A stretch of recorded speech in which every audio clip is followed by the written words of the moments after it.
What's up, Free?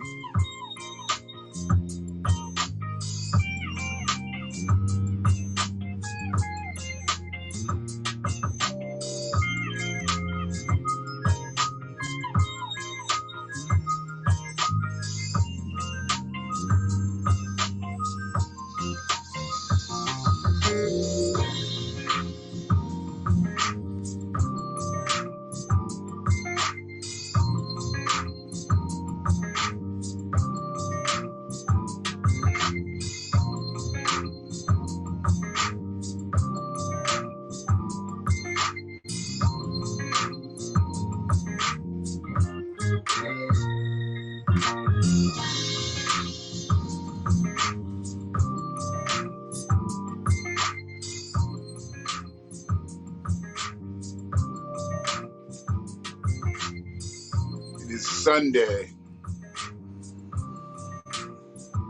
and hopefully you had a good weekend, and the beginning of your week has started out pleasantly. And if not, you got 6 more days to fix this shit. But here's the thing, and I appreciate anybody that's going to check this out on the Half Space. Just want to check this out. Facebook, YouTube, Twitter, wherever it lands, you know, whoever shares it. I appreciate everybody out there sharing the videos. You know, one of the things that I stopped getting caught up in was the subscribers, because once we realized that was a fallacy, that was really a fallacy. I mean, and it's not that it's not real that you have a lot of followers, but the lower the number of followers, and when it matches up with the amount of viewers or listeners you get on a cast, that makes sense to me. See, it doesn't make sense to me for a motherfucker to have 10,000 followers, 50,000 followers, but he's always got 1,500 viewers. You got 100,000 followers and you don't have 50,000 views on every one of your videos. Who the fuck is following you, bro? Who's listening? See, so we talking about filling the wrong coffers today. And I know a lot of motherfuckers is filling the wrong coffers. See, I ain't really been up here asking for no money, because it ain't been about the money. The message ain't never going to be about the money. I can't sell the message. Whatever message I'm trying to deliver, I can't sell it. I ain't no preacher. Although this is Sunday service and we about to get busy in church. Peace to Cargo 420.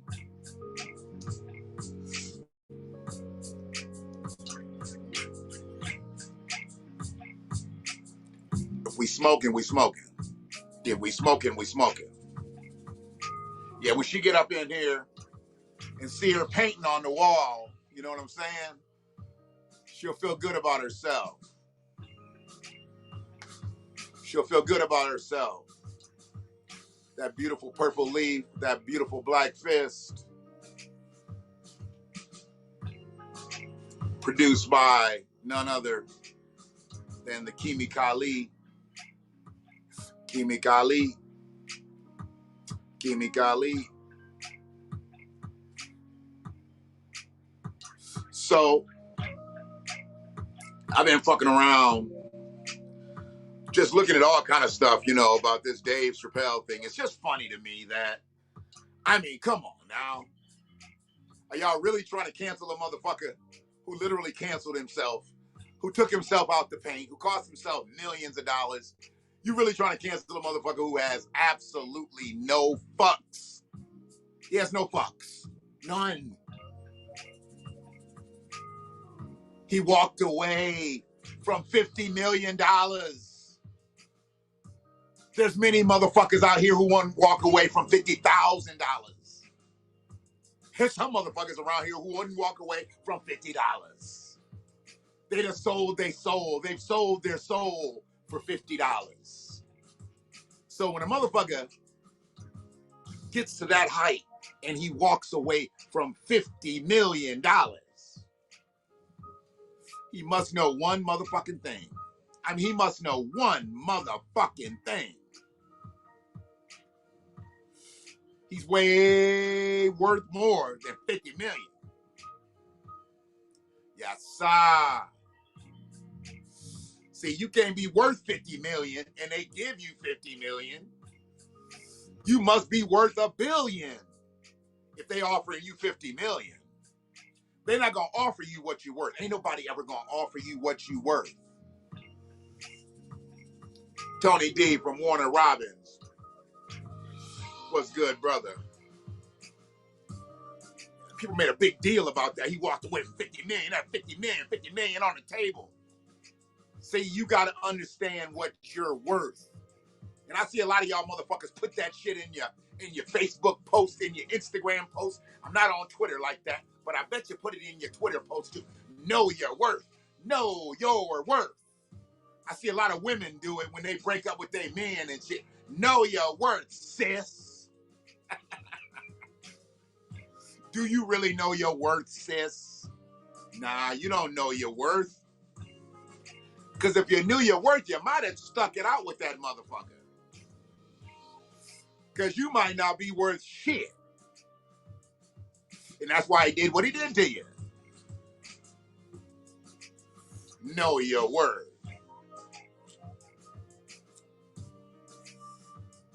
He's structural with his shit, Tone. You know this. He's structural with his shit. The motherfucker is a genius. The motherfucker is a certified genius. Angie Johnson, how you doing today? How's your weekend been, Ange? I would have hoped your weekend would have been highly favored. And if it was highly favored, I know it was blessed. I'm going to watch it again tonight, Tone. Shit. I'm going to watch it again tonight. Because I ain't going to lie, I drifted a little bit in the motherfucker. So I need to watch it when I got all my energy, when I got all my focus in that bitch. So I can laugh my motherfucking ass off once again. When I was straight up, I was laughing. I drifted a little bit. I'm not ashamed to say I drifted during this. It wasn't boring. I was just tired as a motherfucker. Uh-oh. One batch of oil just got through churning. Got anonymous Facebook users in there said right. Hopefully I said something right. I definitely ain't over here talking left. So yeah. Work, and more work. So that means you got lots of money. That's a beautiful thing. Because when you work, you make money. Then you can get you a couple of days off and get you some rest. Come on, Free, you gotta catch up. You gotta catch up. Because we gonna have a forum about this whole motherfucker. Maybe break it down into like segments. And there is no reason they should pull it. They're not gonna pull that from Netflix. Netflix ain't silly. They ain't silly. They sitting in the dark room trying to break that shit down right now, and they're like, you know, he really didn't say anything transphobic. I mean, it could sound like it was transphobic if he had phrased it like this, but since he phrased it like that, it's really not transphobic.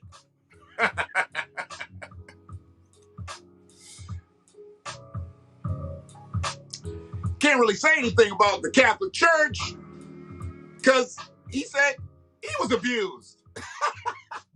Dave is a fucking genius, man. Come on. Bills, bells, bells. You gotta spoil yourself sometimes, and get you something to make you feel good.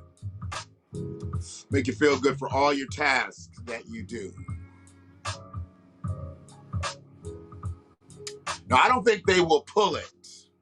I don't think they will pull it, Tone. And the reason I don't think they will pull it, you got time to come up in this motherfucker, man? I mean, I know you got 18 motherfucking cash you got to get on tonight. And I don't know if you're doing another hip-hop hooray, but you still ain't pulled out a couple songs that I thought you would have pulled out, unless I ain't seen them all. But there's a couple that I need you to throw up in that bitch and dedicate them like the senior love daddy and do the right thing.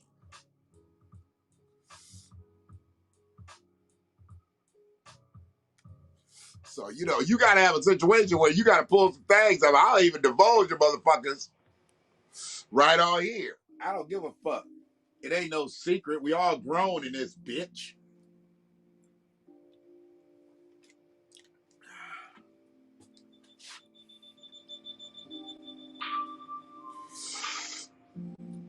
The way I see it, Dave Chappelle just drew a line in the sand.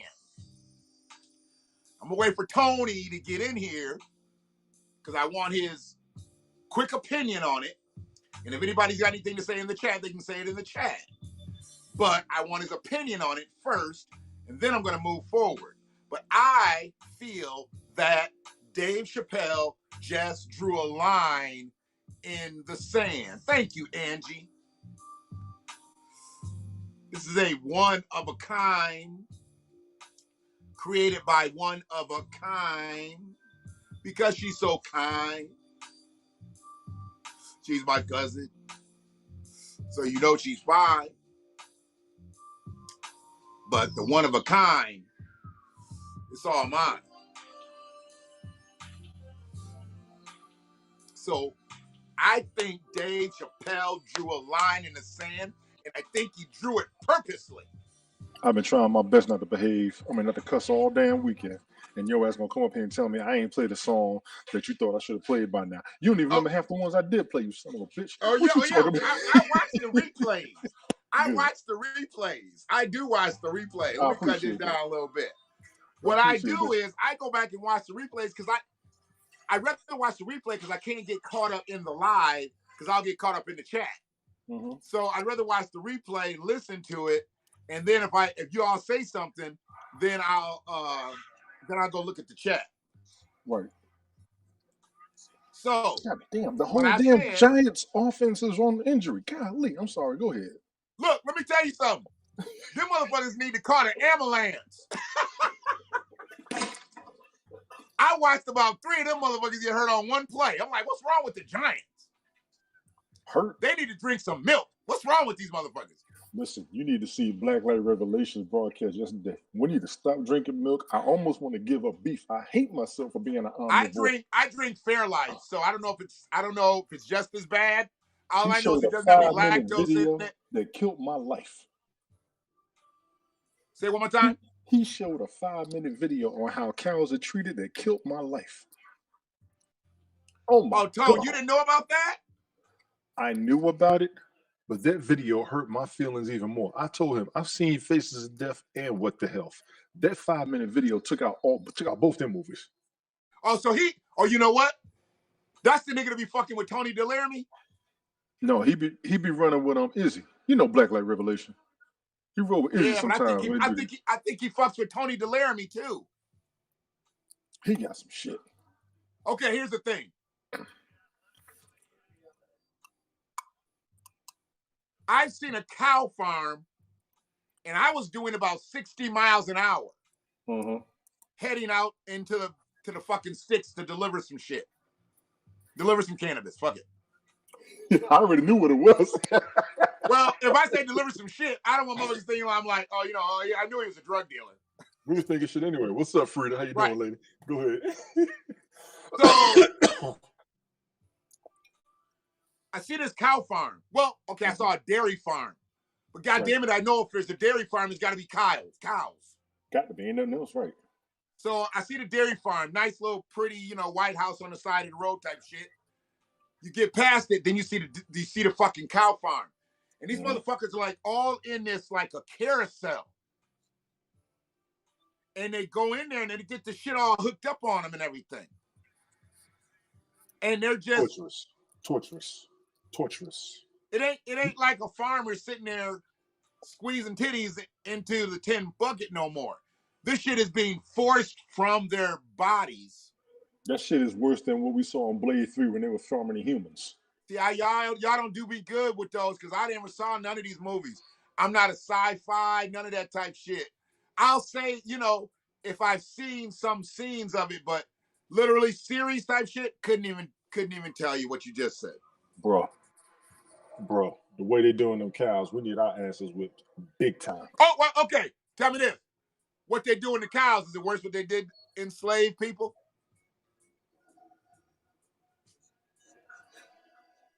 Except for eating them. No. Nigga, they ate us. If you want to include that, then it was no damn different. They ate I don't know nothing about them eating. No, now you telling me some shit. I know nothing about them eating us. No, I did not. You didn't know about them eating Nat Turner? No, honestly, they freaking seed his ass, nigga. No, they drank his blood. They drank Nat Turner's blood. I did not know about that. I'm not gonna lie to you. I've known about the torture. I've known about the mutilation. I've known about they using the black women to nurse the babies. Who's I never knew about somebody on YouTube saying that. Salt Lakers said that. Oh, what's up, Salt Lakers? They did us crazy, but the way they doing the cows about as bad as they did us then. Okay, so I'm just saying. Yeah, if they ate folks, then they're doing them just as bad. The same way they treated us, pretty much. Now we can say that they're doing cows the same because they drain us for melanin. Right. Everybody, a lot of people don't know about that. They killing us for melanin. Y'all don't know about that shit. Professor Griff talked about it a while ago. Because once you find out how much the lines of the organ harvesting? I don't know. The organs, they use our organs on themselves. We all know that from back with Joe Washington's teeth and all that other shit and the kids and all that. We know about all that shit. But the melanin they're using, because they're using melanin more for themselves. Okay. The melanin they're using because melanin absorbs heat. And I saw something on this. Melanin absorbs heat. They can use the melanin for like when they go to space and shit. You can use some of the equipment so it doesn't overheat. Y'all ain't got to believe me. That's why they had to go get us. Yeah, y'all ain't got to believe me. Look the shit up. And once you find out how much melanin costs. That's why they had to go get us, because there wasn't a pliable of an individual that could stand in that sun and put in that work all day, all evening. Well said. Well said. Well said. Yes. Well said. Well said. I didn't think about it like that. Well said. Very well said. And see some candy, now, see some candy. Go ahead, bro. And now they know there truly is power in melanated people. Yes. There's power. Yes. And when they got us, they knew they had the master blend because infinite source. Melanated. An infinite source. Agreed. Infinite source. Asians are melanated. Latinos are melanated.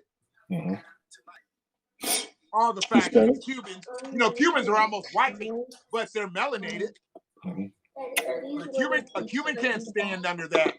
A Cuban can't stand under that sun. Right. They can. Info was good, brother. Yeah, if they want to combust, but you go get a Dominican, go to the Dominican Republic and get you a Sammy Sosa. A Sammy Sosa can stand out in that fucking sun. Baseball. No, not playing no motherfucking baseball. I'm talking about picking cotton. Your example of being in the sun all day. All the Hispanics are being recruited for baseball. You see that? This is true. Yeah, that's what I'm saying. I'm putting the two together.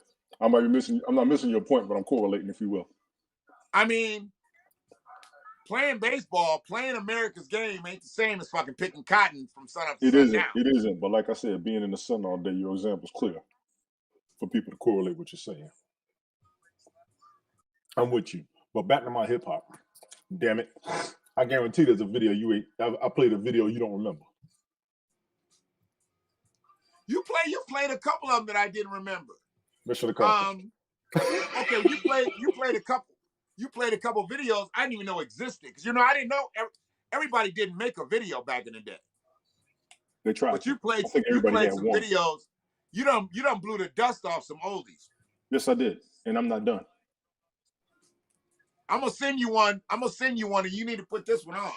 I dare you. Nigga, I'm about to send it to your IG right now, nigga. I'm gonna tell it to your face so I get in front of the smoke you inhaling. I dare you. Are you nasally right now? I can be if you need me to, damn it. You sniffing and shit. I was making sure you ain't over there. I don't know what you're doing. Happened. The weather changed, but the daggone pollen back out is messing me up. But yeah, I'm and I turn my YouTube and everything off so it don't get banned. That's how I'm able to play it so much. I've got That's the thing. That's why I don't want you to play it right now because my YouTube is up. Yeah, mine is on. And I don't need for those of you that don't know, I played about, I think I might have done about 10 music video shows, and I may have repeated 2 videos total. So I've been going in, and that's about 20. That's a good. You shouldn't have to repeat videos, dog. The way you got. I truly believe that the overall hip hop experience, you should really experience any replays for a while. I am probably going to by the end of next week, at least the ones that I remember. And mind you, it's not just hip hop. I'm doing hip hop and R&B. I had pulled out some stuff. People have been like, "Oh shit, yeah." I've dug up some stuff. And I ain't talking about just a little screen with the music playing in the background. There's a couple of ones that I had to do like that because they didn't have videos. I just like the songs. But a lot of the songs I played, I try not to repeat any video. And it's 2. I think Christopher Williams, All I See, I might have played twice. And then Above the Law song, Untouchable, I might have done that twice. But other than that, I haven't repeated any of the videos. Let me get in my programming bag. You good. I got about 24 hours of music up there. Literally. My programming bag tells me what you need to do is you need to start. I want to see what kind of genres. Oh, I got that. I think I played that. And Play what? I think you're late. I think I played that. Played what? What I just sent you? Yes, you got to go back about 3 weeks because that's one of my favorites. Come on. Oh, nigga, I just caught on to him this weekend. Okay, so I'm gonna need you to shave and think harder. But that's one of my favorite jams. I got that. You might have. And a lot of motherfuckers don't know that. They know LL shit, but they don't know that. The young don't. Yeah, the young cats don't. And I'm gonna mess your head up because I just played Shoot 'em Up Movies by The Deal earlier this week. Cats don't remember that. Yes, sir. Yes, sir. Y'all so stuck on 2 occasions in Whip Appeal, y'all forgot about Shoot 'em Up Movies.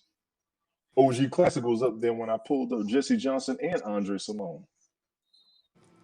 Dog, when I went and got that damn Jesse Johnson album and that motherfucker had the pink suit on, my mom was like, first you bring Prince in my house and now you bring this.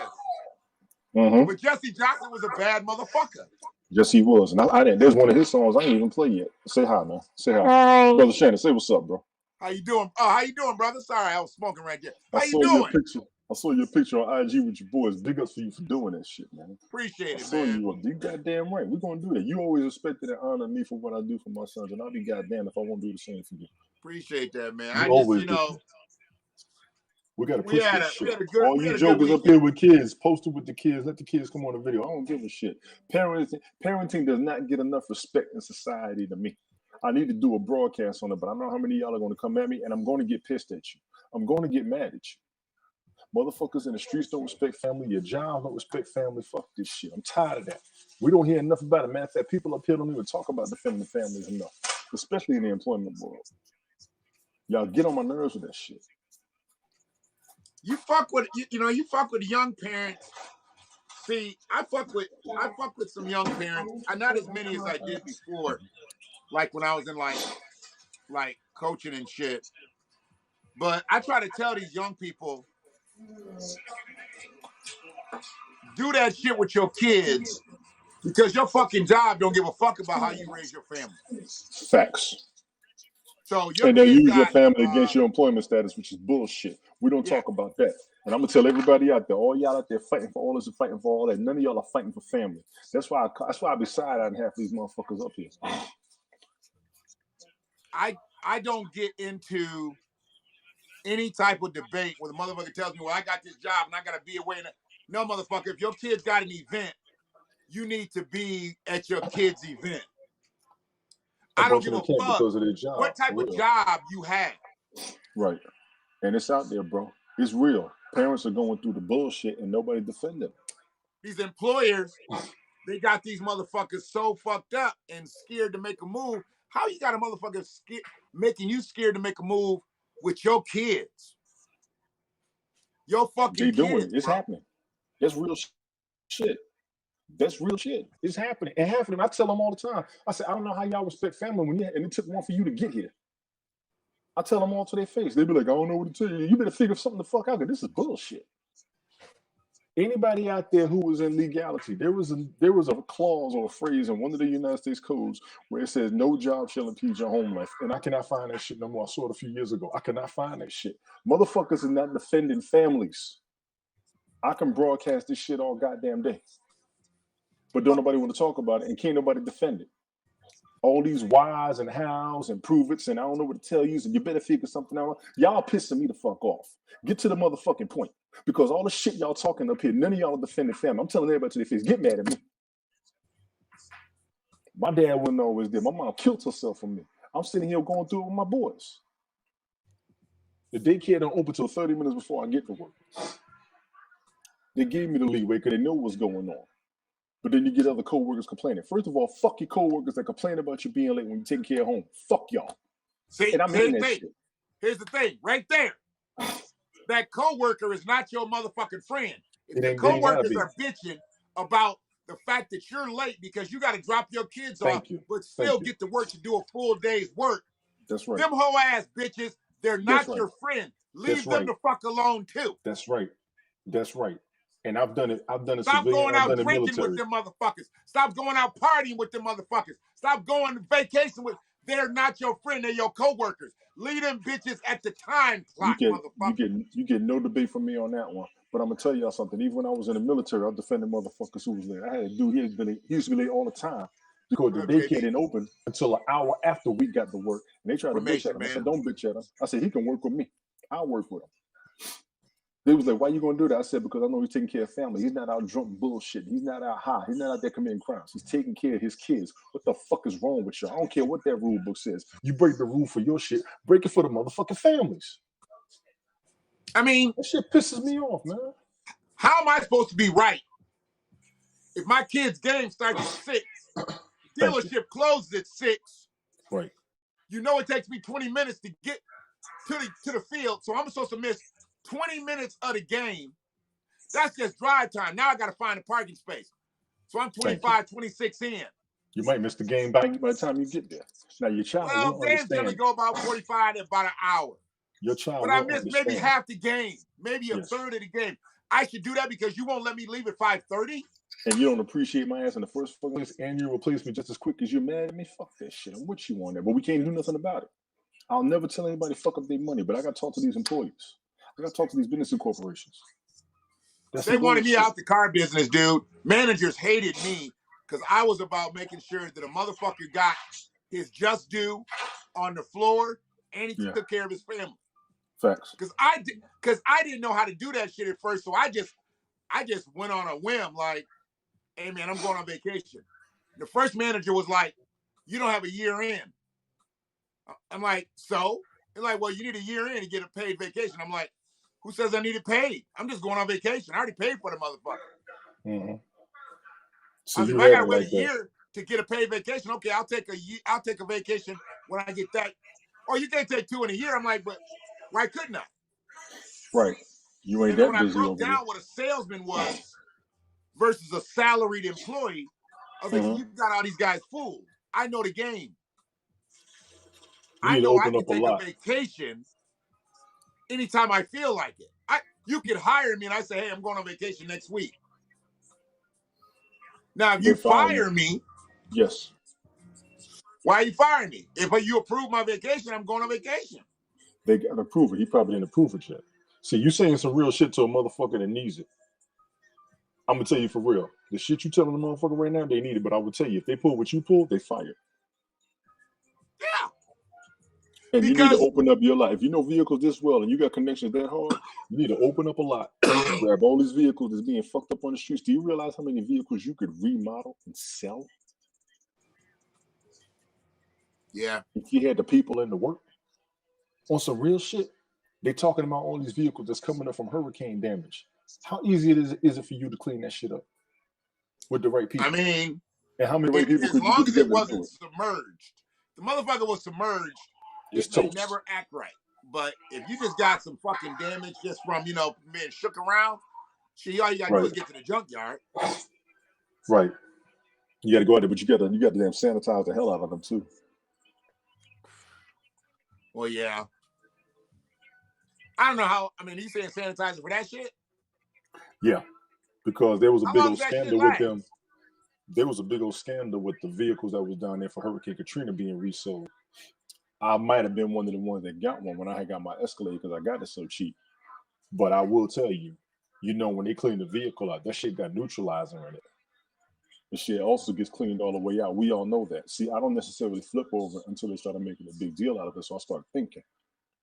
First, the goddamn all, when y'all get these vehicles and y'all refurbish them, I know y'all can pull them all the way apart and put them all the way back together just that quick. And in the process, not only is it being aired out, you're cleaning everything out with the chemicals, and you're going to detail the inside. I'm kind of curious on the damage and the danger of possessing one of those vehicles with that much maintenance done to it outside of rust.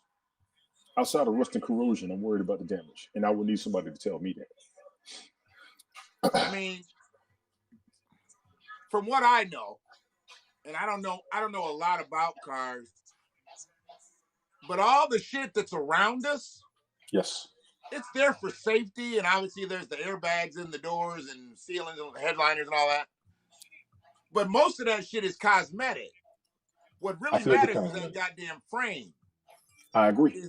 If that frame is bent, Yes. or it's The bent, chassis. or if it's cracked, or something like that, The that's generally chassis, when they yes. total off the car automatically. Yes. The chassis. I agree with you on that. They will total out that motherfucker because there's no, like, lowriders and shit. They have to break the frame of a car to make a lowrider really do what it does. Technically, that is an illegal vehicle, but most people don't know it's an illegal vehicle. But No. like in the state of California, you gotta insure your shit. If your shit is not insured as a lowrider, something happens to it, they're not gonna do it because you got that compromised frame. Agreed. And I'm not mad at anybody for that because I got in an accident one time with a vehicle I had just purchased. They were going to total it. I said, why? They said, it's done. You can get something else. I said, no, first of all, I just got this vehicle. And if it's repairable, I'm going to want it. They said, are you sure? I said, yeah. They fixed it in 2 weeks. I drove it for 4 more years. And I'm not talking city. I'm talking highway. I'm talking highway because I was driving back and forth from DC to Montgomery once a month for a year. Then I was driving from Panama City to Montgomery. Then I was driving from Georgia to Montgomery. And in that process, I drove to New York and I drove to Florida. I was a riding ass.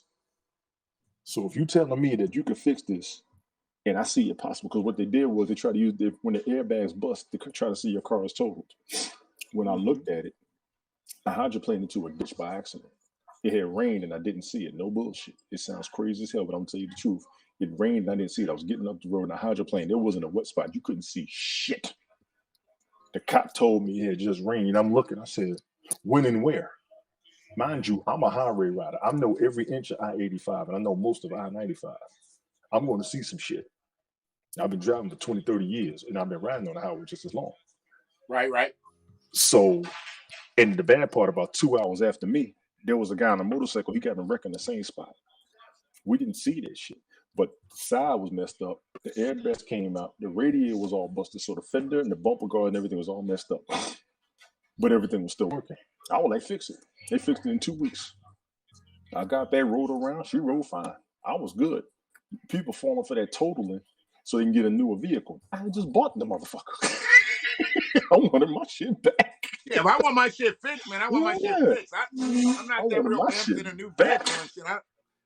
I sold cars, so I don't even like shopping for cars. Yeah. I'm never gonna meet a motherfucker like me, so I don't want to talk to you. You know, nobody's gonna treat me the way I treated people. So fuck the car sales. Mel J, what's good from? What's up, Mel? How you doing, down man? under? Men at work. That's right. Who can it be now? Great shit. So great shit. Oh, you know what? You made a good point. Mel, a man or woman? I think it's a woman by the picture. You made a good point. We got some strong Australians up here. Big up all y'all down there in the land down under, because y'all be riding with us, boy. They do, man. They be riding. I ain't got nothing against Australia. Y'all be riding like a motherfucker.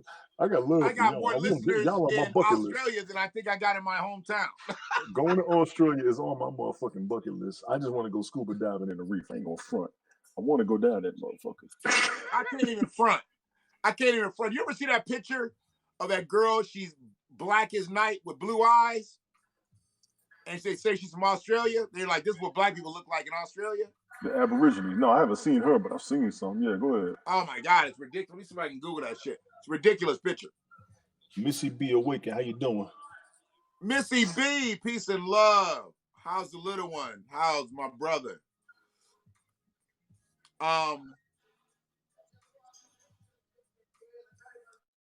Yeah, Dallas man. is beating the Giants' I don't know ass. anybody in Australia except from we got DDK. He's down there. His wife is up here. I think Bernie Doley's down there. Somebody let me know if I'm wrong. Middy's down there.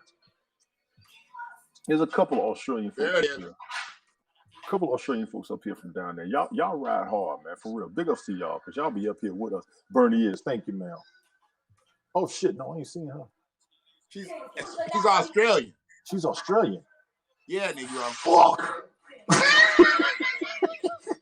God damn. Yeah, Negro. She gets the head detective. Yeah. Oh, shit. I don't want to cut you short. Sunday Night Smoke about to come on, bro. Oh, he about to come on? Yeah, he about to come on. I'm supposed to be on the show with him. You gonna come over there? I'll come over there. I say come over there. You know what? Afterwards, you going to hit some topics, and afterwards, we're going to talk some shit tonight. I ain't got to work in the morning, goddammit. Ah, shit. Here he goes. Yes, sir. So you got more than 20. You got more than 25 minutes, nigga. Yes, I do. Yes, I do. You don't come in and say hello. No. I'm dipping. Yeah, come on over there. If not, I'll definitely be back with you. They make them tall. I'm 6'1". Hold on 1 second. Mel, you 6'1"? Oh shit! I need you to go live. I'm just being nosy. What up, dope? Shit, man, we on live. Come on. Who that? That's Prime Legend. Tell Prime I said what's good. Yeah, just say something in the chat so I can invite you up. Oh, I gotta say something in the chat first. Okay. Yeah, because I don't know you're there or not. No, you don't. All you gotta do is go to invite. You on your computer. All right, just give me the finger or something. I got you. On that. You silly. All right, let's do it. Mel, your husband is 6'5". Yeah, I gotta holler at Mel some more. That's awesome. That's awesome. That's awesome. That is awesome. I'm gonna jump down, bro. Like I said, I'll get back with you though, for real. Tell Smoke I'll be over there in a bit. I will. I'll let him know. Big ups everybody in chat. Like I said, we'll catch up tonight. We got time tonight. Man, all right? Appreciate you, Tom. Absolutely. So we didn't even address the shit. We can get to talking about some shit. We didn't even address the shit. So I'm gonna say a little something. My brother Ted Hicks. Good evening to you, brother. Good evening to you. Always a pleasure to be in your company. Ain't nothing but some Sunday service here, Ted. Ain't nothing but some Sunday service. If you got a second to bless us with your presence, please let me know. I'll bring you up. What I'm looking to do is I'm looking to talk about this Dave Chappelle thing, and I'd already kind of gave my ideology of what it was, but I said that Dave drew a line in the sand. And I wanted to kind of go back and forth with that with Tony, but when he gets up, we get to talking about some other shit, and we just never even discussed it. So I think Prime is about to come up. And Brother Ted, if you do want to come up, I don't know if you can or not. If you are in a situation, you can do that or not. Oh, Ted, you can't even invite Ted. Ted's got his shit on a celebrity block. Like, you just can't invite me, nigga. I got you. Oh, shit. It's the one and the only. 57 years strong. That's right. What's up, family? What's up, Shannon? Thank you so much for allowing me on your platform, man. You the man. This is the real Friedman Media. I mean, and Friedman, New York, Friedman are on deck. All Friedman on deck. All Friedman on motherfucking deck. Friedman, New York in the building. And let's get to it, man. Let's get to it. This is real black grassroots or Friedman grassroots media right here. You ain't getting it nowhere else like it. From right here. Let's get it. So, my brother Prime always comes in hot. So, anybody ain't seen me and Prime go at it, you have to understand, he comes in hot, and we on a topic, and we go at it. If you want to get in the chat, get at it. If you in Haps and you want to get up, come on. But we are at a certain level. We don't really fuck around in here. So somebody got up in this bitch last time and started talking shit about black women. And the Freedmen kind of just looked at each other like, we gave each other that like, yeah, we had to handle shit. So you're not going to be disrespectful. You're definitely not going to be disrespectful to black women. And if you say some sideways shit, we're going to let you clarify it. And if you can't clarify it, that's when the Freedmen got to come. Freedmen going to eat on this platform. I know Freedmen don't eat on all the platforms, but Freedmen going to eat on this platform. We are. We are going to eat on. If the motherfucker is called Friedman Media, Friedman got to eat. That's a fact. Talk to him. You better talk black to me. Somebody talk black to me. If you in a situation where you are a Friedman and you are broadcasting to Friedman, is that black media? Or is that just a black person talking to another black person? Are you really perpetuating black media? Or are you just reciting what the white man told you to say? Or it could even be another black man. The black man might be the programming director. Black woman might be the programming director. And you got your producers and everything, and they tell you exactly what to say. But you are not free to speak the way you should speak. That's not black media. That's not Friedman Media either. Exactly. That's black talent. That's black targeted, but it's not black media. That's right. That's Black Caucus Media. Oh, God. God today. I mean, that ain't no Friedman agenda. That is no Friedman collective. Those the congressional black talkers and the congressional black Caucasians, they don't push our political interests or agenda. So it's important that we have these type of platforms to do that, because Friedman Media really talks about Friedman issues, Friedman concerns, Friedman problems. We got the Friedman energy over here, the Friedman vibe, Friedman history. Everything that you need to know and want to know is right here on this beautiful platform, hosted by your very own Mr. Shannon, the man, the motherfucking man. Appreciate that, bro. Appreciate that. And I ain't trying to be the man, but my thing comes across like this. If I see a message a certain way, I'm going to bring it out. And what I've seen, like this whole HBCU funding thing. Let's go. Everybody's on Biden's ass. Rightfully so. That's right. But he ain't got that much ass. We already know. Biden, little mama, he ain't got that much ass. Oh shit. Okay? That's funny. Now, the way I look at shit is different from the way other people look at shit, but everybody thinks because Joe Biden is the president, he's the one running shit, which he ain't really he's running. not. We know who runs he's shit. Not. Okay. He's a if he's figurehead. running shit, if he's not doing anything to you, why are you stopping there? Why are you not putting the motherfucking pedal to the metal with Kamala? HBCU grad. Right. The HBCU black woman. Ski Wee. She's an AKA. Right. Shouldn't What she happened? be up in this HBCU funding thing? Joe Biden don't give a fuck about whether black people go to black colleges. That's right. But shouldn't the VP, who is an AKA, who went to an HBCU, MOUSE, goddamn. Come on. I mean, you the VP, who's an AKA. Let's go. Who went to an HBCU. Bitch. Facts. Oh, my God. Can I buy a bow, motherfucker? These motherfuckers kill me.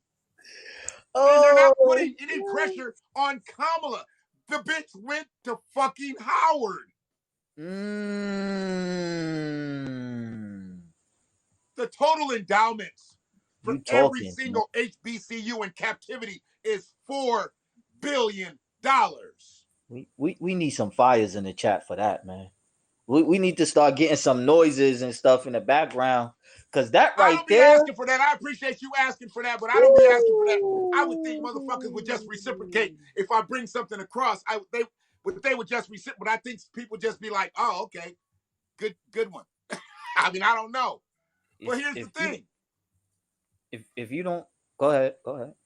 I love that what you said, but what I'm trying to figure out, if Kamala was on the front lines,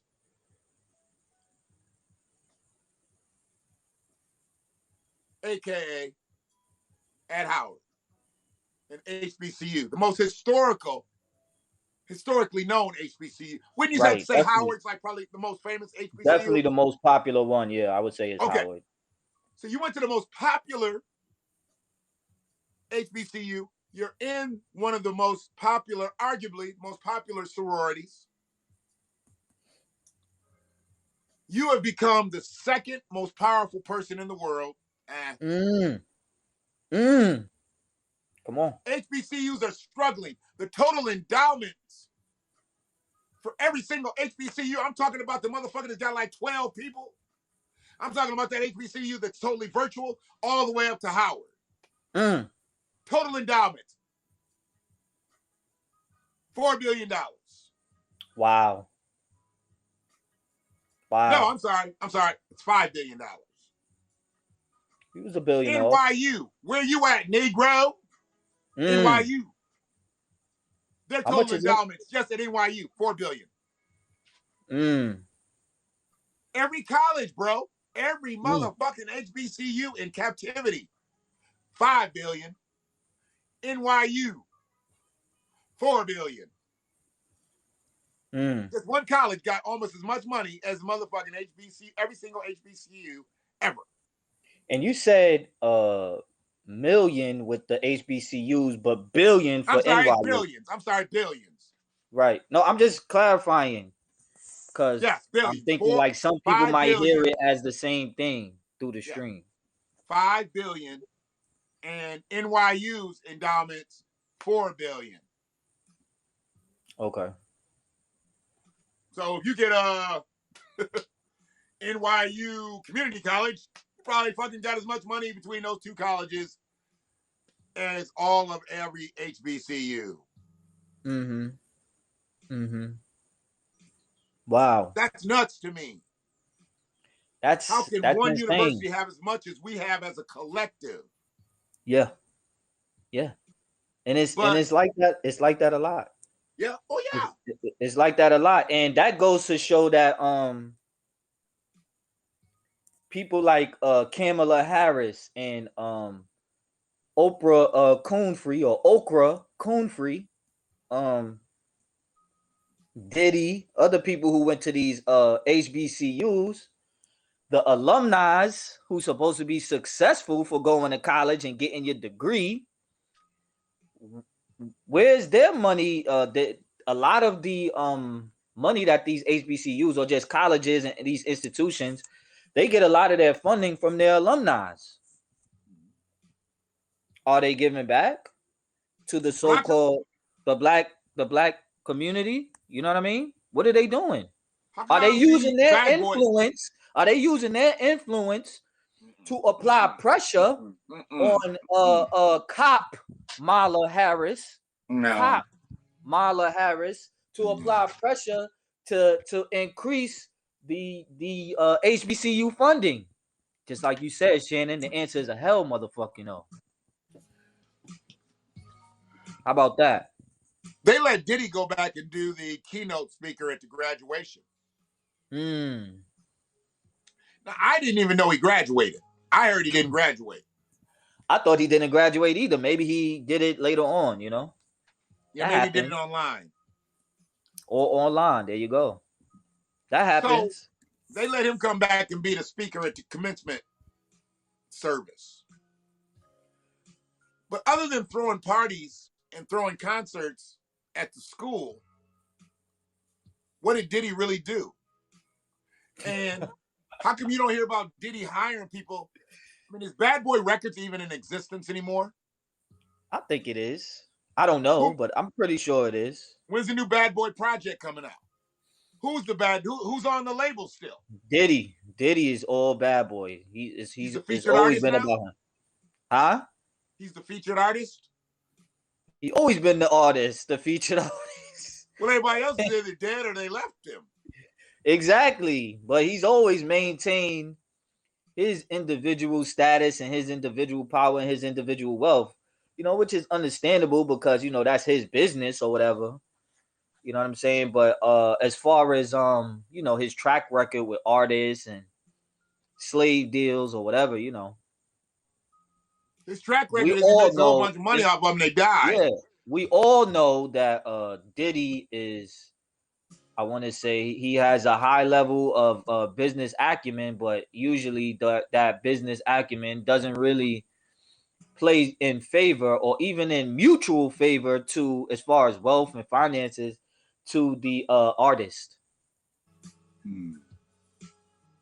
So that's what that is. And yeah, I mean, I don't know. I thought he didn't graduate, and if he did, then salute to him for graduating. But again, Diddy, you are one of the more influential black people in this country. I don't know his history, but I'm willing to bet it's a freedman lineage. Um, Oh, he you got know, some Caribbean. Nah, he got some Caribbean in him too. no, oh, okay, Yeah, he's not all. He's not all Freeman. He's not all Freeman, and I heard Jay-Z's not all Freeman either.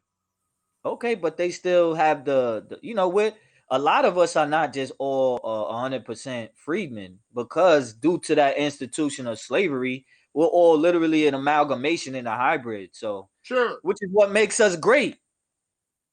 Which is what makes us great. That mixing or whatever, and of the different cultures or whatever, or just the different lineage or whatever. You know what I'm saying? I think that plays a humongous role in who we are today. You know, Yeah, I myself am not 100% freedman. You know what I'm saying? but I'm Obviously, I talking got. about. But you represent, Oh you yeah, identify. I represent and identify 100% as freedmen, motherfuckers. Yeah, And if I you don't want to don't see. know, now you know, nigga.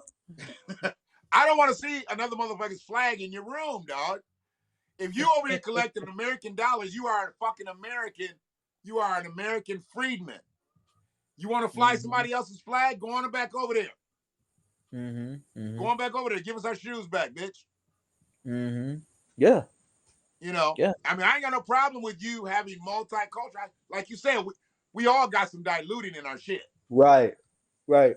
So we're all not 100%, you know, da-da-dee-da-da-da. Yeah. But the identification, like I know my maternal grandmother was Indian. She didn't have a nap in her hair. Her hair was fucking straight like guitar strings. Nice. And they knew she was part Indian just because there's some shit that people knew from her childhood. Yeah, they were Okay. different. They weren't just Negroes. They were different. Okay. And so I know there's some Native American down the line in my shit. Okay. But I ain't never, I ain't never had no headdress. What's your name, Shannon, though? That's an Irish name and shit. Yeah, your name's Shannon, though. You know what I'm saying?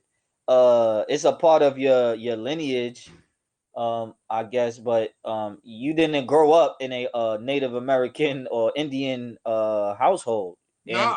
And I don't know what the answer to this is, but I don't know if they would accept you in their tribal, or if you meet any of their tribal requirements. You know what I'm saying? Because you know Now, when it comes to us, the freedmen, who we know, some of us do have that Native American lineage.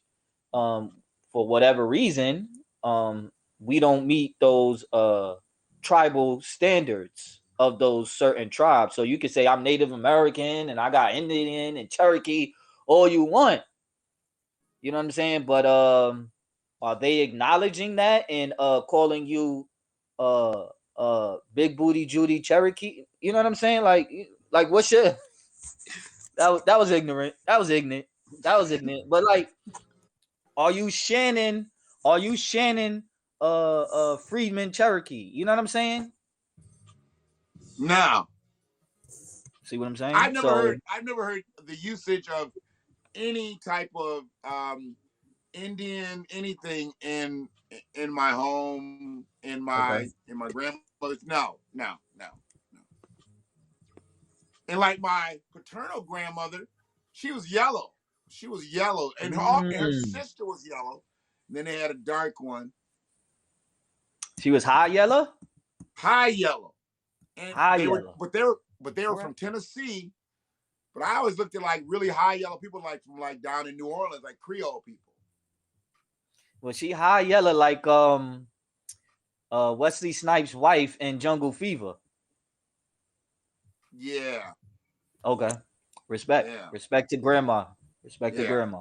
Maybe even lighter in her day. She might have been even lighter. I mean, I'm talking about yellow. I'm talking about like, that light skin, like, when they say you get to a certain light skin, you're just mean. She was that light skin. Stevie Wonder, That's what's good fucked up. with you?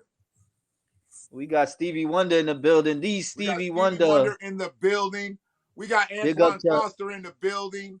We got he said, Eva Gardner in the building. right. Catching up I on wanna the I chat. wanna is it all Appreciate right if I y'all. read their chats and acknowledge them? Is that all Do right? your thing, because I got to find some cannabis. Okay. So of course, we got the lovely, beautiful Miss Frida. She's in there. Freeman Media. Eva Gardner says, that's right, clarify. Anton Foster says, salute, brother Shannon and Prime. Salute to you, sir. Anton Foster. He also says, rest in peace, Biggie and Craig Mack. That's a fact. Yeah. We was talking about Bad Boy. Take that. 9-9. Run them juice, run them. But yeah, yeah, definitely. Rest in power, rest in paradise, and rest in peace to Biggie and Craig Mack. Top commenter, that's Stevie Wonder. So how do you Who get the else? top commenter? He only put one comment in there and he was already the top commenter? I don't know Or how maybe this that's works. on the whole platform. Maybe that's on the whole Maybe. platform. Maybe. I don't know how this works. I don't know how the top commenter works. Maybe Stevie knows. Maybe he's always the top commenter. Frida also says, fire. Stevie don't know. Stevie can't see shit. I know. I was doing that. All I do. Oh.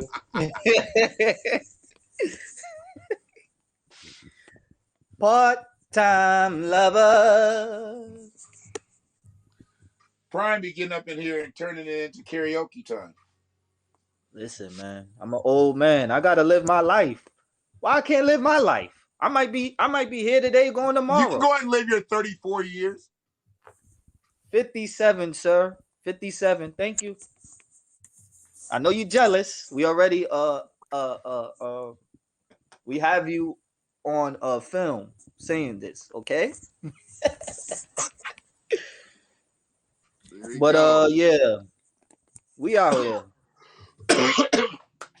So I want to get into here. Deontay Wilder, did you watch the fight last night? I did not, but I heard from what I hear, he lost. I listened to the commentary. I didn't watch it. I listened to the commentary. I don't really deal with people like that, so I didn't go over anybody's house. And I didn't go to anybody's fight party. So I just said, you know what? I'll listen to one of the podcasters who's going to be watching it, and they just do a commentary. Mm-hmm. And you know, they do it like in their podcasting style and shit. And so it's pretty cool. So it sounds to me that Deontay Wilder did not change his style. Okay. And he was supposed to change his style. He was supposed to come back with more than just the one-hitter quitter. Okay. Because and box. He needs to learn how to box. But here's my problem. The nigga 35. It's a little late. He a little long in the tooth to try to learn how to box. Right. I think he should be at least a adept at that at this point at 35. 35. In my opinion. Shouldn't he know just a little bit of boxing? Yeah, if you're a boxer, yeah. He's been the heavyweight champion of the world. Makes sense. He's been the heavyweight champion of the world. It's funny. I think that they're. I'm not like, a lot of celebrities in here tonight. Stevie Wonder's in here tonight. Soulja Boy's in here tonight. Soulja Boy, tell him. Wilder had no defense, says Soulja Boy. Wilder was not Superman. I haven't seen the fight. I gotta check out this link that my cousin gave me. Salute to him. And see it for myself, because you definitely gotta see like, yo, what was going on. You know, he said he ain't have no defense, so nigga better duck. I guess old boy is a technician. And I get it, because he's a big 6'9", 277-pound motherfucker. So he's gonna be technical. And he's not a 277 where he's solid. You know, Fury got titties. And he was up in there rat-a-tat-tatting on Deontay Wilder. And he was popping that jab out there. Popping that jab. As he should. If the motherfucker gonna let you keep hitting him with it, keep throwing it. Right? Okay. That's a fact. Like Deontay Wilder's like 260. Dude, they make a hell of a tight end combo. I could go double tight. With Fury and Wilder. 6'9", 6'7", or something like that. Yeah. Do they got the skills though to be a tight end? If I could just get them to block, dog, I probably wouldn't be looking for them to catch. All right, you just want them to block. Yeah, I'm coming double tight and shit, running routes. Because they got footwork, they boxers, dog. They got footwork, so they boxers. I'll give them that. So they should be able to block. They should be able to hook a motherfucker. Let me get outside, run my triple option. Because Deontay Wilder is crazy. He's not a boxer. Okay. Deontay Wilder is not a boxer. He is a puncher. He is a one-shot artist. And he needs to let me know when leg day is. That motherfucker's bottom half does not match his top half. He does all upper body. Bringing the heat. Shannon bringing the heat tonight, man. He bringing the heat. And I'm going to always root for the black fighter. Let me just be honest. I don't give a fuck. I'm rooting for the black fighter.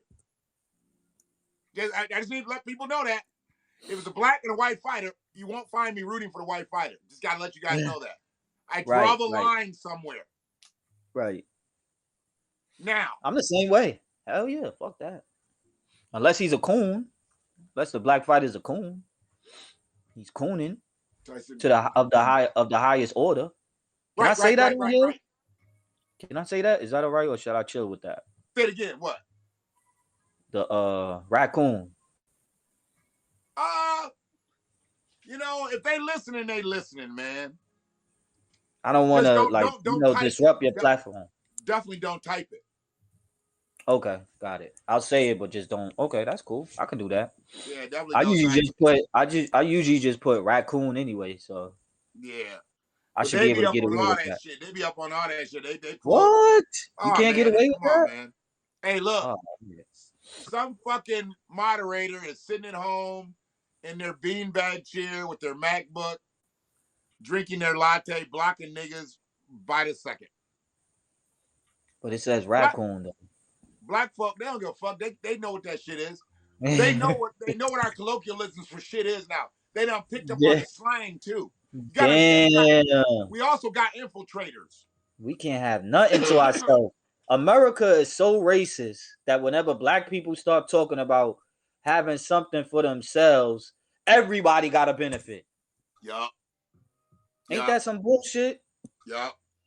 We can't have nothing for ourselves without all these other groups on the motherfucking planet benefiting politically off of our history, off of our culture, off of our lineage. What the fuck? Off of our innovation, off of our intellectual property. Everything. Goddamn. It's so crazy. Like, that's within the psychological essence of America. Or just the world. You know what I mean? Like, oh, you black people want something? Oh no, we gotta get a piece of the pie.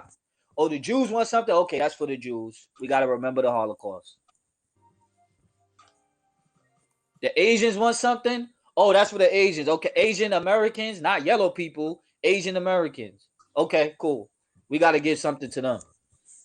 You know, they had their troubles here in America. So let's do something for them. Afghans, oh, they need to come over here and get free resources before the freedmen and just even the American citizens here. Really? Okay.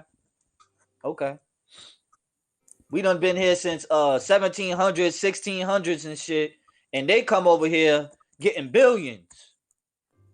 We over here struggling, homeless, murdered, no money, barely little to no income, absolutely little to no wealth, no resources, little to no resources, very little political representation as far as freedmen is concerned.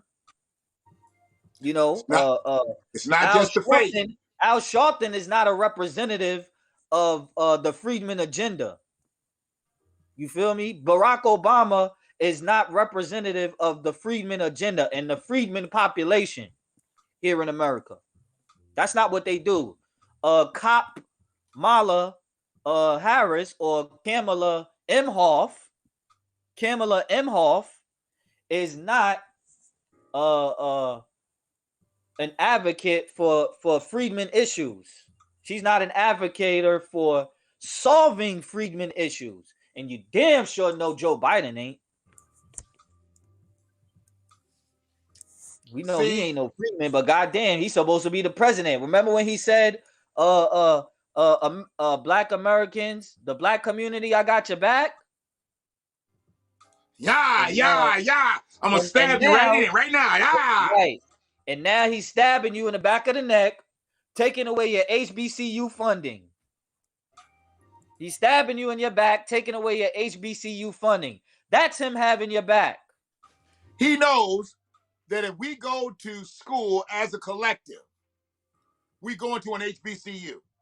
Right. Small to large. Right. Fact. We may even start out at a community college and end up at HBCU. College, yep.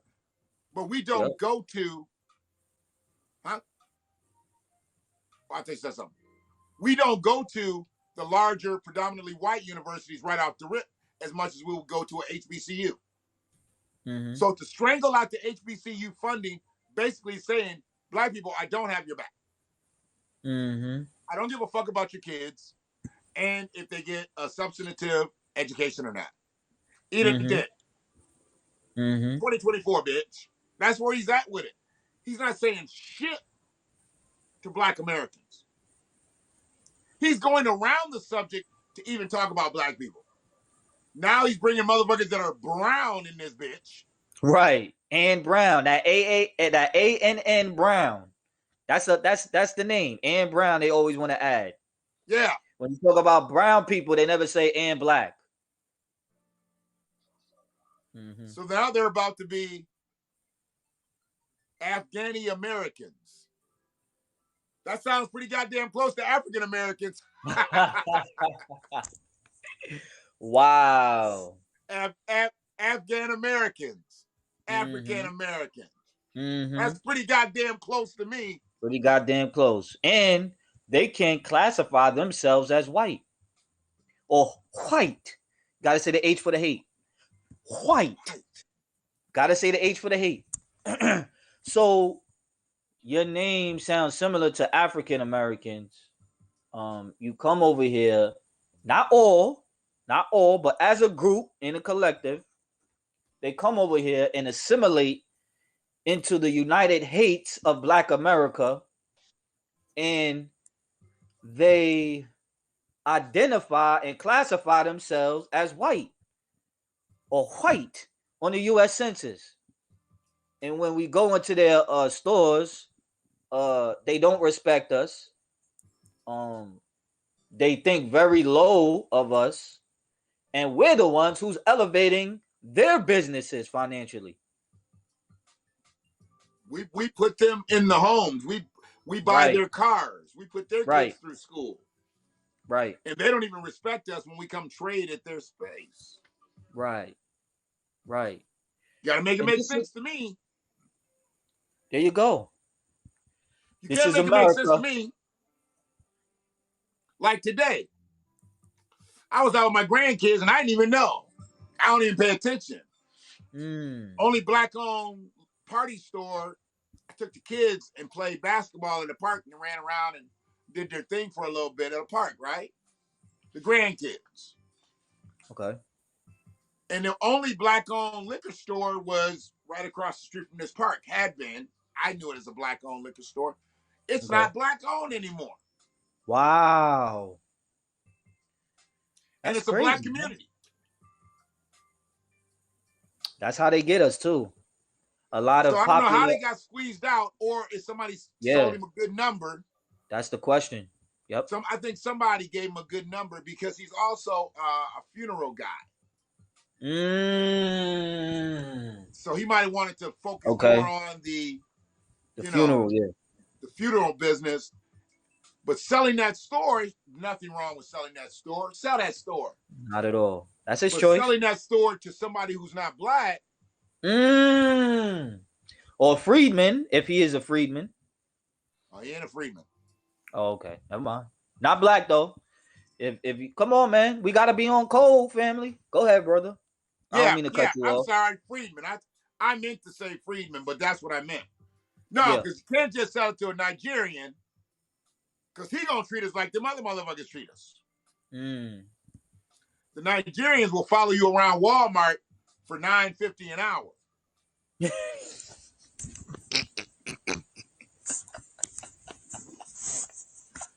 Motherfucker will follow you around Walmart for $9.50 an hour. Are you security? Are you loss prevention? What's wrong with you? Do they do that to the white people? Oh, absolutely not. Nah. They only do that to the brothers. Oh, brother, I see white people carry 60-inch TVs about the store. Out that bitch. I got 3 bags and shit that I just did self-checkout. He want to see receipt. Yo, that's so fucked up, man. And that's a fact. I'm like, oh I shit, believe you you. got me. I tried to get a pack of ramen noodles. Sorry. Right. I believe that. I believe that. And I've seen it happen. I've seen it But how a happen. motherfucker gonna come over here after he done fled another motherfucking territory, fled a whole Facts. motherfucking continent? I mean, a Facts. Nigerian ain't Africa the largest continent in the world? It is. If it's the largest continent in the world and you in Nigeria, why couldn't you just go somewhere else in Africa? Why you come all the way over here? Largest company in the world, most resources in the motherfucking world. Why didn't you go somewhere else in Africa? Why you skip your ass all the way over to the United States of America to come make your bread? Mm. Now you wearing a blue vest chasing my ass around Walmart. Mm-hmm. Are you really living the American dream, motherfucker? I mean, I know y'all 16 deep in that bitch. I know y'all 16 deep in that bitch because they'll come over here and stack the fuck up in a 3-bedroom. Oh yeah. Oh yeah. That's They'll a go to fact. school. They'll get jobs. They'll buy a whole bunch That's of a fact. old BMW 525i's. That's a fact. A Nigerian and a BMW, that's like love in paradise. Mm. They And like we're not you know saying what? They like the Audis too. They like the Audis and the Jamaicans like the BMWs. we're not saying all Nigerians because we acknowledge our other African immigrants and stuff like that. But as a group, as a collective, especially when they come over here, and the ones who's allowed to make it over here, yeah, yeah, this I applies to appreciate you y'all. putting that disclaimer out there, brother, because I This put it out there applies. before. I don't even say it no more. Motherfuckers know who I am. Yeah, They know who I am. I'm not against them motherfuckers. I'm just against them when they come over here and act greasy. yeah, I'm You with come you over on here and that. get your money the right way, treat people the right way, I'll fuck with you. But if you Yeah, come over here fucking with freedmen, we in that ass, that's right. Like preparation H. motherfucker. Let's go. All in it. Like So preparation H. if you're in a situation where you're up for a job,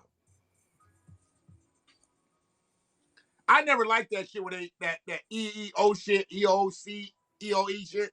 Like they gotta Okay. hire you just because you a nigga. Right. Like, you know, Right. we down on niggas, we gotta get a couple in here. I don't want that job. As soon as they Okay. hire a couple more niggas who might be motherfucking clowns, see, that's what I've been Mm-hmm. changing that word to. I used to say the other words like I blocked several times. The other Rac- word that's what raccoons. raccoons. Okay, got you. So you get a couple of them on the staff, your ass becomes a liability immediately. Okay. Because they'll be like, what's the nigger count? They'll be like, oh, we're 4 over. Oh, we can cut Shannon's ass. Damn. It's You know, fucked they're like, up. no, Shannon, you know, he does this. But now we can cut him. He's a problem on the floor. He's always talking to the black people and trying to da-da-da-da-da. He's always So trying to then organize. a new black person come into the job, I'd always sit him down at my desk. I'd have to find out what kind of nigga I'm dealing with. First day. I like that. I like Because what that. you're Real not going to shit. do is you're not going to come in here and disturb this floor. And then Real some of the shit. motherfuckers will be like, can you hear me?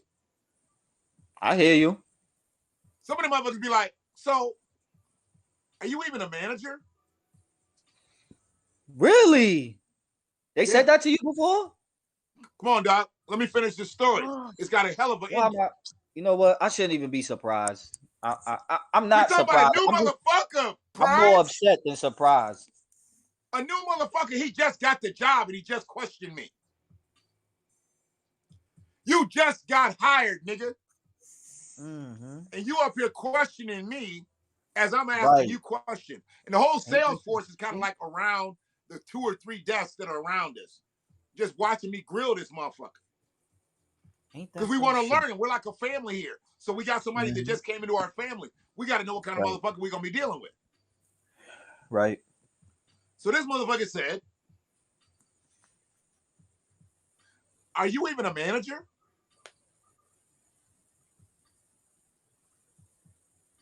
You I gave that wasn't this swift. Deontay. I wasn't this swift at first. I had to make it up. I had to get pissed off a couple times before I came up with this one. So by the second or third time the motherfucker came at me with that shit, that are you like a manager or are you a supervisor? What are you, floor leader? Right. Right. I'm like, you know what? I am a manager. I managed to make money in this bitch. And so do these Nice. people. So we're just Nice. trying to figure out who you are. Nice. Who are you? Word. Who are you? You just got Because, here. like, That's a bar right there. Shannon bars. Don DeMarco. Shannon motherfucker would go bars. on Right? vacation. He'd go on vacation. I'd sell 2 or 3 cars that were his customers. And I turned the deals in. And they'd be like, hey, you didn't put your name on this deal. I'm like, I'm not supposed to. That's not my customer. I just sold the car because the guy's on vacation. Yeah, but you get half the deal. I was like, I don't want half the deal. Respect. That motherfucker comes back, and I did it a few times. Every now and then you get another person. Most people would just pass them off and say, hey, Jimmy's on vacation. Sometimes that customer will come back. If I heard it, I'd be like, hey, come on over. And I just get right to the chase. Hey, were you guys trying to do something? Or do you want to wait till Jim comes back? Whatever. They'll be like, yo, I can talk to you, bam, bam, bam. Man, I never worried about splitting no fucking deals, man. See, you split deals. Now I'm splitting that man's income. I'm splitting that man's ability to take care of his family. There you go. There you go. See, you You know, on cold. You on hella cold. So, and it's a respect thing. It's It's a respect. respect thing, but it's an etiquette thing. It's a salesmanship thing. Right. It's a real man thing. Facts. Now, in 2021, I know now it's a Friedman thing. That's right. Friedman thing. Let's get it. So, a lot of these motherfuckers would work out, but every now and then we get that one motherfucker who wants to buck from the beginning. So, when we had our shit, games, recitals, this, that, and the other, family events, maybe a date night, you know, whatever. We knew we were covered by our family on the floor.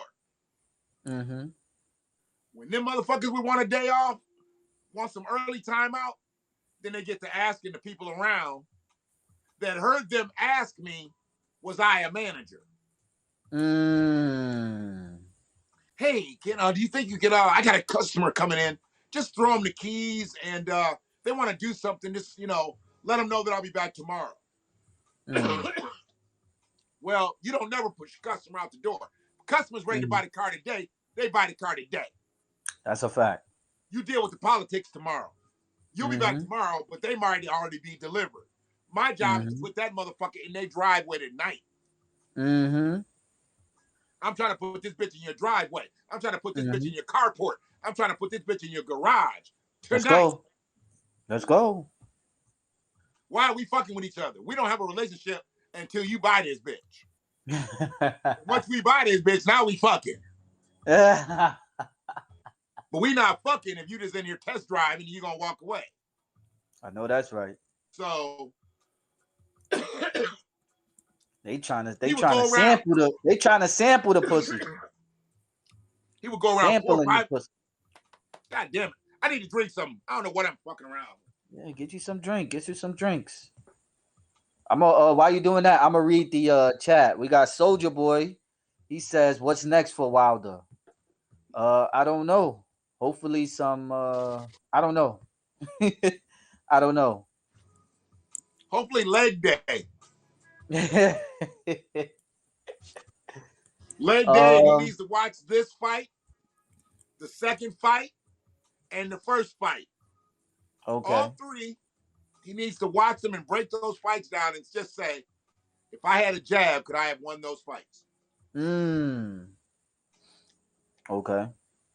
And if he says, yes, I could have won those fights with a jab, he needs to call up all of his trainers and tell them to get their shit. They can, he'll cash out their last monies.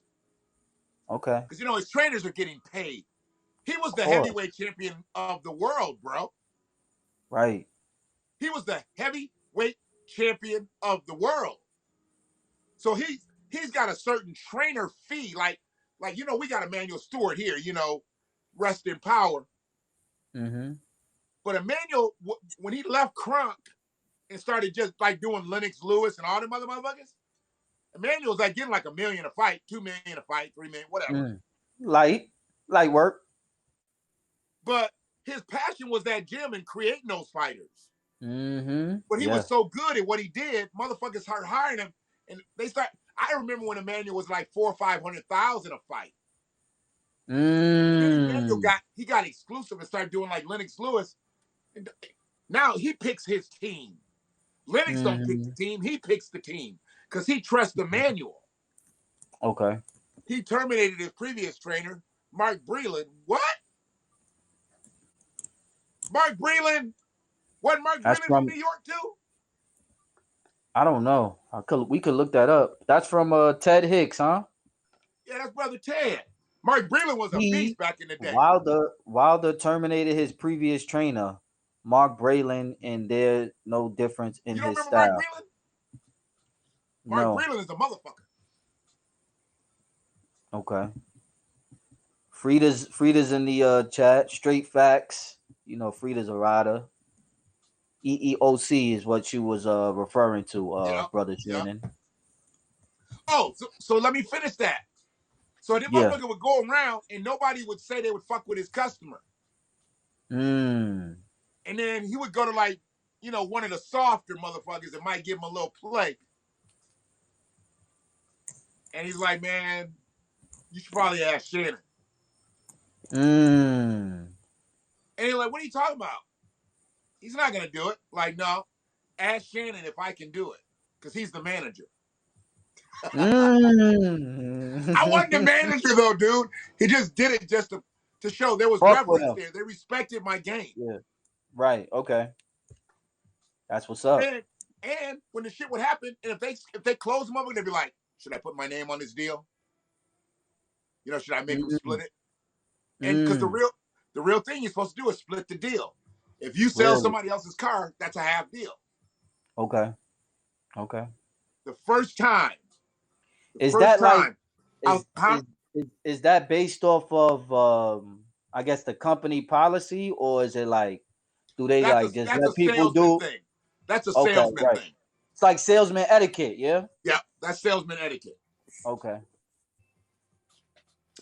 And some dealers, you sell the car, if it was that other person's original thing, then they still get their deal, and then generally behind the scenes they'll cut each other some bread.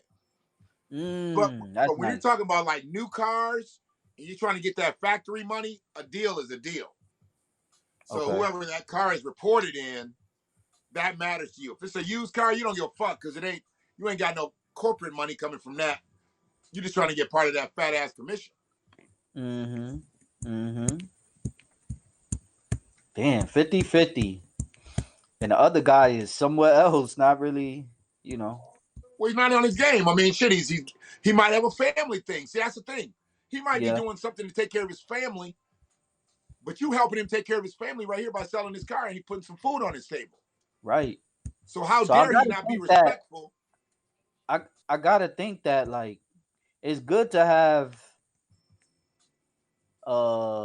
co-workers and salesman teams who you like really fuck with like that. You know what I'm saying?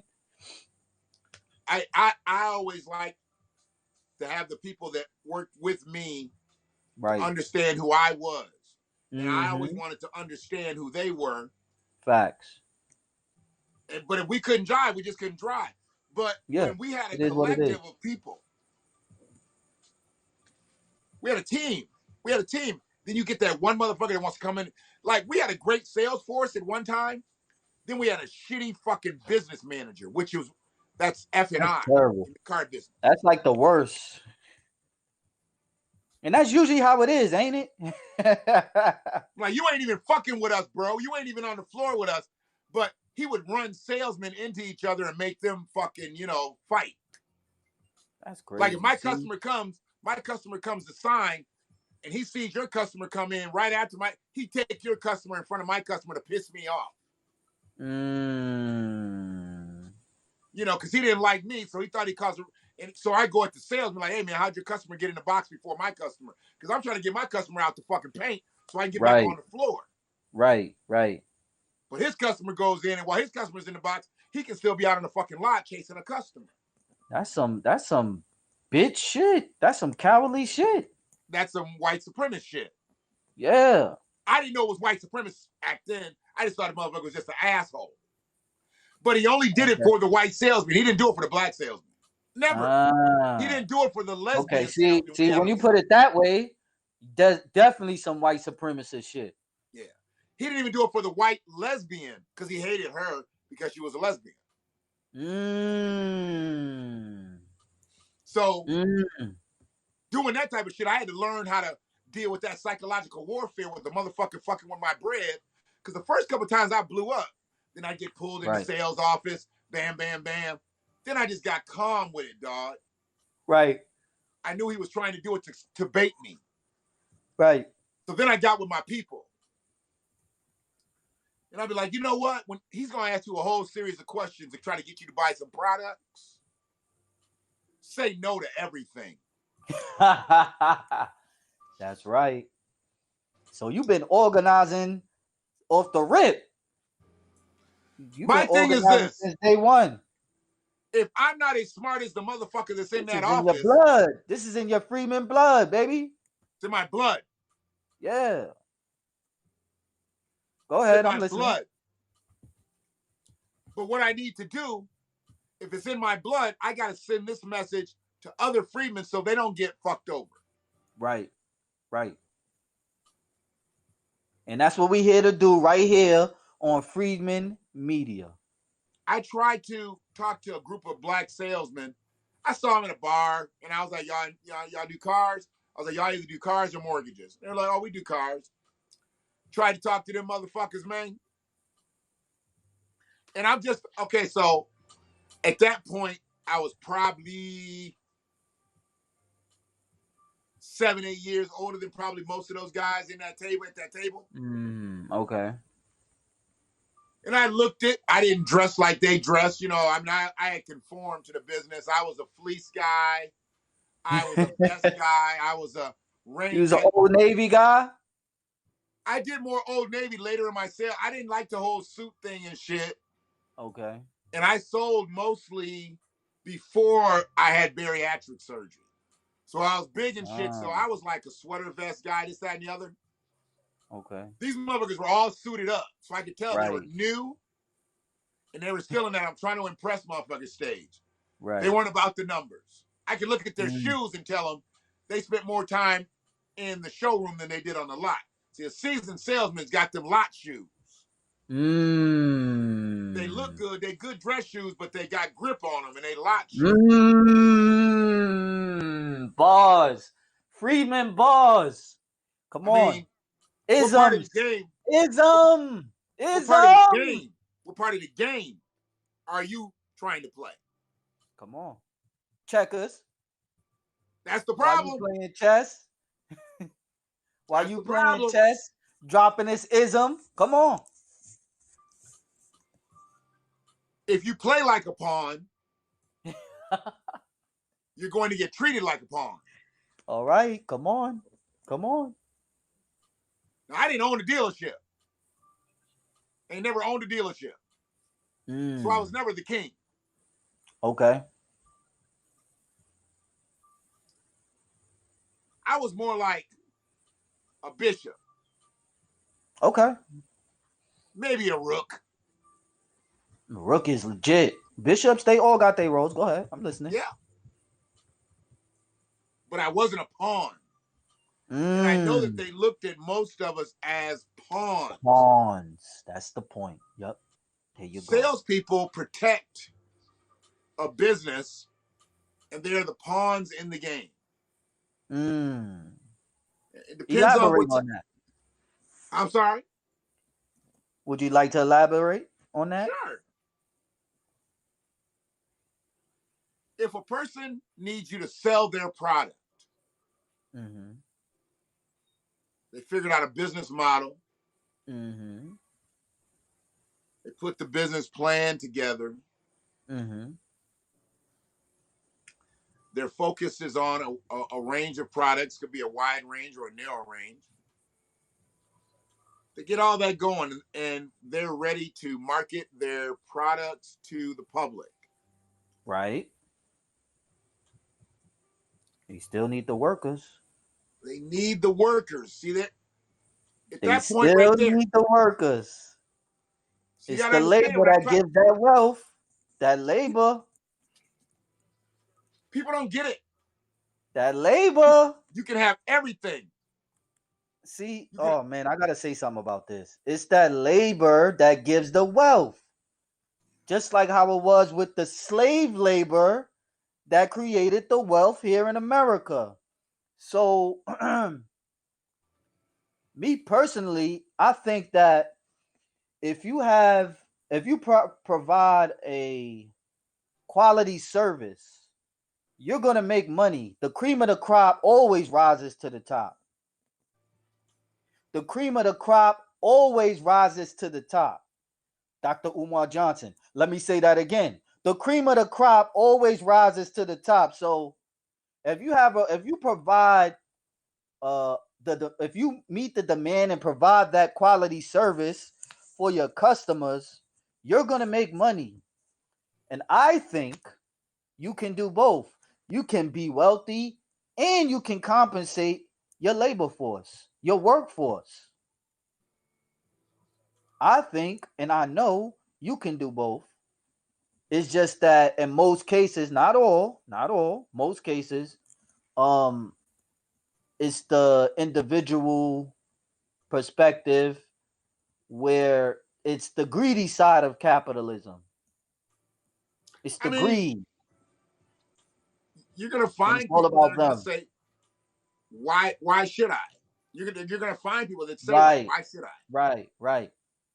And to a certain extent, I can understand that because you're making the risk, you're creating the opportunities and things like that. But it don't even have to be a why should I mentality. You know what I'm saying? You could be like, why not? These people are helping you create wealth. Your response could be, let me break them off appropriately, accordingly. That's my thoughts. The American workforce is treated with the Don't. same perspective that Black Americans, freedmen, sorry, Mm-hmm. African Americans, for some of y'all,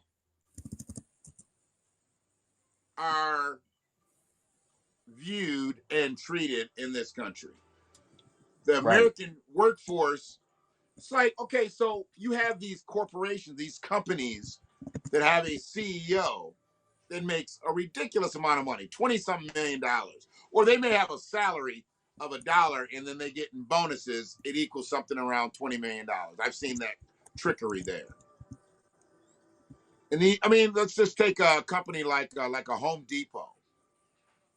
Okay. The top person in that company probably makes millions of dollars in a salary or a deferred bonus type situation.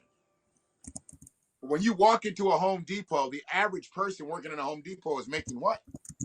12 to $13 an hour, maybe? Yeah, minimum wage or something That's really low. not. I've never seen Yeah, anybody at Home Depot talk about they make $7.25 an hour.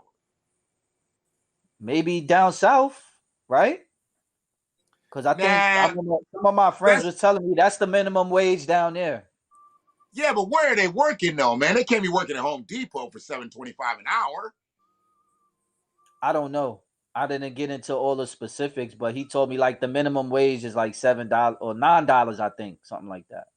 It's like Well, $9. national, I believe, is $7.25, but I don't know anybody that pays that low of a wage, It's unless crazy, you're like a man. server. I mean, I see it as very plausible because this is America and how the capitalistic society works here is um the labor force and the workforce in most jobs, or I'll just say a lot of jobs, they that's what's being done. They get they pay them a non-livable wage, basically. It's hard to live off that. You're not gainfully employed. What I'm saying is you can have a capitalistic system where people can be gainfully employed in accordance with that state or local area, whatever. You can be gainfully employed. You can have a most certainly livable wage.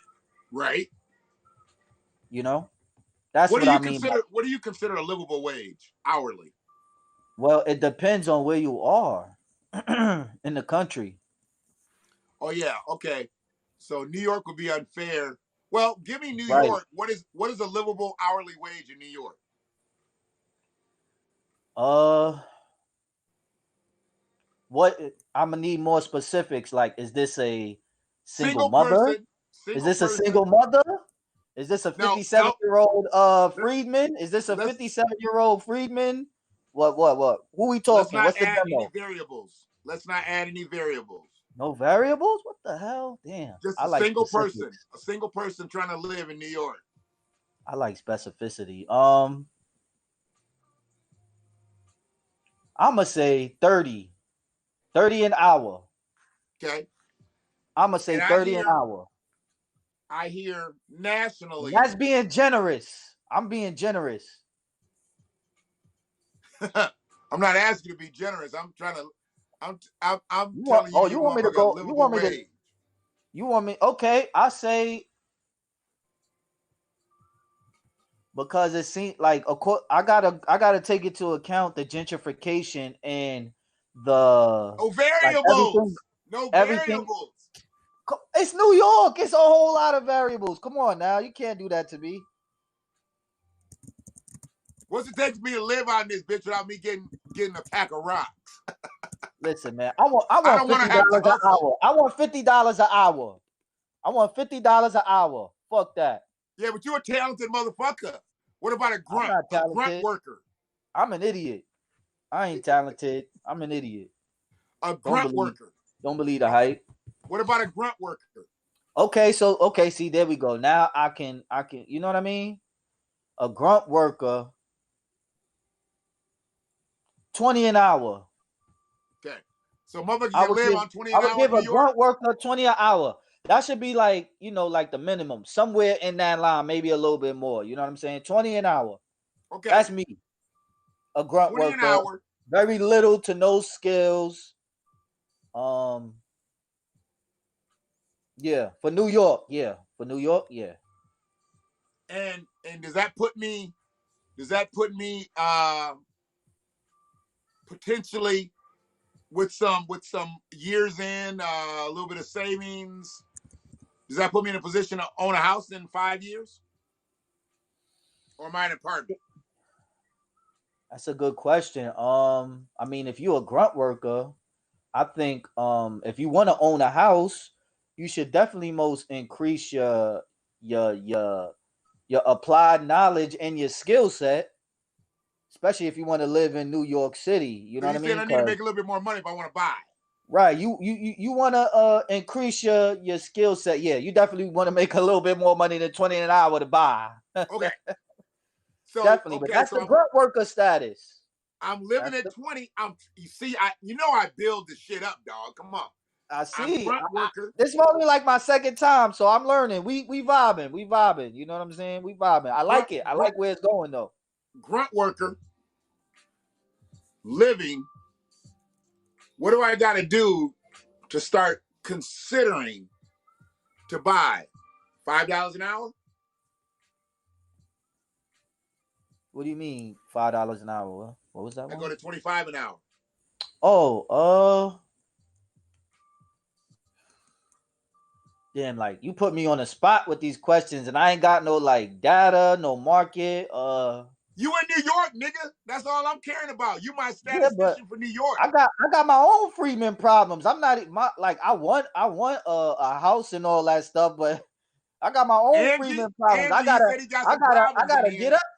get up to that. So when like the position I'm in right now, like I'm trying to work my way up to that. You know what I mean?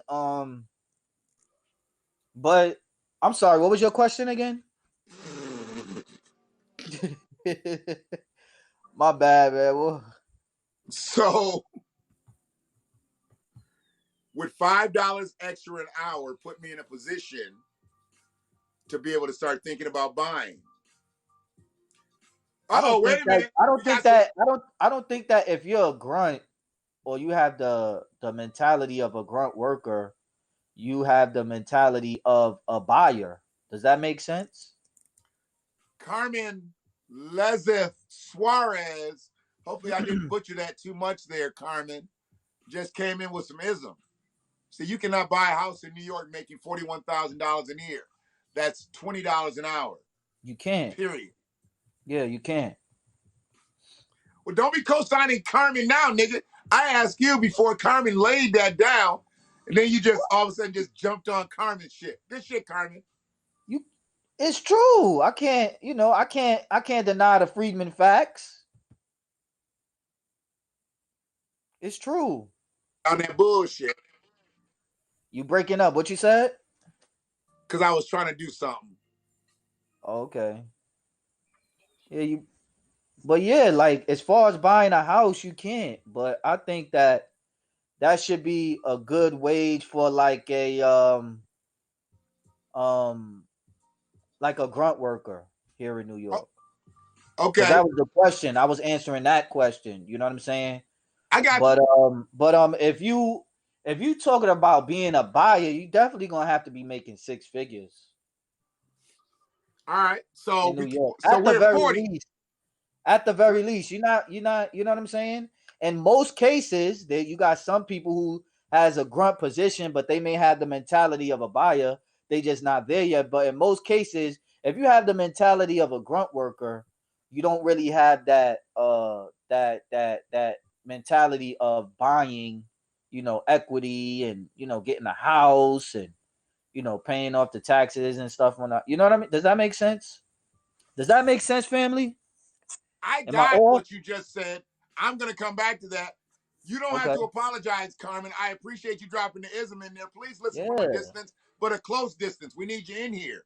We need you in the Right. conversation. Right. We appreciate you. That was a great ism. Thank you, Carmen. Thank you. Yes. And I want to add to that because you said six figures. Carmen, if there is an agreement with that, please put it in the chat. If you think you can get in there a little under six figures, let me know. Because I'm trying to build something here. Because what you just Okay. said, that's what I'm trying to build with reparations, with repair, Okay. Let's restorative go. justice for freedmen. Let's The go. person, whatever the fee y'all say, we got to be paid because it's a fee. Because they owe us some shit.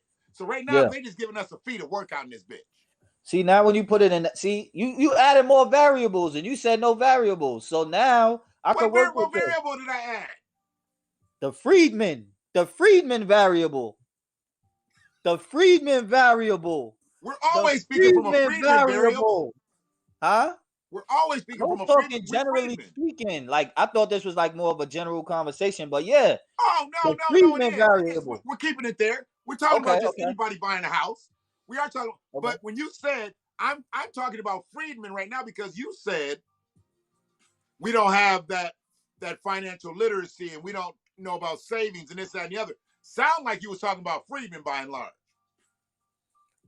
Didn't sound like you was talking about the typical American.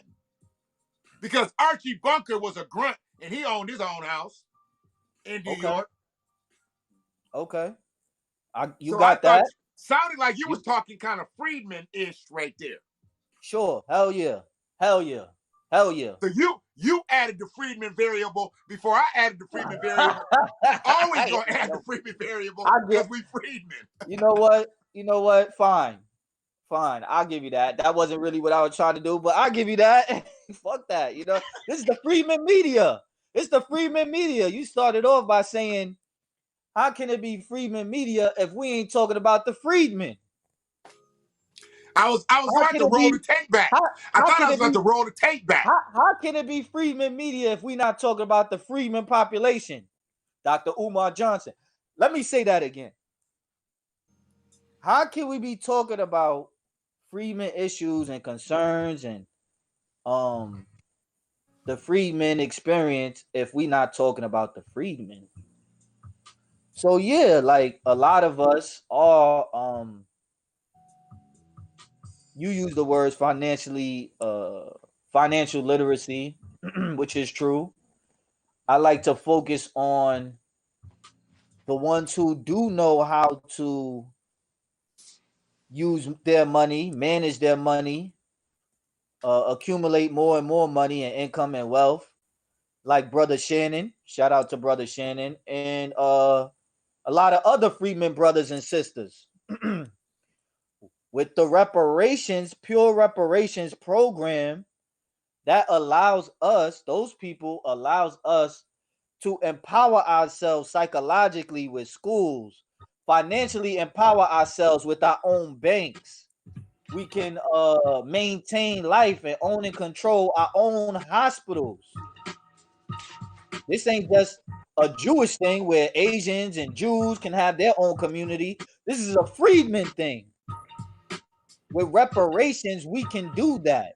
But in order to do that, we need money. We need money. And it's not just from and it's not just money.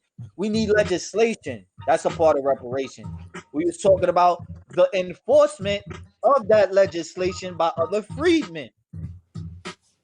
The enforcement of that legislation by other freedmen, brothers and sisters. The United Sons and Daughters of Freedmen. USADOF.org. Check that out. Check it out. Check it out. So to tie this back into our conversation, if we talking about numbers for the freedmen, it most definitely got to be more than $20 an hour.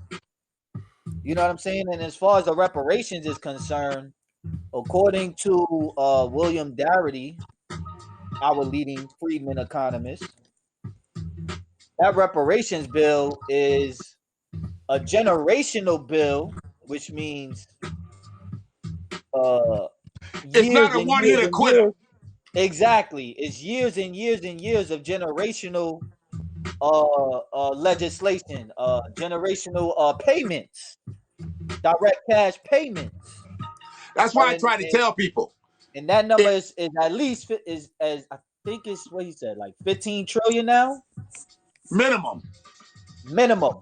They keep digging into shit, and the number keeps getting higher. I'm hearing now 20? Yeah, I heard 22.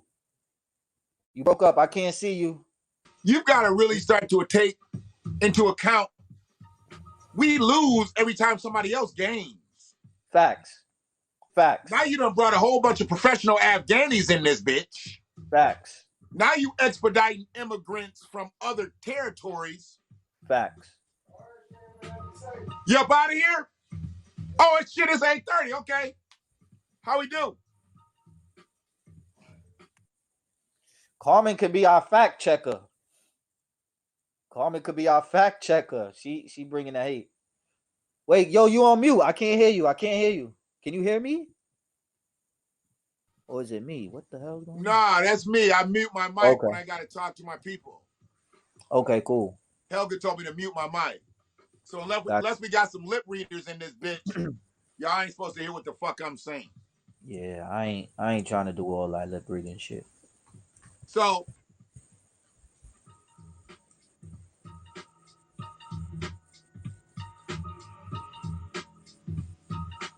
I like what you're if doing. We get the legislation, if we get like the legislation that we need enforced,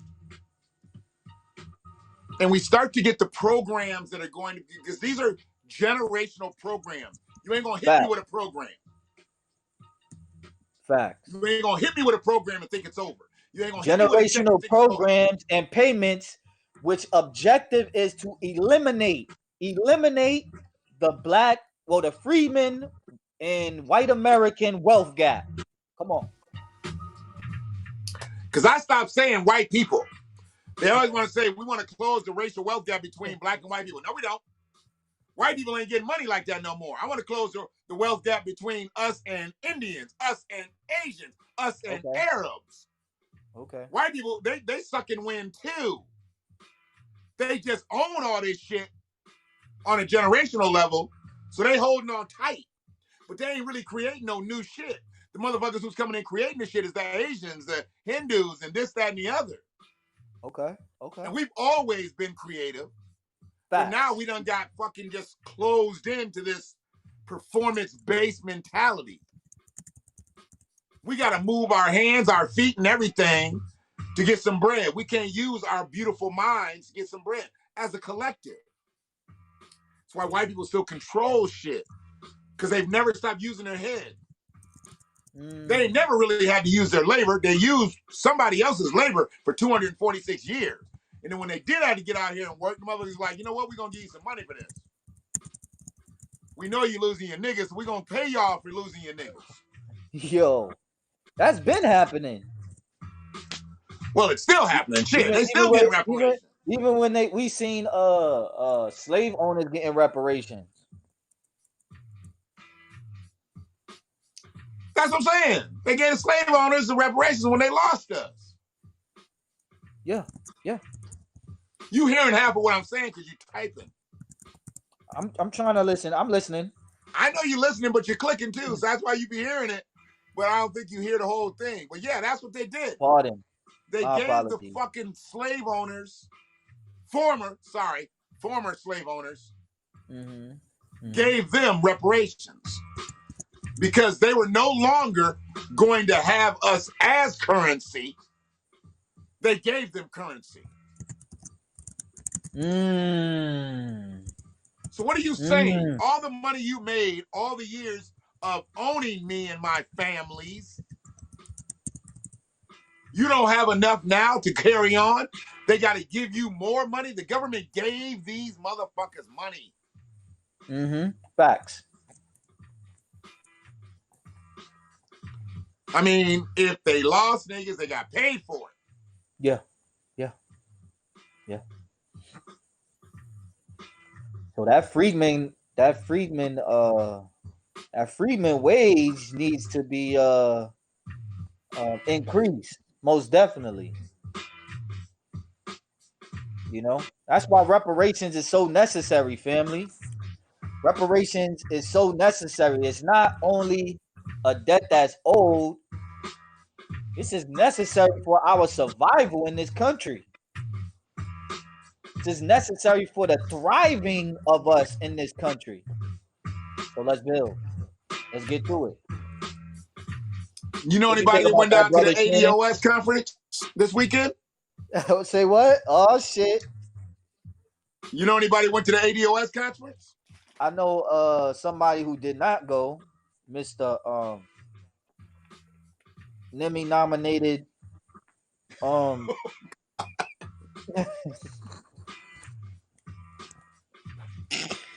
somebody who stop starting shit, dog. Somebody this who is a serious question. Somebody who allegedly had a dentist appointment. Allegedly, he had a doctor's excuse, man. Allegedly, a doctor's appointment. Allegedly, he had no. He didn't say he had to go to the doctor during the time of the conference. He said he couldn't go because of having it. So he didn't have. So let's. Hey, I don't want to misinformation tag. Okay. Carmen Suarez. Right, let me chill. Let me chill. I'm a chill. Let me fall back. Carmen Suarez has donated to the cause. I'm with the Freeman shits. You know, but you know, out of respect for you and the platform, I'm a chill. Cause we could go there, but maybe you know, let's build. Cause you know we've been destroying so much things. Let's have a build. I'm here for that. I hope you come back, Carmen. We appreciate you. Thank you for your love all the way around. Appreciate you. Thank you for your subscription. Thank you for your statistics and your numbers and your data and your data. And we appreciate Carmen came in here the way I want the chat room popping. Like, she came in with some facts. She heard some shit, got some shit straight, said it in the chat. She didn't just lay back in the cut like most people. She got active in the chat. Right. Real early. We need you real early. Just come in, just dropping bombs. If you got facts, drop bombs on us. We, you know, people probably be hearing us go back and forth. They be like, oh, them niggas yelling at each other. We're not yelling at each other. We just two freemen having a spirited conversation. I'm 51 and he's 37. I'm 57, sir. Thank you. I know you trying to use that that's Friedman savvy there. I peeped it. Look, dog, you're not gonna He give me a tried to use buy-in that at your Friedman 57. guile there, that Friedman cunning. But I peeped it. I'm a Friedman too. You must have forgot. I peeped it. I peeped it. Got that Roy Jones going. Y'all must have forgot. That's right. So the ADOS conference happened this weekend. He was not there. Mm-hmm. A lot of people wasn't there, according to the. Oh, so what was the vibe? I don't even know. They didn't pack the church out this time like last time? No, they did not. Who spoke this time? Did Cornel West, was he there? From what I'm hearing, because I don't really pay attention to them like that, but from what I'm hearing, there's a lot of people complaining about like a whole bunch of white people speaking on at the ADOS conference? That's what I'm hearing. I don't know. We don't need no white people. We don't need no allies like that. This is all I guess speculation for me. I'm only going off of what I've heard.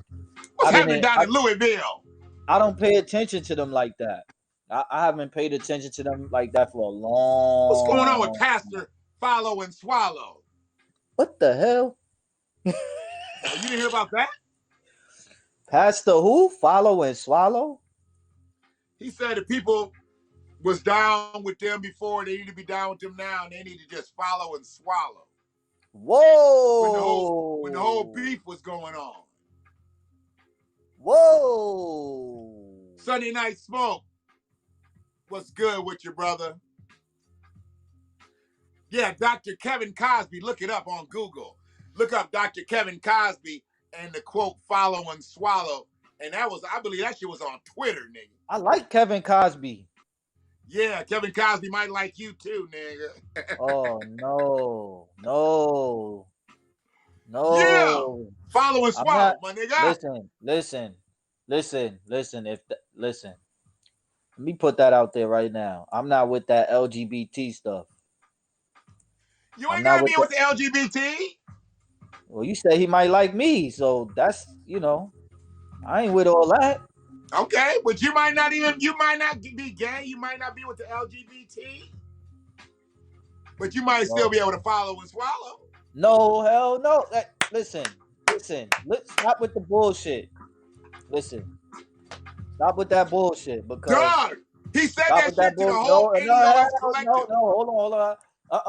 I ain't with the following and swallowing nothing. This motherfucker said that shit. Unless it's some nice big ass titties in my mouth. You ain't got it. Put some nice big ass Friedman titties in my mouth. Hell yeah. Yeah. You ain't. Some Friedman, supple, soft, big titties. I like the little ones too. I'm an ass man. I like my woman with curves. It's a bonus, but I think we're getting off topic. But so what? Just a tad bit. Right. So Kevin Cosby, is he the ops or something? Kevin Cosby, that's whose church they having the thing at. Oh hell no. Yeah, Kevin Cosby is the pastor of the church that they have the convention at. Because I've heard a lot of his like talking points and content, and it was good to me. I never really heard him mention ADOS or anything.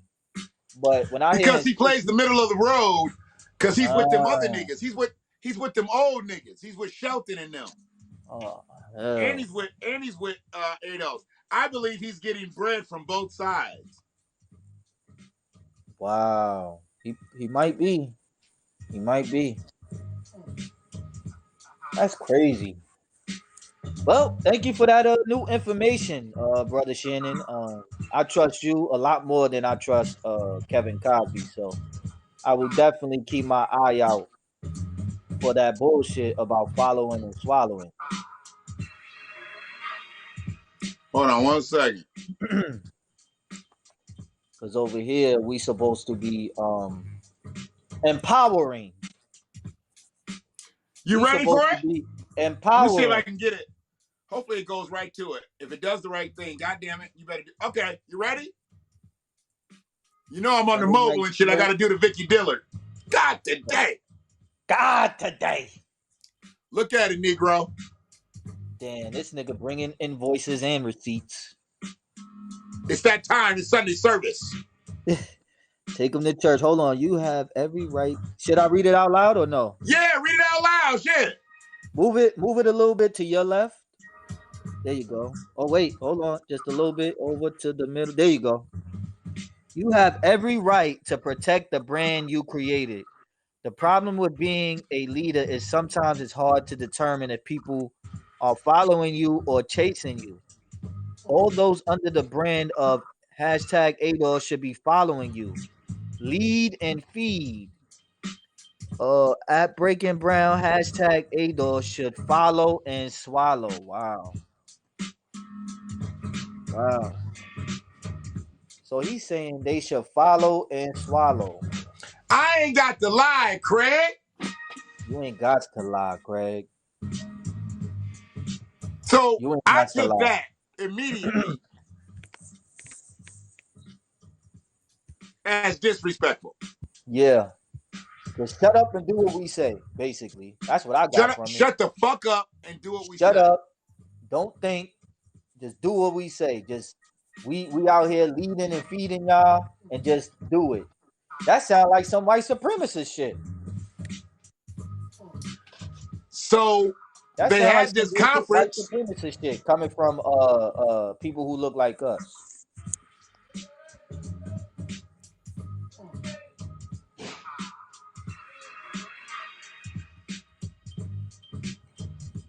What's up, chat? What's up, chat? 3 years, they said Sunday it's the night second annual. Okay, go ahead. So in 19 they had one, 20 they didn't have one. This year they had it. They called it the second annual. I thought annual happens every year, but fuck it, don't matter. That's what it means every year. They said exactly second annual, even though it didn't happen last year. But anyways, okay. So they had a motherfucker. They have it without Antonio. They had a motherfucker. They have it without all the speakers that they had. Now you telling me there's a whole bunch of white folks in that bitch. According to what I heard. That's what I heard. I don't know. What I heard. Are you LeVar Ball? Who's asking that? A troll?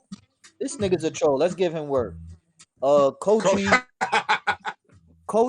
Poo. No, nobody looked like LeVar Ball in this bitch. So am I LeVar? Who is he talking about? He must be talking about me. I don't know. We don't have anybody in here that looks like LeVar Ball. Because I'm not even light-skinned. Why would wait, is that the father? Is LeVar the father? LeVar that's the father, right? I believe LeVar is the daddy. Yeah, LeVar is the father. So is he talking about you? Nigga, I know you don't look. You don't look nothing like me. With a stupid ass name like Coachy Poo. That's the father. What the hell does that mean? Did you come from LeVar himself? Coachy Poo? Like what the hell type of name is that? But whatever. You look like a little. Your profile pic shows look like a little white baby. White baby. Shows a little white baby. Ain't nobody on here LeVar Ball. This is the Freedman agenda. This is the Freedman media. Coachy. What is your agenda? Because you got a profile pic of a little white baby. What is your agenda? I've never been in this realm where I see a little Morgan too. Where all these people come from? All of a sudden, I started looking like motherfuckers.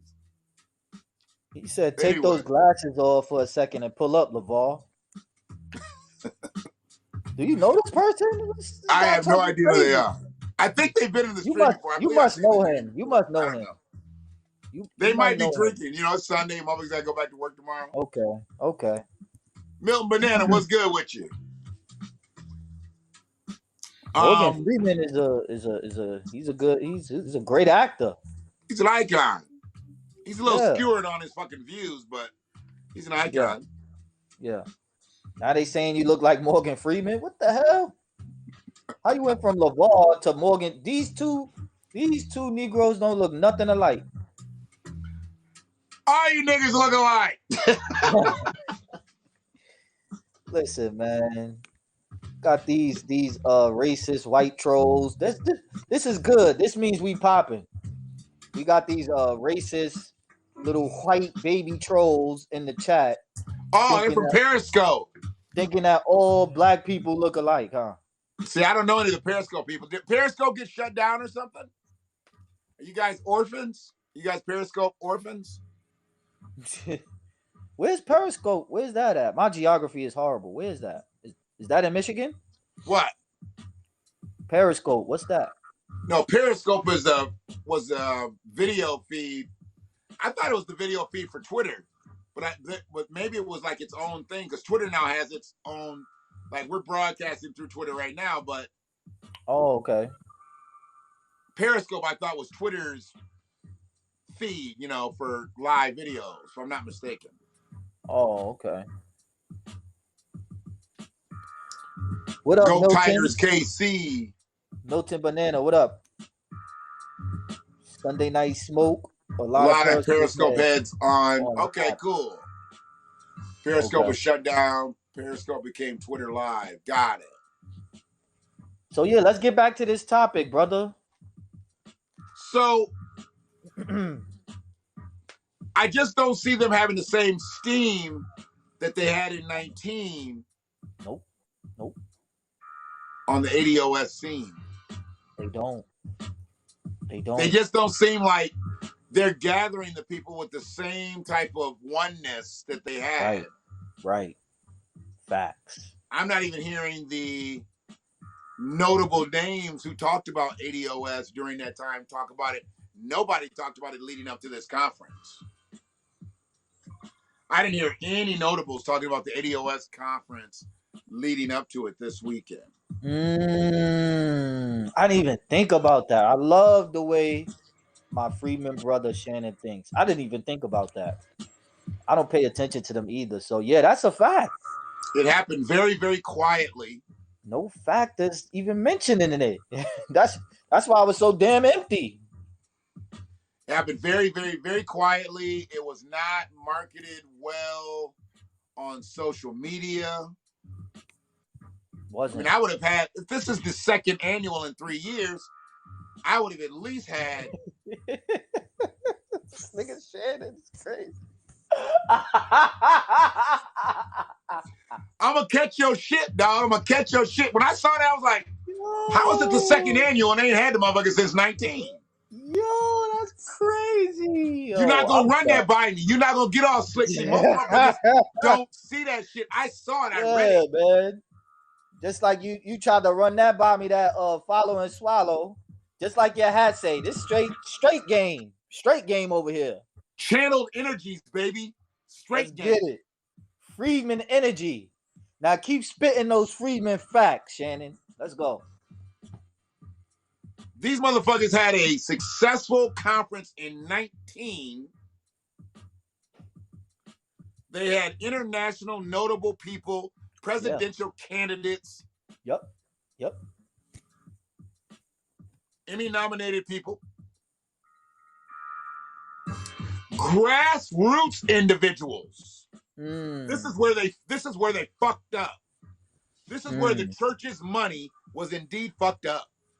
Okay. Because those grassroots motherfuckers that was in the game and a part of the ADOS conference in 19, they ain't with him no more.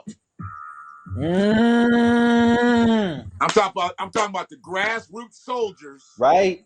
That tells you a lot. The grassroots soldiers that was down with them, that was really moving. Listen. They not with them no more. That tells you a lot, family. You about? Hold on a sec. All right, let me read these. Let's acknowledge our supporters and read these chats. Sunday Night Smoke podcast was good. A lot of Periscope heads on TV. Periscope was shut down. That's by Antoine Fisher. Coachy Poo. Periscope became Twitter Live. Milton Banana. Twitter owned Periscope, but it was a different app. Okay. Cold Tigers. What do you think about what do you guys think about Pfizer vaccine putting unborn babies into people? I'm not familiar with all that. But yeah, I don't know what the hell that I don't know where the hell you're going with that. But yeah, what were you saying, brother Shannon? You back? You black at it? I'm back. We black at it. Listen. So let me get back in the train of thought. The conference comes off 2 years later with less steam, less notoriety,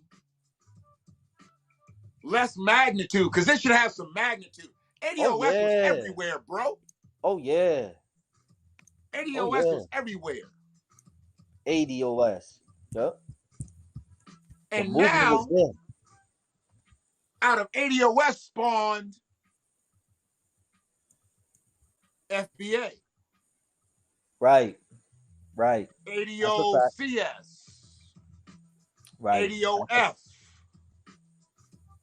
That's a fact. DOS. Right. Friedman Media, baby. I was waiting for you to say that. Motherfuckers really weren't calling themselves then. They were calling themselves ADOS. Right. I was waiting for you to say the Friedman. ADOS had steam. It wasn't that Friedman weren't known about. We were riding with what had steam. Mm-hmm. Mm-hmm. And we looked like we were collected. Mm-hmm. Mm-hmm.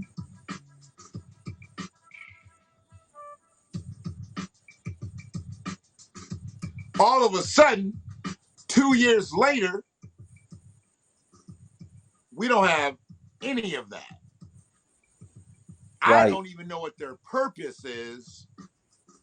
I mean, obviously, reparations was the vehicle. There was nothing else. It was reparations. It was restorative justice. It was recompense, policy, and legislation. Why the fuck there was fucking beef with Tariq Nasheed? I had no idea. How do you allow your platform to become a fucking reality show? And Yvette Carnell did that.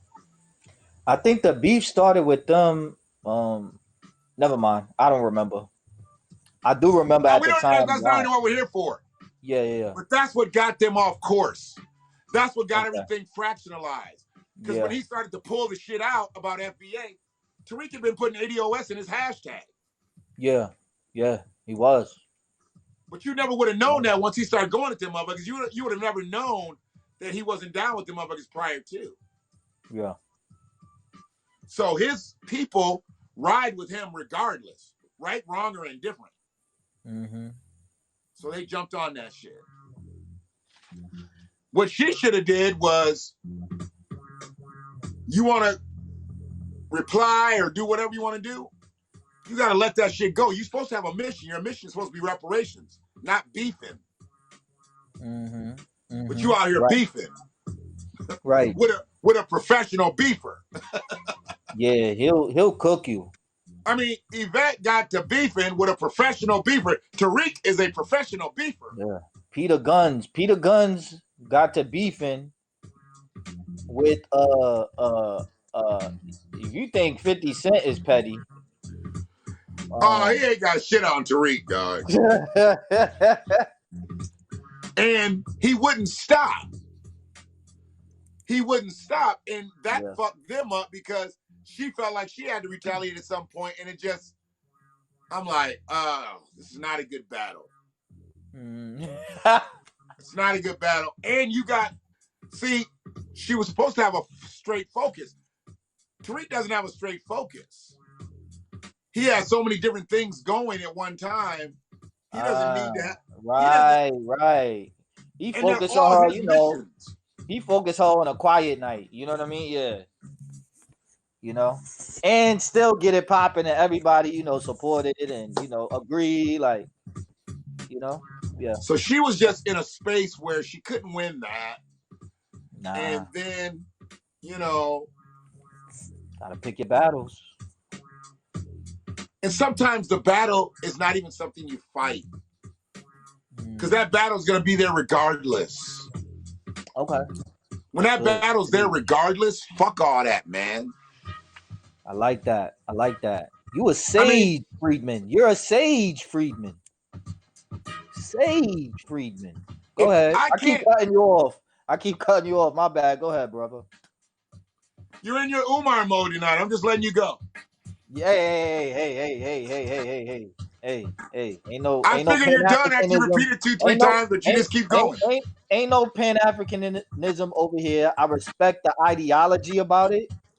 I respect the ideology because on some level, I guess, I can agree to the Pan-African ideology or whatever. I do think we do need to have some type of code of conduct amongst all ourselves, as far as quote unquote blackness. But when it comes to the political tangibles and the political work and, the work I even do out here in these streets, Africans don't even fuck with Pan-Africanism as a group. You feel me? So I hear you. We ain't even gonna do all that, Freedmen's. No. Nah. I mean, I want to let you go because I try to give the youth their time on here. There you go with the bullshit. See, I'm catching you every time. I try to bring the youth in, and I didn't know if you was trying to be the prince of Pan-Africanism. Because you got that. Because you got that smooth skin. I thought you might have been trying to be the Sheik of Shea Butter.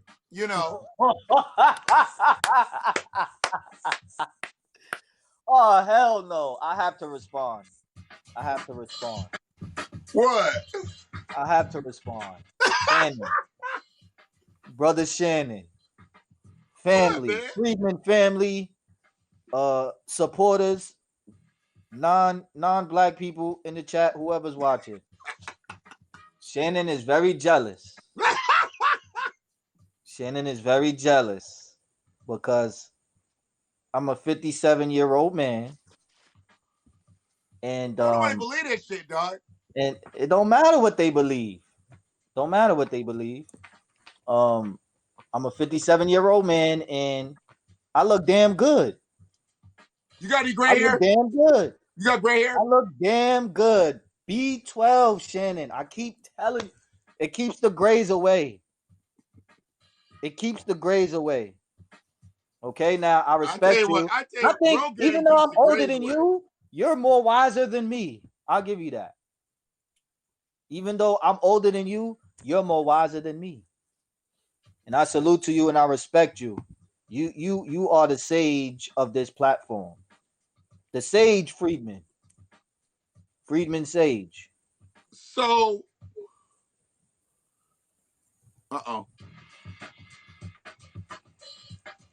okay, so like I said, nobody believes you're 57.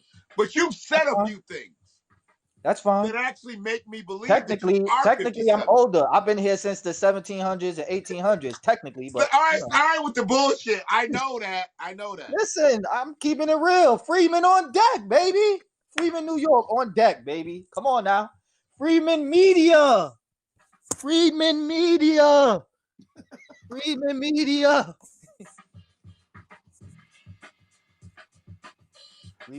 on deck. Let's get it. So, where do we go? How do we get the masses back together? We're so fucking fractionalized. And remember, we were just talking about the number. We got to like 93 million people. Yeah, we did. We did. You did some hella calculations on that. I like that. That was lit. Motherfuckers don't be thinking I be bringing the data, but I be bringing the data. Liddy Two Titty. You was bringing the data, all that. So that's that Ann Arbor shit. AAPS, bitch. Okay. I'm proud of where I went to school. All right. I'm proud of where I went to school. But see, I learned how to read at home. As you should be. I That's that Ann Arbor two-step. That's the Ann Arbor two-step. Motherfuckers reading the comics and shit. I was reading Reader's Digest and TV Guide and newspapers and shit. I never even fucking read comics. I like the Lockhorns and I like Beetle Bailey and there was another motherfucker that I liked. But that funny shit, I'd flip that shit over. I'd be doing the crosswords and all that shit. I don't want to see no goddamn jokes. I was the motherfucker to joke. I just saw something today, bro. They said the class clown is usually the most smart motherfucker in the class. Real shit. I gotta hold on. Bars, Friedman bars. That's a bar. And I was like, I could agree with that.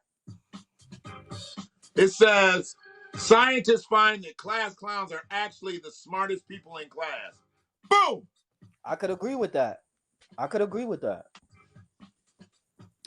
You gotta be smart to be lyrical like that, to be coming up with the shit. Yeah.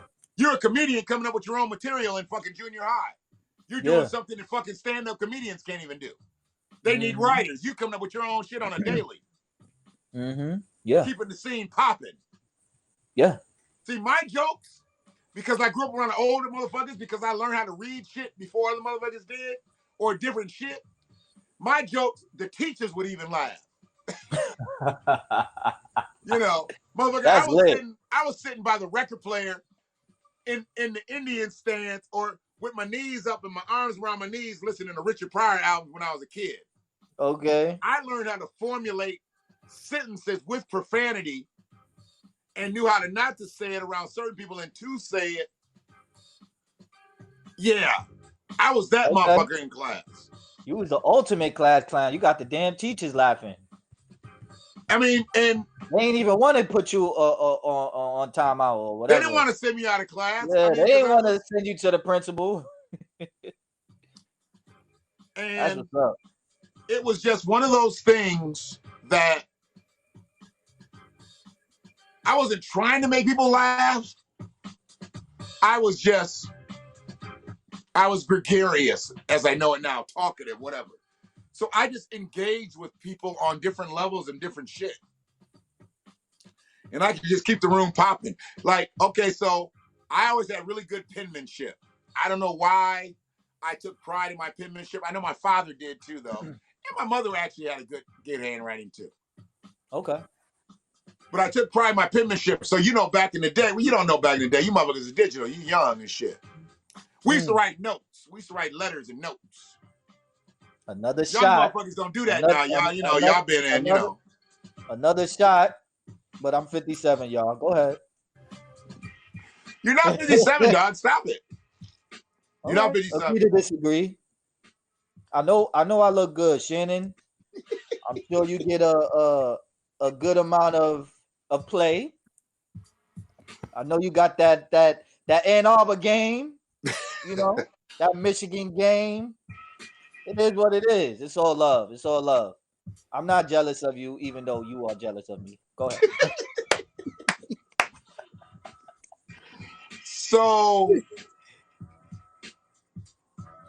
you make me lose my train of thought. But you was talking about your experience in school and being a ultimate class clown. Oh yeah.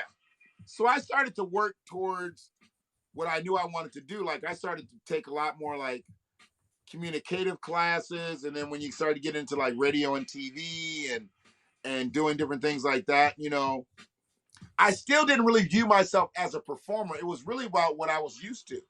Like, you know, my mother was really into the broadcast scene, and she went to broadcast school, you know, graduated and whatnot, but never really even opened the mic because she had 3 young kids. but she had that accomplishment under her belt.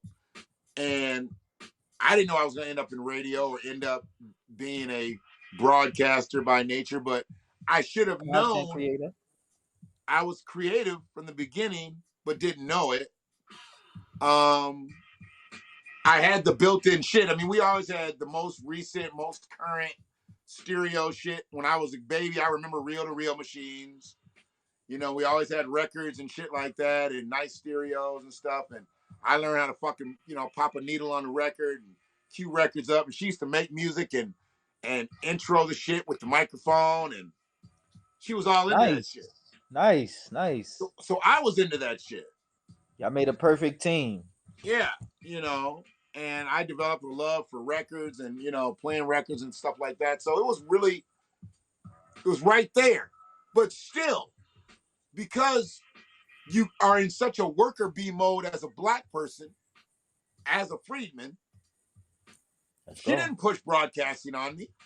She didn't push it, even though she knew I had like a knack for it. I could play my music as loud as she wanted, as loud as I wanted, until she went to bed. Then I'd have to throw my headphones on. She never yelled at me about playing my music too loud. Okay. Because it was what I grew up with. I grew up with loud music. That's what's up. I mean, she had little get-togethers and stuff. Time to go to bed. I can still feel the vibration of the floor, you know, of the records and shit. I mean, I was in that scene. So nice. I always loved that part of it. I love the music and everything, and I love, you know, the broadcasting part. Beautiful. Because you're in such a mode of just trying to walk the straight and narrow, she didn't look at that as like she could have pushed me through school and said, you're going right to journalism school or broadcasting school or whatever right out of high school, but she didn't do that. She let me kind of find my way for a couple of years and whatnot. Interesting. And she just brought it to me in my mid-20s and was like, you know, you gonna do something with that voice besides try to impress women with it? That was it. Uh-oh. I told you. I told you. All right.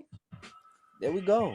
I like that. You know, write notes. That was our thing in school, and uh-oh. Oh, that's what that meant. That was a little inside thing. Y'all. Nah, nigga. I never wrote Angie no note.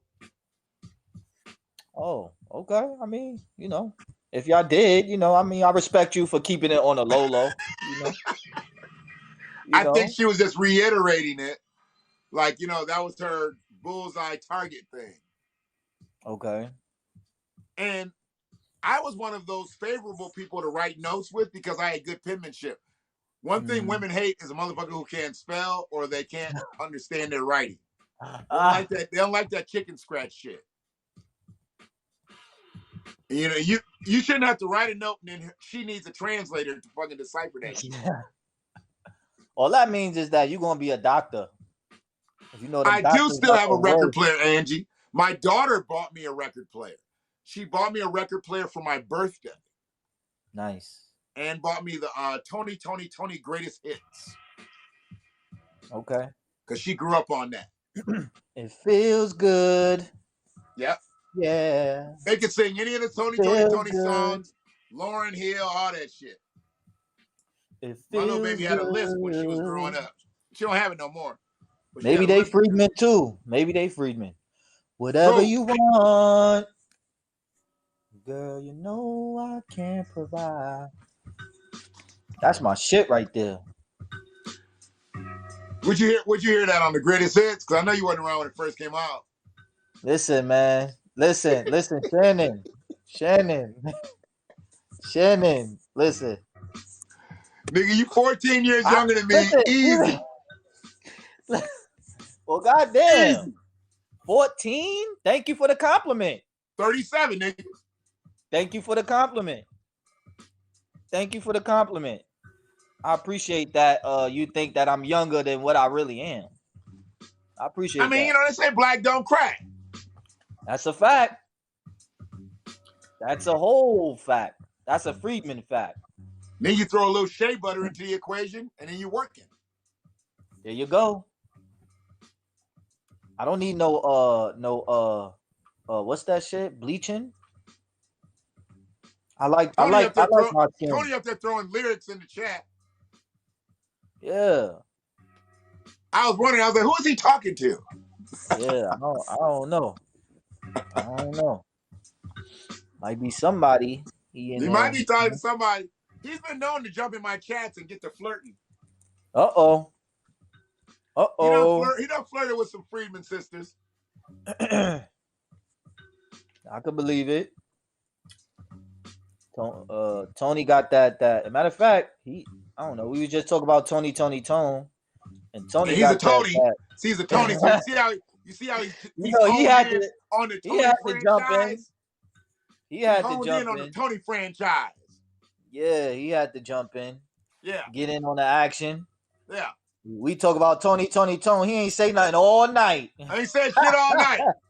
He ain't say nothing all night. We got up in his algorithm. He's like, Word.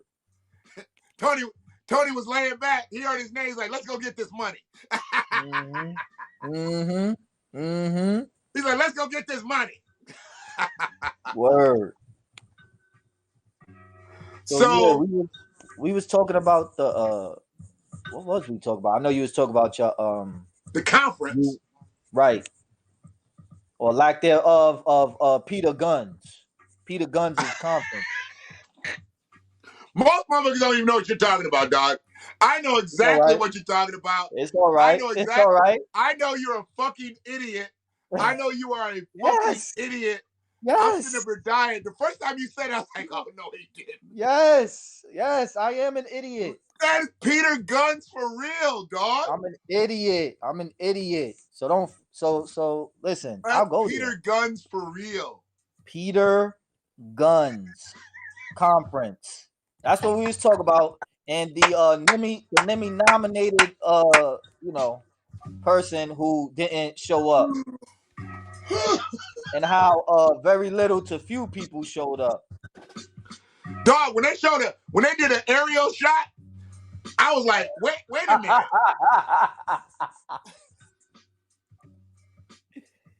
Oh no. I'm like, wait a minute, where the motherfuckers at?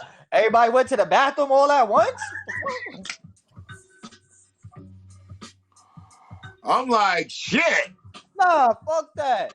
We gotta get at them because they was getting at our sister Tamara Johnson Shirley. Yep. Out here putting in the work. Yep. On a senatorial level. Yep. They got at our brothers and our family. The Be the Power on YouTube. That was messy. You see what I'm saying? That was messy. See what I'm saying? So fuck that. Peter Guns. Fuck that. We out here doing the work. Off of the momentum that they started, respectfully. Off of the momentum that they started and the traction that they gained. But you out here trying to monopolize the reparations conversation. And if we all freedmen, we should be able to have a say, especially if what we're saying is all factual and we're elevating the information. We're elevating the information to give to our freedmen brothers and sisters, to give to non-black people so that they can learn and see what we're trying to push politically.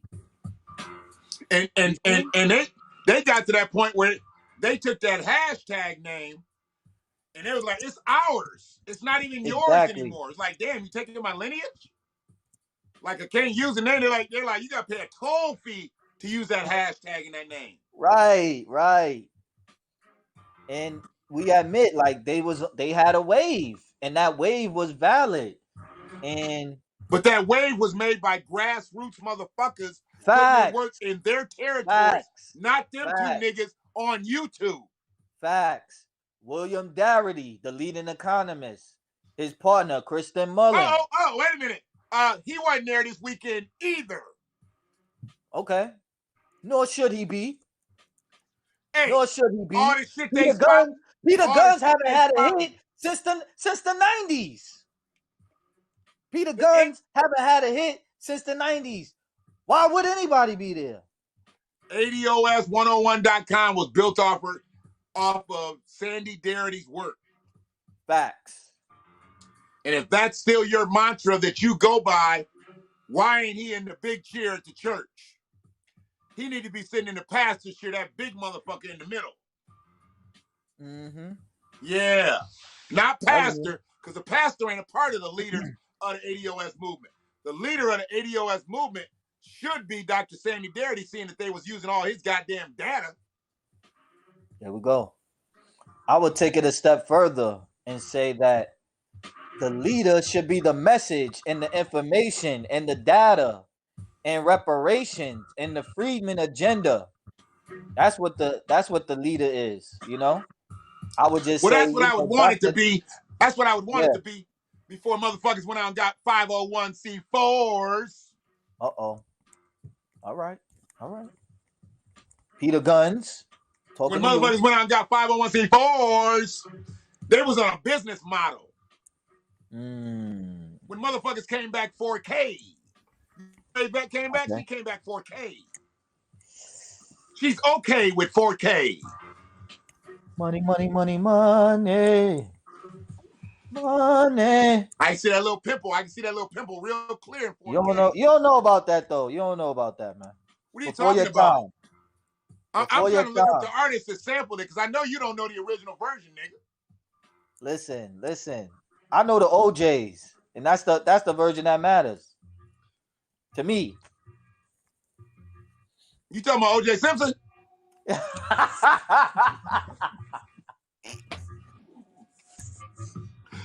motherfucker say you know the OJs. Goddamn it, you know goddamn well you don't know no OJ.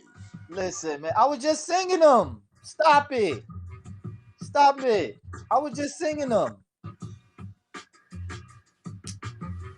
You come across with every now and then a little riff, little something. And I'm like, okay, so he probably, he knows that little song, he knows that song. You might be hearing some of this shit on these music soundtracks and stuff. Cause you real smart. You real smart. No, I'm not. I'm an idiot. We established that. That's you saying you're an idiot, not me. I'm a freedman clown. Hold on a second.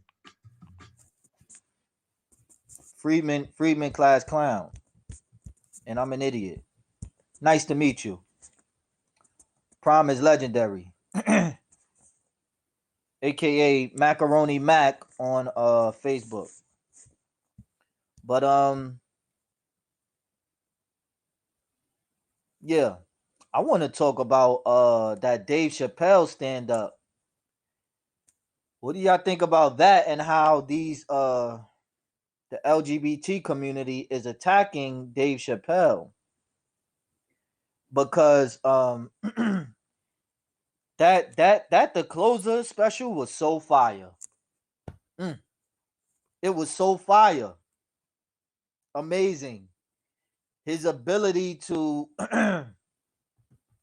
include the current times and the consciousness and the black experience or the freedman experience with truth and funny is amazing.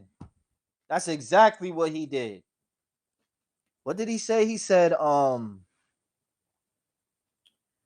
LGBT is a minority until they want to be white. LGBT is a minority until they need to be white again. And I think the example he gave about that was when he got into it with somebody in the LGBT community, some big brawling white dude, and then the big brawling white dude called the police. Did you see it, Shannon? I didn't see that. You ain't see the closer? I thought you was gonna watch it that night. Remember? Oh yeah, I did see the closer. Yeah, that's what I'm talking about. Did we touch on that already? Did y'all touch on that already? Because I wanted to get into that. That was the first thing. Okay. But I mean, I didn't go into that. You and I never touched on that. And I was the one who put I put you, I told you about that and telling you how, good it was and how you should watch it. really good. And I got to go back and watch it again, like really wide awake, because I drifted a little bit. I was tired as fuck, but I still wanted to watch it. Okay, no doubt. But I got the gist of it. I heard most of the jokes, all of the truths. Then where I wasn't like a little foggy. All of it, all facts.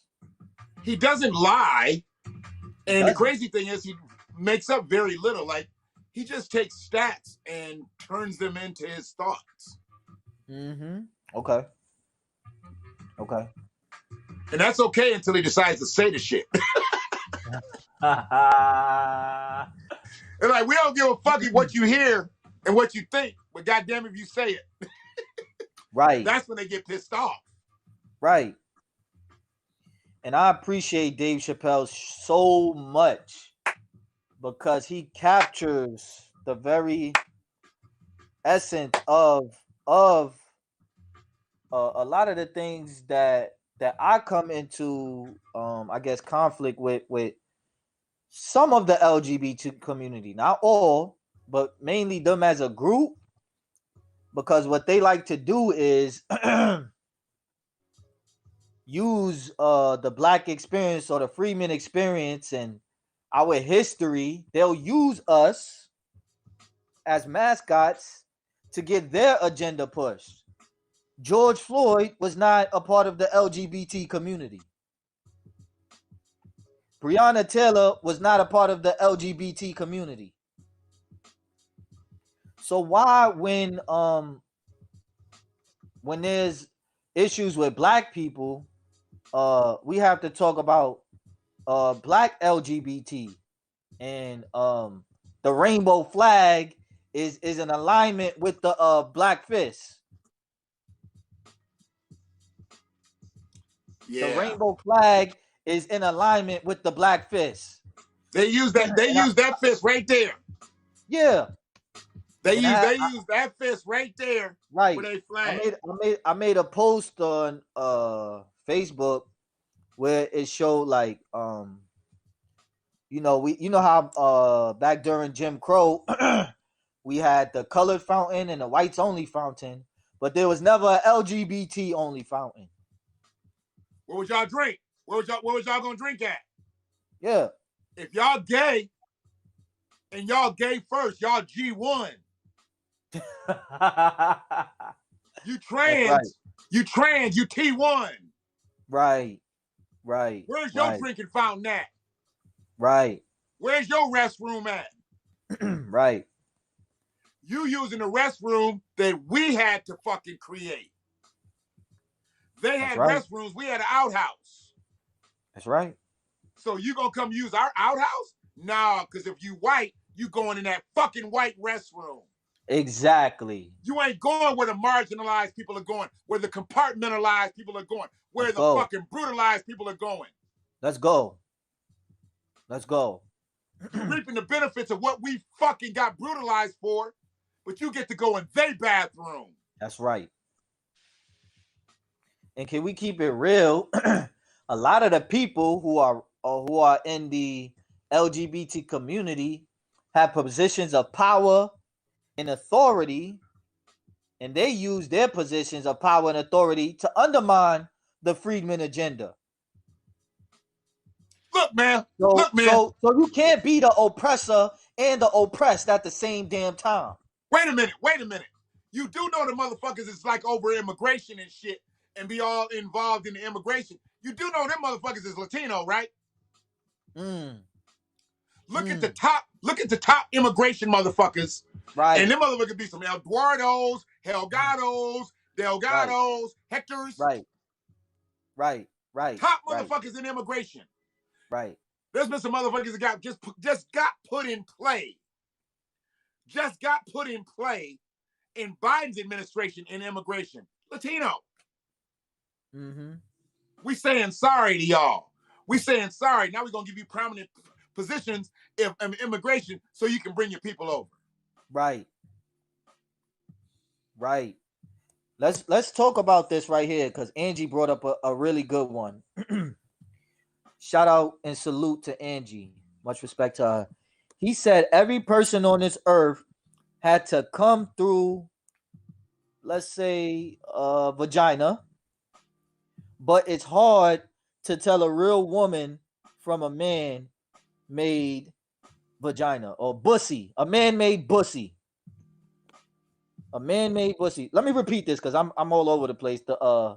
Like I can be really, direct and everything, but I'm trying to respect the platform and not, use the curse words. Man, read He that said, shit the way she fucking wrote it, man. Let's all right, let's go. go. Let's go. Freeman on deck. Freeman Media. We are the best. He said every person on this earth had to come through a pussy, but it's hard to tell a real woman from a man-made pussy.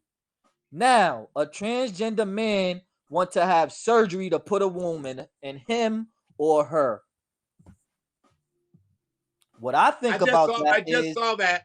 I read it, and it was a short video on it, but it was an article that came with it. So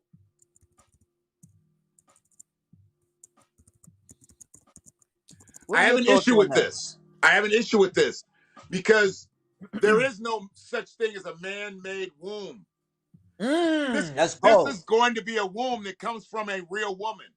Facts. Let's go. We're about to have a fucking surge in organ harvesting like a motherfucker. I got so much to say. Yo, quite frankly, I'm upset that a lot of women, or at least let's say more women, are not being a bit more vocal about this. Not all, but there are a good amount, I'll say, who are not with the bullshit. The women who are not with the bullshit and saying, yo, this is very disrespectful. Stop the anti-woman hate. This is anti-woman hate. I had a woman tell me that some trans woman told her that she was the blueprint for a woman. She that and it's not even a she when you talk about trans woman, that's a man. That's not your mother, that's a man, baby. Austin Powers. So if you identify as a woman, is that what it is to be a woman or womanhood? Hell no.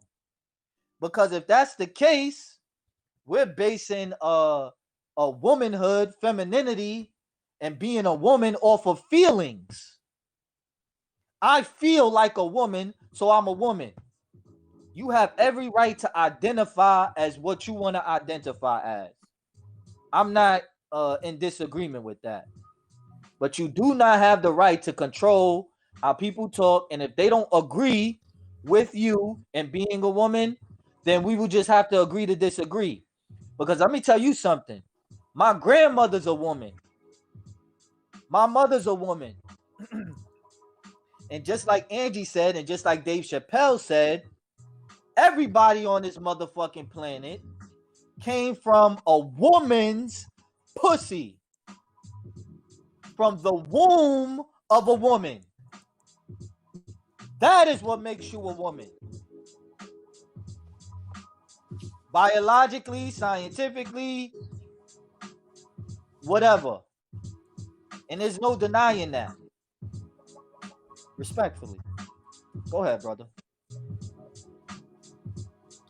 Okay, but you're talking about a vagina for a sex change, if I'm not mistaken, Ange. Absolutely. I mean, and that's just surgery. Right. That's just surgery. Or are you talking about like some sex doll shit? I'm talking about a vagina that's going to be the man's vagina once they take his penis off. But I'm trying to get clarification before I go any further. Because if she's just talking about like pocket pussies or something like that, yeah, those are out there. And they're pretty lifelike. Bussies, man. Bussy. I identify as being rich, but I'm working 14 hours. So say you identify having that bag, but you still setting that alarm clock in the morning. I get it. I identify as being trans vaccinated. I'm really not vaccinated, but I identify as getting the vaccine. I ain't getting that goddamn jab. I don't want the jab. But salute to the people who choose to do so. I believe in free will. I believe in free will. If you choose to get the jab, that's your business. But don't try to force me and mandate me to do it. So back to this conversation about trans and LGBT. I'm a I mean, proud, I'm a proud freedman man. I'm a proud black man, a proud freedman man. I protect womanhood. I protect my freedmen women. I protect femininity. I uphold it and I love it because my mother is a woman. I was raised by women. So you're not going to tell me that you're the same thing. If you right. identify as that, fine. I can't take that away from you, and nor would I. Nor would I want to. Nor do I want to. It just seems like whenever you disagree with the LGBT community and the fuck shit that they do, it's automatically considered hatred for Mm-hmm. disagreeing. Automatically. Right. If I don't agree with you, now you hate me. No. The Friedman agenda and the LGBT agenda is not the same. So stop comparing it. Stop comparing it. My ancestors were not enslaved because they were LGBT.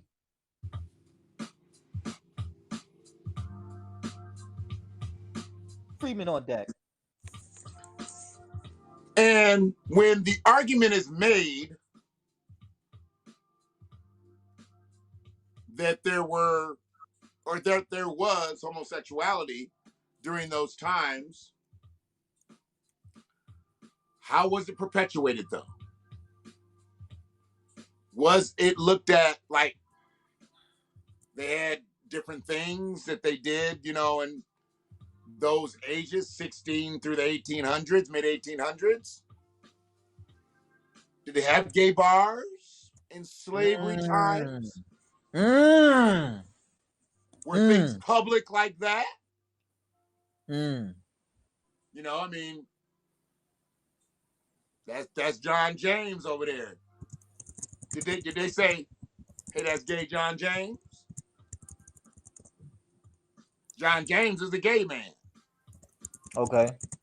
Chances are they didn't, probably because John James had a wife too. Ooh, okay. Okay. Relationships were huge back then, and having offspring was a business. I mean, look what they did with ours. But you had to have your own kids too, so they could grow up to be oppressors of the slaves' kids. So you had children too.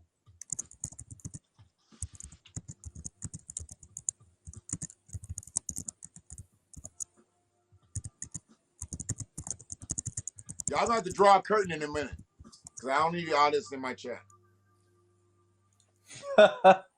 Yo. So yeah, man. I think everything what Dave was saying was all facts, all Friedman facts, all Snapple facts. He was right on. He was spot on. I mean, And all it was he doesn't even try to like hit the target. He's just like, I'm throwing this shit out here. You gonna like it or not? right, facts. And he's already put the testers out there with other motherfuckers. Dave is a professional, so he's not gonna land flat. He's gonna put some shit out there, but he's had the motherfuckers already rolling on the floor somewhere. I wouldn't doubt if Dave did that stand up in his hometown where he built that amphitheater. No, he did it in Michigan. No, I'm talking about when he practiced the jokes. I know he was in Detroit when he actually did the show, but they do warm-ups like before Eddie did Delirious, before he did Raw, he did a tour. He had the Delirious tour, he had the Raw tour. and he did right, the one show that made the movie. right, But he right. had said those jokes. He said those jokes 100 times. Yeah, yeah. That's how comedy is, though. They And go you know, to make the around. movie, sometimes they had Yeah, that comedian. Sometimes they had that comedian wear the same suit in several performances, and they get the whole comedy act off of several performances, but they edit it together and make it look like it's one show. right. Because even comedians don't hit their jokes the same way every night. Mm. But yeah, Even that's how musicians, comedy is. yeah, They go around, the country and basically tell the same jokes. right, absolutely. Yeah. Yep. So yeah, I mean, me personally, I make a distinguishment, if that's even a word. Well, I distinguish between women and trans women, and it's not hate. It's not hate. It's not hate. You just you just like an OG vagina. Just say that. That's what the women got. That's just what the women So got. so you're not saying anything negative towards trans vagina. You just happen to prefer your vagina to be OG. I like vagina, real vagina, because if you ask But it me, is a real vagina when a trans person gets a vagina. And it can look as pretty as Angie's, I I guess. don't know. I can't confirm or deny that. I'm not interested in looking, to be honest. I'm not either. But I'm I can't saying, confirm or deny that. And I'm not interested in looking to, do research on that to see for myself. well, I wouldn't say vagina. I'd say original vagina. And that's what an Okay. OG vagina would be. When you came out the vagina, you had a vagina. To me, that's the only type of vagina on the planet. So when they say they got Apparently not, as well, per Angie. I mean, listen, Angie, I respect you. You're a good woman. Um, but as per Angie, I will just have to agree to disagree with her. I'm just saying, man, I will the have to way they're agree to making this disagree with shit her up, the way respectfully. they're making this shit up, we have to decipher between OG vagina and GMO vagina. There is Oh GMO man, vagina. I call it bussy. That's what it is. Bussy It's is not bussy. that though. Bussy is something different. Listen, man. I refuse. I refuse to say that a trans woman has a vagina because it's not the same. It's not the same. She don't have a trans woman does not have a pussy. And if she does if a trans woman does have that, which they don't, but let's say that they do, which they don't, but let's say that they do, it does not push out babies. That is a big difference. A big difference for me. It does not push out. It didn't listen. A trans woman did not push me out of their so-called pussy. It's not the same. Sorry. LGBT, you're wrong. You're wrong on this one. You're wrong on this one. I'm sorry. You're wrong. What song is that? You're wrong, baby. You're You're wrong, wrong, baby. man. And you're wrong is strong. You're wrong is strong. You know, we can acknowledge your LGBT history, the Stonewall riots. Y'all fighting for y'all rights and everything like that. Respect to you for that. Respect to you for that.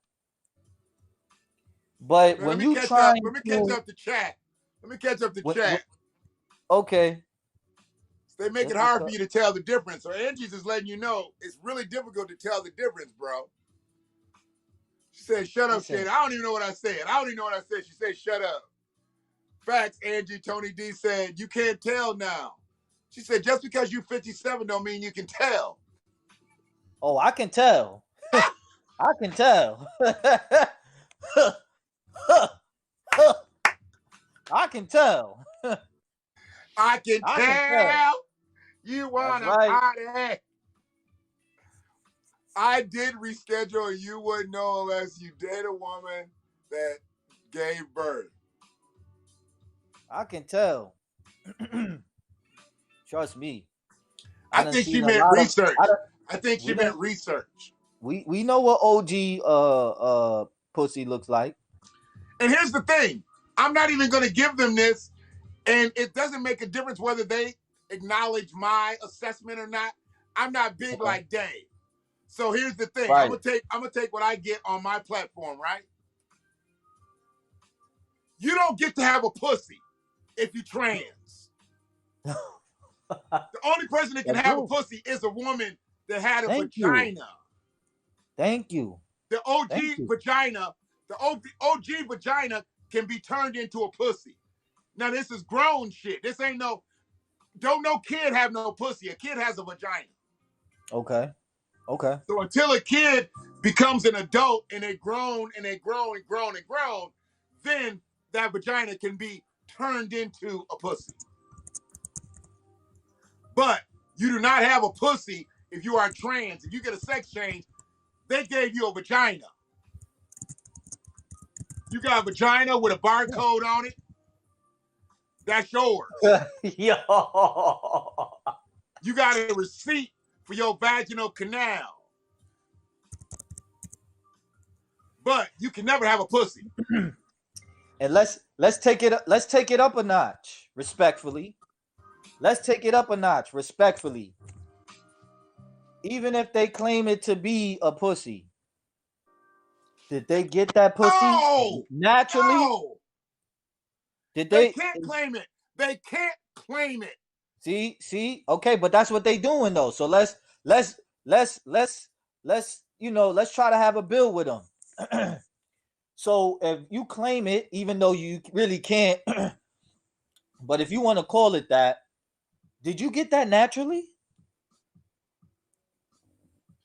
Dude, that's an easy fucking fail. Because they Did can you get say, that? yes, Did they you got get it that naturally. naturally? Was you born with that? There you go.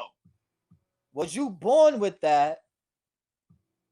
Like my mother was, like my grandmother was, like my aunt was. You see? Yeah. Respectfully. And we know the answer to that question is a hell no. Okay, but it's a hell no.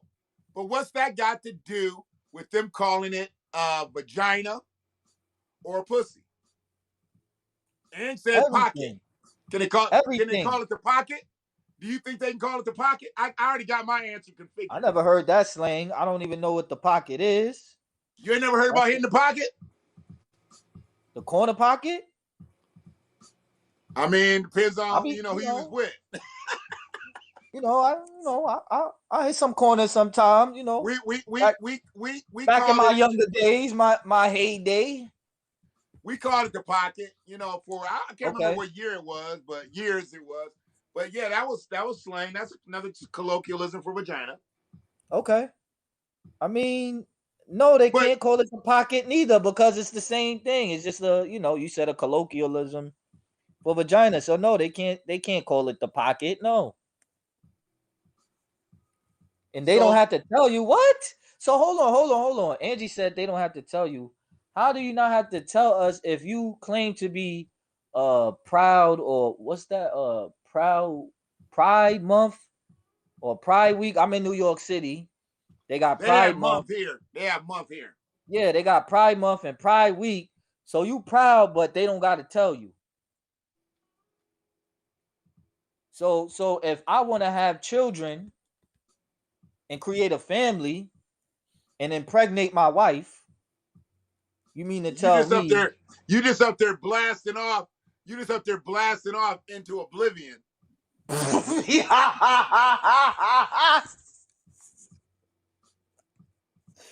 Oh no, you blasting off into the bussy. And You blasting off into the bussy. you blasting off, and ain't nobody told you there ain't no cervix in there. Ain't no, ain't no fallopian tubes in there. Nothing. No uterus. No uterus. None of that. Come Ain't on. This nobody is told this you is that. biology, family. This is not hate. This is objective facts. This is biology. This is science.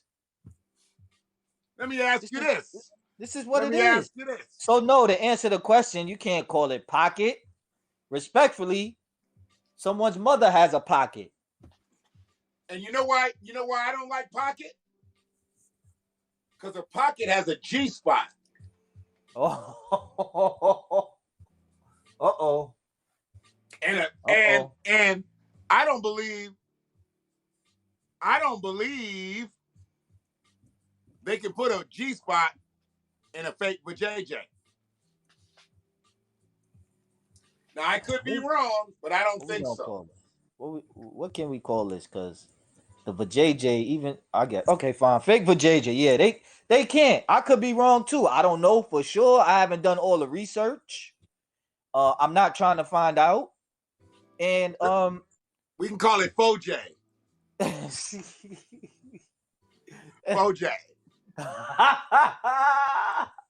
FAUNVAJY.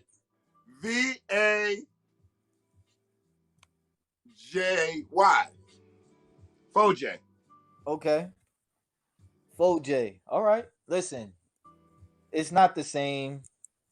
I don't know if they have a G spot, but I'm willing to bet my life, my freedman life, that they don't have a G spot. And if they could, an implantation of a G spot does not count. Or what G spot? An implantation of a G spot does not count. What are they? Okay, but what are they implementing it to? It's not like they're hooking it up like jumper cables and shit. Did I even use the right word? I'm basically saying, just like how they did surgery to make it a Fojo or Foj. Foj. If they try to do surgery, I don't know where we going here, man. I'm going all over the place because now I'm talking about surgery for G spots now. I'm talking about when did we have to talk about this? When did we have to talk about this for women? Look, man. When did we have to talk about this for the divine femininity? When did we have to talk about this for the divine femininity, for our divine black women? I think that there are a good amount of black women who are not with the shits. They're being, respectful and everything, but I think that we need a little bit more of women, just being a little, just being honest and protecting their own womanhood, in my opinion. I get it.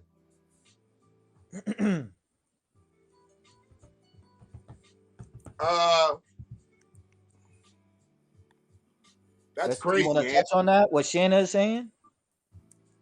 There is a huge difference with female biology versus woman gender.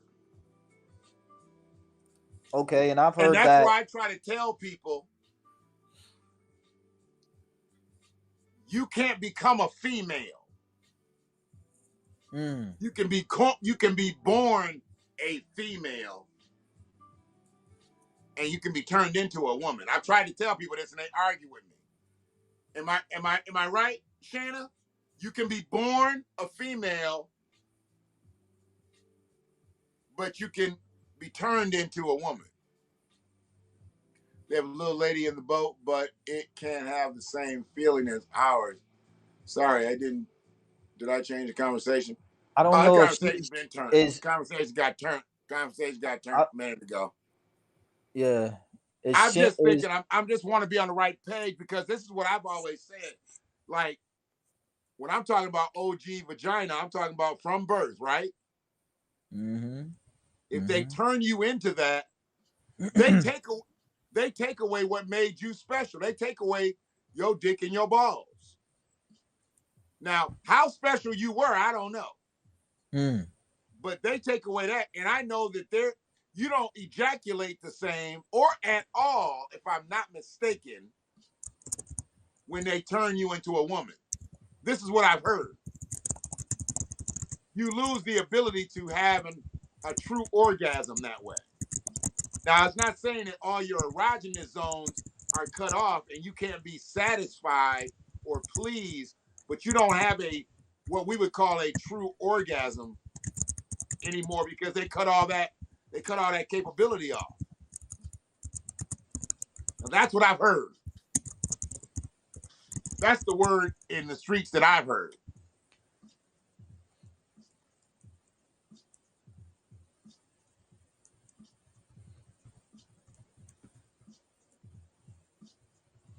Well, I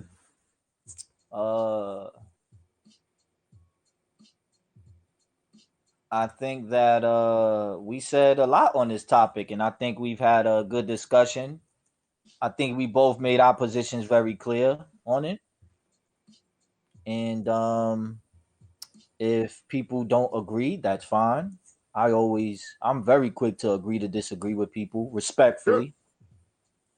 Sure. But the sensitivity can kiss my ass. Because ain't nobody ever sensitive to the shit that we have to go through out in this motherfucker. Right. That's a fact. Just like how Dave Chappelle said on the comedy special, you can kill a black person with impunity, and I'm paraphrasing, these aren't his exact words. You can kill a black person with impunity, but you can't hurt a gay person's feelings. Don't make gay person mad. Don't make gay person mad. You can't hurt a gay person's feelings. Hold on a second.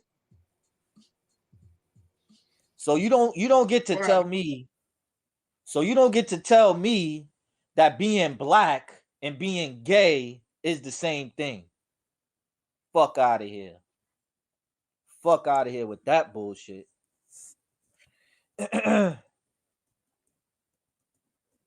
If you want to say that's the worst term ever, Milton, that's fine. Agreeing to disagreeing is understanding two sides and understanding that you have your position, I have my position. I'm not moving on my position. You're not moving on your position. That's what it is. We can still keep talking, but where are we gonna go? Sometime debates end, Milton. You think you're just gonna keep going back and forth forever if two people don't find any common ground? That's pointless. That's pointless. If it's a conversation ender, it is what it is. It is what it is. Right.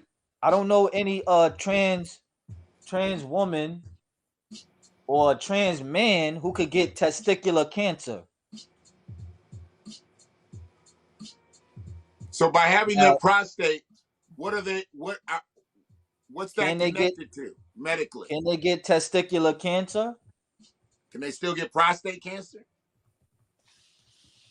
And some of them, not all, some of them take hormones or like testosterone, estrogen, the trans, you know what I mean? Yeah. I don't have to do that. This is all freedmen masculinity over here. I don't need no testosterone injections. Nah, this position is not based on religion. It's based Sunday on service. Biology and objective reality and facts. It's Sunday service, but it ain't religious. Okay, Milton, that's fair. And yeah, like Angie said, freedom of speech. Thank you, Angie. Freedom of speech.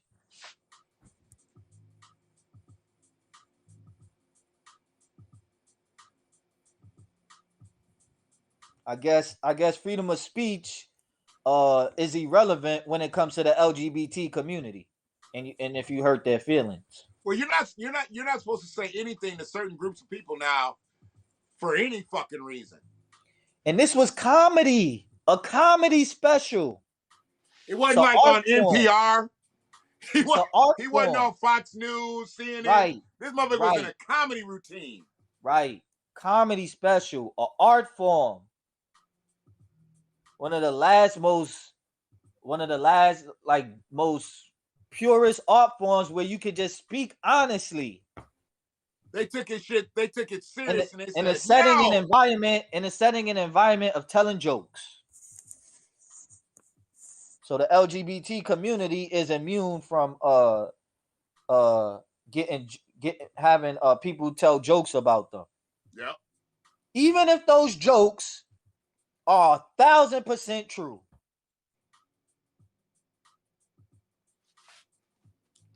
Yeah. You can't tell truth without consequences. Right. That's right. But you can be lauded for lies. Facts. There you go. No truths without trials and tribulations, but be lauded for lies. And lauded and applauded for lies. We got to do better than that, family. We got to do better than that. A lie unchallenged can be perceived as the truth. And we know that perception is not reality. We know that perception is perception. It is not reality. A lie unchallenged can become perceived as the truth. You tell a lie long enough, people start believing it.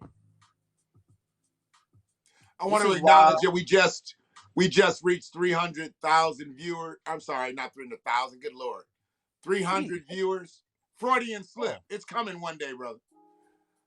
We got 93 million. We're gonna get 300,000 viewers one day. But right now we're at 300 viewers. My humble Freudian slip there. Thank you for the 300 viewers and support. That's real support, dude. Yeah, man. Thank you. I mean, I got 300 views, and on YouTube we're at like 496 subscribers. So I'm proportionately better than most of these motherfuckers out here with 100,000 subscribers, but they only get 1,500 views. Oh wow, that's crazy. I say you bought your shit. I call bullshit. Yeah, I think isn't there like a auditing type shit with people subscribers and followers and shit? Like that's what that sound like. I heard on some Roland Martin shit. On some Roland Martin shit. On some Swollen Martin. On some Swollen Martin shit. We know nobody watch you, Swollen. Nobody watches you, Swollen Martin. You're a non-factor. And you still over here talking about voting and all this other stuff. You don't push the Freedman agenda, or I even say on your platform, because that's what you promote, the black agenda. You don't push that agenda. You push the Democratic agenda, Swollen. And when you got up in front of Richard Spencer, you became a Christian. He wasn't a black man when he directly asked you, are you a black man? Do you identify as a black man? That racist, white supremacist piece of shit. You said, I'm a Christian. I'm a man. Which that's questionable.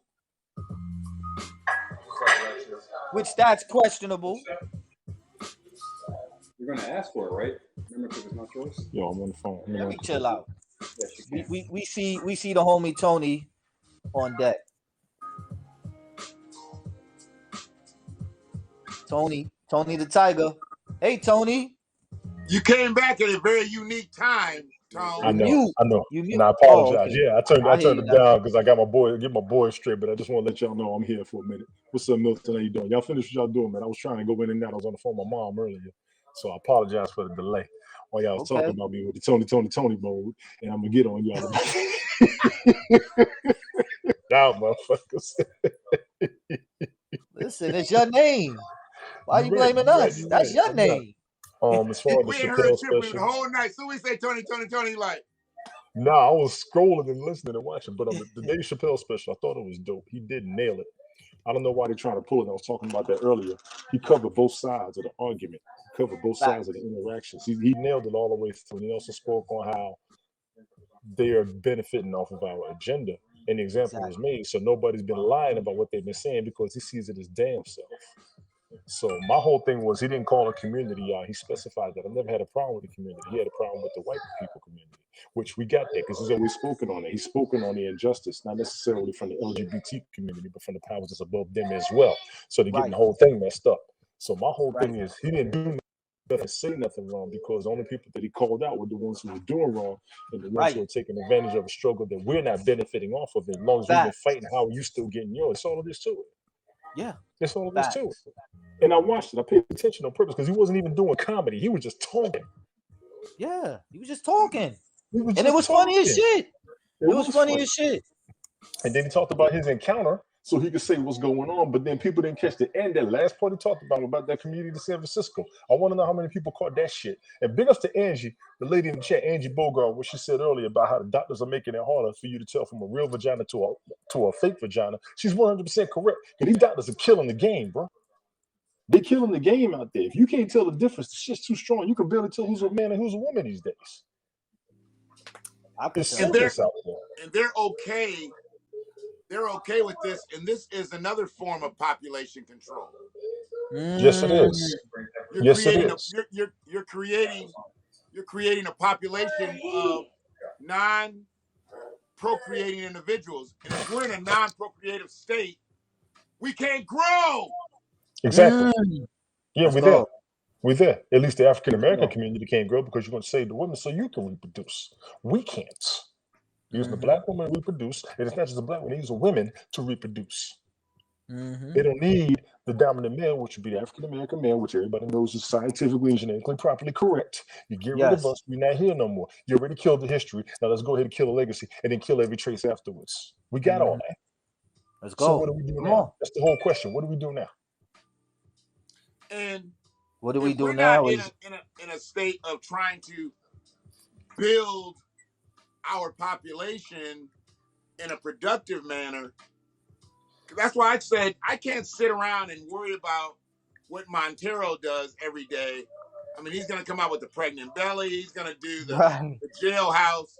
He's going to say it's not fun to be gay no more. God, that you see the picture today? The picture today. I ain't see the picture, but yeah, I ain't see the picture, but I'm like, yo, how you gonna say it's not fun to be gay no more? Like, what? He's with a chick, dog. He's kissing a chick. Crazy. I'm being a daddy. Y'all forgive me, man. Okay, no doubt, no doubt. Be a father, dog. Be a father. Big ups to fatherhood out here. Happy Father's Day. Happy Father's Day, fellas. Appreciate it. Real right. Milton, you're correct. If a man wants to become one more business, is it of mine? It's none of our business, but it's being pushed in our face. All jokes aside, it really and strongly is. I'm not even being funny. It's being pushed. And vice versa if you want the truth. And vice versa. Now, don't get me wrong. Everybody's got freedom of choice. But the freedom of choice is being advertised and pushed so hard that people are choosing their direction. I can't really totally 100% question it until it causes our detriment, which makes us sound old school to the oppressor that we said the same thing was happening with us against them. All jokes aside. But mind you, the heterosexual male is becoming extinct. The heterosexual female is becoming extinct. And you know, and before they get rid of us physically, getting rid of us physically, and statistically, they're trying to minimize us through emasculation. Through, they're trying to compartmentalize us. Buck breaking. They don't want a full black man out here. Buck breaking. Let's go. Call it like it is. They like us to a certain degree. That's there. As long as we work. As long as we work and we reproduce workers. We see that. That's history. That's history. Before anybody gets mad, you need to remember that shit from school. As long as we work and we reproduce workers, they was happy. Facts. That's what it is. So yeah, that you're right. If a man wants to become a woman, what business is it of mine? Exactly. Yeah. It's a But straight yet question. the LGBT agenda is normalizing it, quote unquote, normalizing their sexuality. So they're Choices. making The it sexual everybody's choices. business. You can't say what business is it of mine when they normalize or trying to normalize it and make it everybody's business and putting it in everybody's face. And that's real talk. Like, come on now. I'm not mad at them for being proud of themselves. I'm not mad at them for showing off what they got, but the agenda's being pushed. And that's the one thing we need that community to understand. The agenda's That being agenda is pushed even being against. pushed on the babies. Thank The little you. babies. Are we good with the children doing this? Are we good with the children going through this? That's a question I that have needs a to ask friend. themselves. I have a friend in California. And she told me that the legislators are pushing to take away consent from parents to I get saw that. I saw that. Yeah. surgery Yeah, I on, saw I that. guess, like if a man or a little boy rather wants to get his penis chopped off, Yeah, I they're saw that taking mess. away that consent from the parents to do that. I got a problem with that. A child.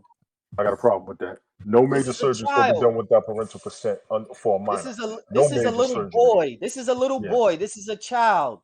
And Right. this is what I mean by the LGBT agenda.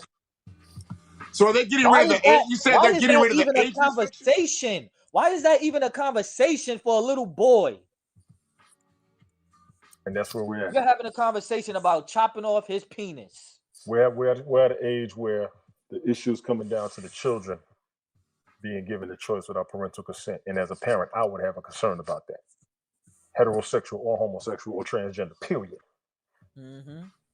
As a parent, I would have a concern about that. And I think everybody needs to put their mentality there instead of just self. A lot of these arguments are about self. We got to start looking at the children. I knew the children were going to be the focus of what's going on in the world back in 2000 because you can see the trend happening. Everything movie related is going to the kids. Everything shopping related is going to the kids. Now we got sexuality related going to the kids. The kids are supposed to discover their sexuality before they discover the choices. First of all, you either born male or female. You can choose what you want afterwards. We can't front on nobody for that. Everybody's got freedom of choice, and I got that. But the kids right now, the kids are trying to change their sex. Is everybody really good with that? Is everybody really good with that?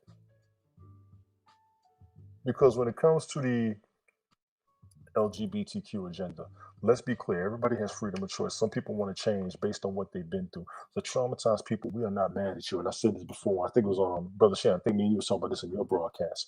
We got nothing wrong with the homosexual community if you want to be that way. But we were all taught that homosexuality was used as a way of dominance and torture. That's the beef most of us got. That's the beast most of us got. Y'all got to get that through y'all head before y'all think we just hating you because of that choice. We were taught it was used against you. They use homosexuality against heterosexuals. Heterosexuals were the ones that were doing it. Let me They finish did it what before they've you jump always in here, done to bro. us, Tone. They Yeah, let me weaponized jump in before you finish that for real. But I don't want to cut you off. I apologize. But the choices that's coming down right now, some of the choices came from people who went through traumatic experiences. I need you all to understand that. Somebody who got mad in a bad relationship want to change their sex. That's one thing. People who went through a traumatic experience and don't want to be that person anymore. We got y'all. I will tell you myself. I understand where you coming from, but right now we got the kids who ain't been through nothing, just deciding to do that shit just off of peer pressure or just off of advertisements. We got to be careful of that, y'all. We really got to be careful of that. I'm done, B. Go ahead. Appreciate it.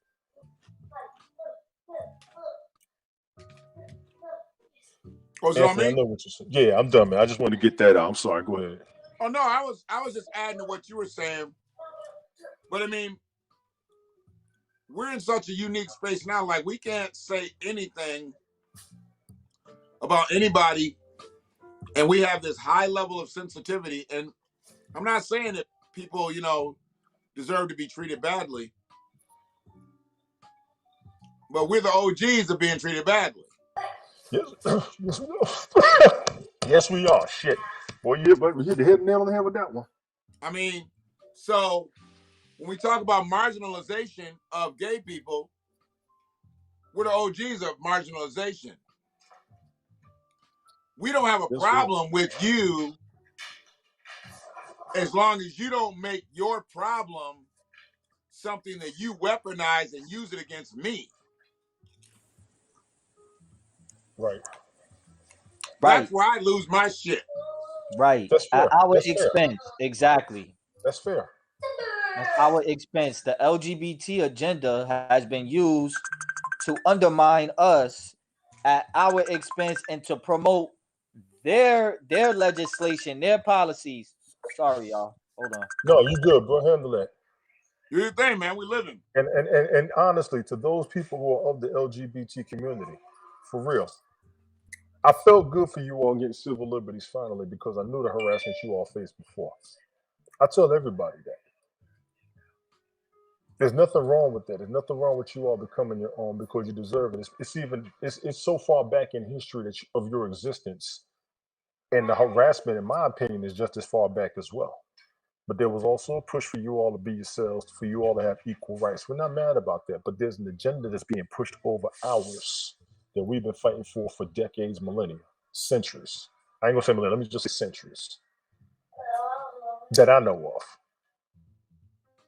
So the biggest beef we got is what we was trying to fight, you all received, and we still aren't getting. And Dave Chappelle asked the best question in his documentary. He said, "What is it you all are doing that we're not? Because this don't make no goddamn sense." Plain and simple. Any new name title that come up, which is nothing new to us, we are the OGs. Absolutely, Frida. You are correct. Anthony, with this, people with disabilities, you probably next to get the same civil liberties if you haven't received them properly already. Because people with disabilities have been shown since the Bible.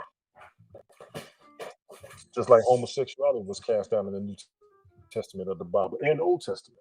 Unnatural sex acts. That's the problem you get from the Christian. That's what we're taught. Some cultures endorse it. Some cultures live it. Some So cultures they're don't have not a talking problem about with it. like Okay, cool. bestiality. Bestiality was in the Bible. I don't know anybody trying. Well, I know in Europe they pushing for it to be legal for you to marry a damn animal. I saw that shit last year. We're not going down that road tonight. I'm not going to because I don't even understand it. What? I don't understand it. Why the hell would you want to have sex with an animal? Get the fuck out of here. Fuck that. You talking about marrying the motherfucker, dude. Thank you. Y'all on your own with that one. I'm away from that. I'm away from that. Marrying a goddamn animal. God damn. And I'm very biased as an American Christian, and I will say that shit to a heterosexual relationship and a nuclear family. Nuclear family being father, mother, children. I'm very biased on that. If you take offense to that, that's fine. I understand. That's what it is. That's how I was raised at my age. That's what I know. That's how it's supposed to be. That's the only aspect of procreation and family. Now, for the homosexual community that are adopting kids and not abusing them, I ain't got no beef with y'all. The problem is the news has it where some of the homosexual couples are abusing the kids. Most of your pedophiles you see are homosexual or down low. You got stories of babysitters, pastors, all this and all that, messing with the kids. I'm a grown ass man. I protect children. I was born and raised Catholic. The Catholics I grew up around, they didn't hurt the kids. They made sure the kids grew up and progressed. So those of you messing with the kids, I got a problem with y'all. I wasn't raised that way. And the shit ain't natural. I don't give a damn if you hit puberty or not. You got to be an adult before you do that shit. That's why R. Kelly screwed up. Y'all keep fucking around. There are many healers. Yes, you're right, Milton. You are correct. You are correct. Anybody that abuses kids, I got a problem with. Fuck that. They need to start letting these priests marry these women like normal, and maybe shit wouldn't be so fucked up. I agree with you, Frida. There's been a discussion in the Catholic community. I can tell you that. There's been a discussion. Matter of fact, there are some priests who are married. Who's going to dispute it? Who's going to have a problem? That's not natural. Nah, they whatever. And we like that. Whatever. They got married. Good. It's not natural. Okay, so I'm not Catholic. Right. I've never really even asked these questions. Peace out Right. to Anthony Davis. Anthony Davis Yeah, from big ups, Galaxy. He's already been in here. Yeah, he's been around for a minute. He Anthony already rolls said something with I me. wanted to touch on in a second. So,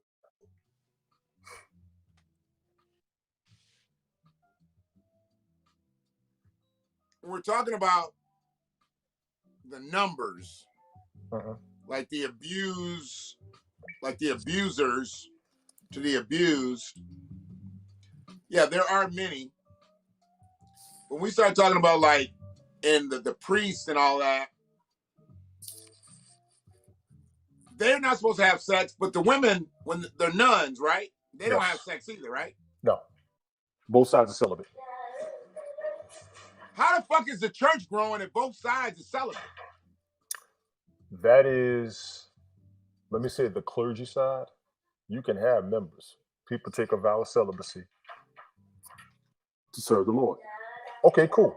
You control your sexual urges. You control your lust. You don't want to live a life of lust. I guess if you ever decide to get married, you decide to be with somebody, you got to give up your position. Ain't nobody mad at you for that. I'll tell you that as a Catholic. You had to give up the cloth because you want to get married. Congratulations. You also So you have some can get people, married, but as you might long have as to you don't give have a up. collar, You you may can have to fuck. give up your collar. I do believe there are some priests who have got married and kept the collar. Let's be clear. Any priest that gets married, who the fuck's gonna have a problem with it? You give Just up being the real. collar. You might have to. You probably don't. I think people will let you slide on that shit. So y'all can call out the most specific details of Catholicism all you want, but if a priest finds a woman to get married to, who the fuck's gonna beef with it? Because I'm not. I'll go to the damn wedding. You know what I'm saying? And I'll just be real. I'll go to the damn wedding. If a nun wants to give up her position because she finally found somebody to be happy with, I'm good with her too. They don't give up their Christian values. They just can't hold that position. You see what I'm saying? What's up, Debith? How you doing? So I like what Milton said about lust. He wants to come and explain if y'all want him to. Milton, I would tell you to hold on for a minute due to how tense it is. But I know where you're coming I from, bro. invited him. You invited him? Cool. Cool. And he's a very logical speaker. I like how Milton thinks. He asks the legitimate questions. What's up, Milton? Hello, gentlemen. You guys having a good night? So far, so good, man. Excellent conversations So all far, day for so me. good, Milton. I'm eating fucking potato chips, though. Yeah, I really need to be eating some real food, but I'm eating potato chips. I'm sitting online with you fuckers. And I'm on the diet. Lost 23 pounds, so those potato chips look really, really good. Gotcha. You lost how much weight? 23 pounds. I've got about another 40 to go. So. Damn. Yep. So that's all you ate? Potato chips and you lost weight? No. While I'm watching you eat your potato chips, they look good. That's why. Oh, okay. All right. Yeah. You two motherfuckers already. I got homemade burgers waiting, but I can't get to them. Oh, okay. So just give me a brief, let me tell you a brief explanation. In the Old Testament, priests were married. In the New Testament, where not the New Testament, right? Basically, but the Catholic Church, they have the priesthood, and it stems from what the Apostle Paul was talking about in reference to that it's best to not be married so that you can give yourself to God. But then he said, it's better for man to marry than to burn. And of course, he was someone who believed that Christ was coming back in his generation. But there's really no precedent in the New Testament for a priesthood or for a celibate priesthood, and so it's kind of it's pretty much religion taking something and running off with it. So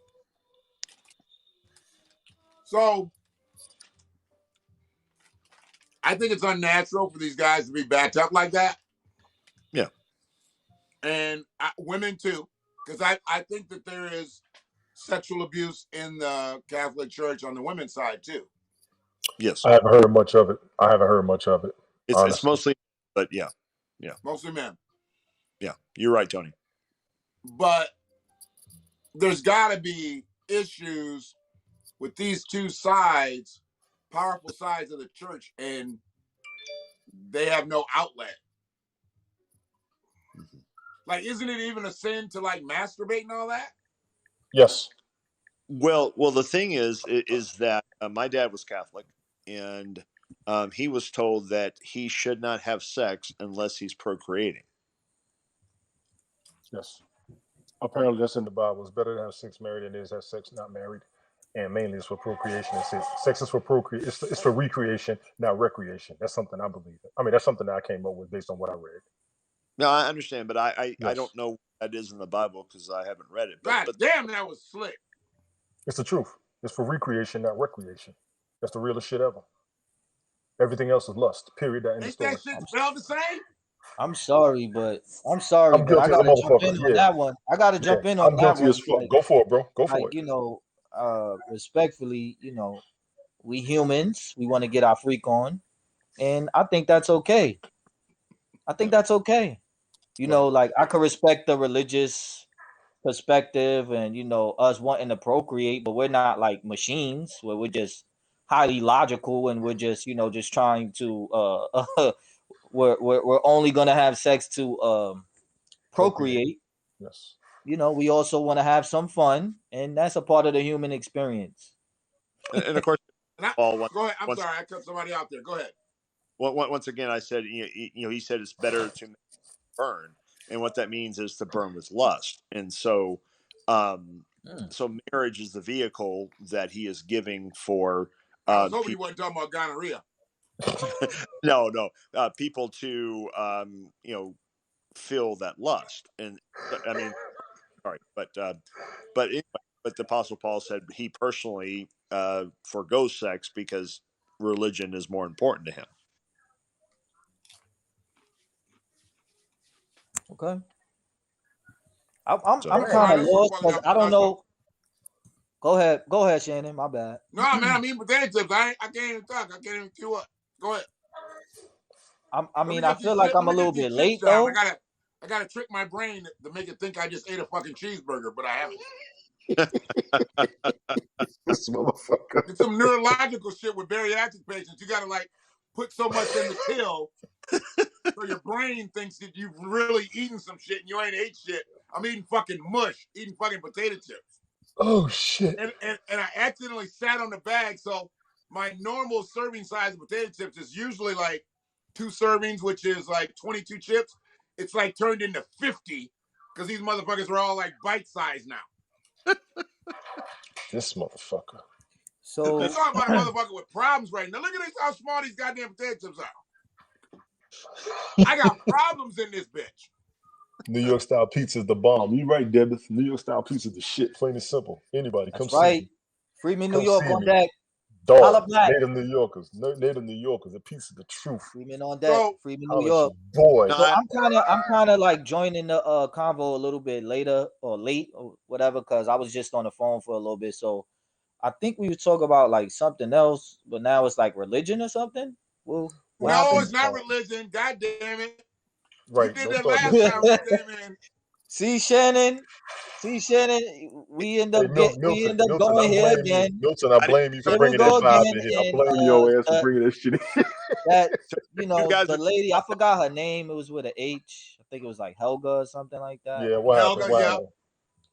He You came know, in. He I had came to in when come in Helga and into a Nathan were whole going at it. religious conversation, which is fine or whatever. But I was just like, wait, how did we get here? Like, well, where we Remember that going day that here? Helga and Nathan went at How it? do this is Friedman Media? How we, you know, where's the religion? That was a day. That was a day we did 5 hours. And I started out like in the car, or maybe like even sitting at a park or something. And my kid got sick and I had to go pick her up from school. So when she got sick and I picked her up, I muted my mic and I let them go at it. And it was about one Bible verse. And then when they shit, I already know. Yeah. You remember now? Somewhat. Is this Bill? I know. Watch the movie, though, boy. Who's Bill? I don't know who Bill is. Blaze, what's going on, man? What up, Blaze? Y'all There gotta you go. excuse me. I just finished a fantasy basketball draft. My son's watching Harry Potter, and I'm trying to watch the game at the same goddamn time. My ass be all over the place. That's why your ass can't turn down at night, because your brain is like in so many different fucking spaces. It's my peripheral vision out this bitch. And I got my Crown Royal Peach. I got my Crown Royal Peach on deck. It's coming soon. It's Sunday night football tonight, huh? Who Yes, it playing? is. Sunday night football. I ain't got to work in the morning. It's on. It's on the Who's popping playing right now. tonight? Let's The get it. Who Bills and the playing? Chiefs. The Bills and the Chiefs. I'm trying to pull the game up. Oh, that should be. Wait, I don't know if that'll be a good game. They said Mahomes. I think Mahomes ain't playing or some shit. Bills and the Chiefs. Oh yeah, that should be a hell of a good game right there. Supposed to be. It's also Sunday night baseball play. Yeah, the Mets ain't playing. I don't care. Once the Mets are out, I don't give a damn no more. Baseball. Are the Yankees in? Are we in the playoffs? Because I don't even know what baseball. For baseball, yeah, it's the playoffs right now. So obviously my team didn't make the playoffs. I did. Yeah, man. You know Detroit is rough for y'all in the sports world. I mean, we can't ever have Michigan two good teams. Excuse me. We can't ever have two good teams anymore. We used to have like perennial hockey team. No, some of the jinx y'all. Okay, yeah, halftime. Who winning? I'm about to see when the score comes up. Okay, they up here. Yeah, let's have some man talk now. But my homeboy ain't playing. I'm here all day for it. Hey, I love, by the way, that you brought up hockey. I'm a huge hockey. The hell? See, you sticking out already. I told This you is Freeman Media. This is Freeman Media. We don't care about no damn hockey over here. I over here to the left brought up hockey a minute ago. So this is I Freeman Media. We don't give a damn about hockey. But Brian, do you know the contribution to hockey that Freeman have made? Contribution to hockey that Freeman has made? No, I do not. Yes. We are institutional in the. They took that away from us too, bro.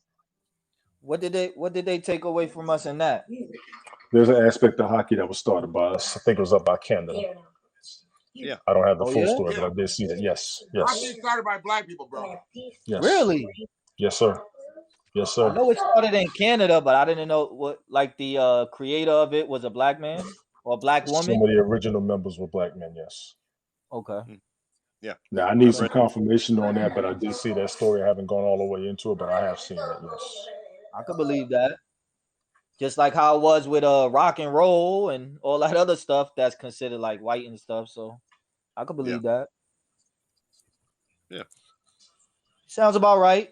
And that's in Canada. Milton, are you Catholic? That's in Canada. That's not even America. Continental. Dad, look, watch this.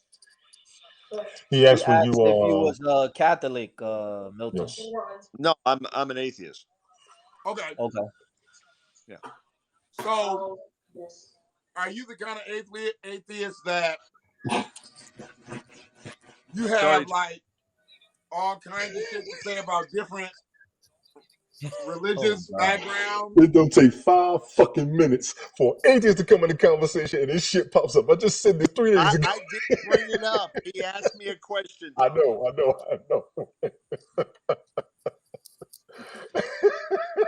So what was the question? Oh shit.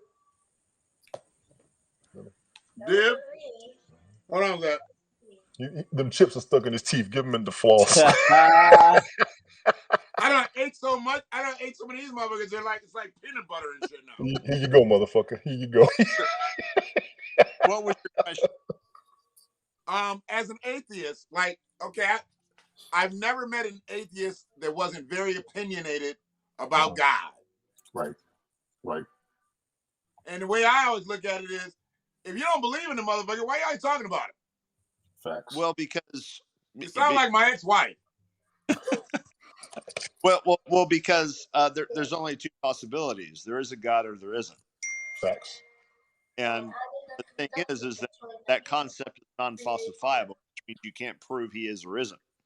And so thus you have to research both sides and then come to a conclusion.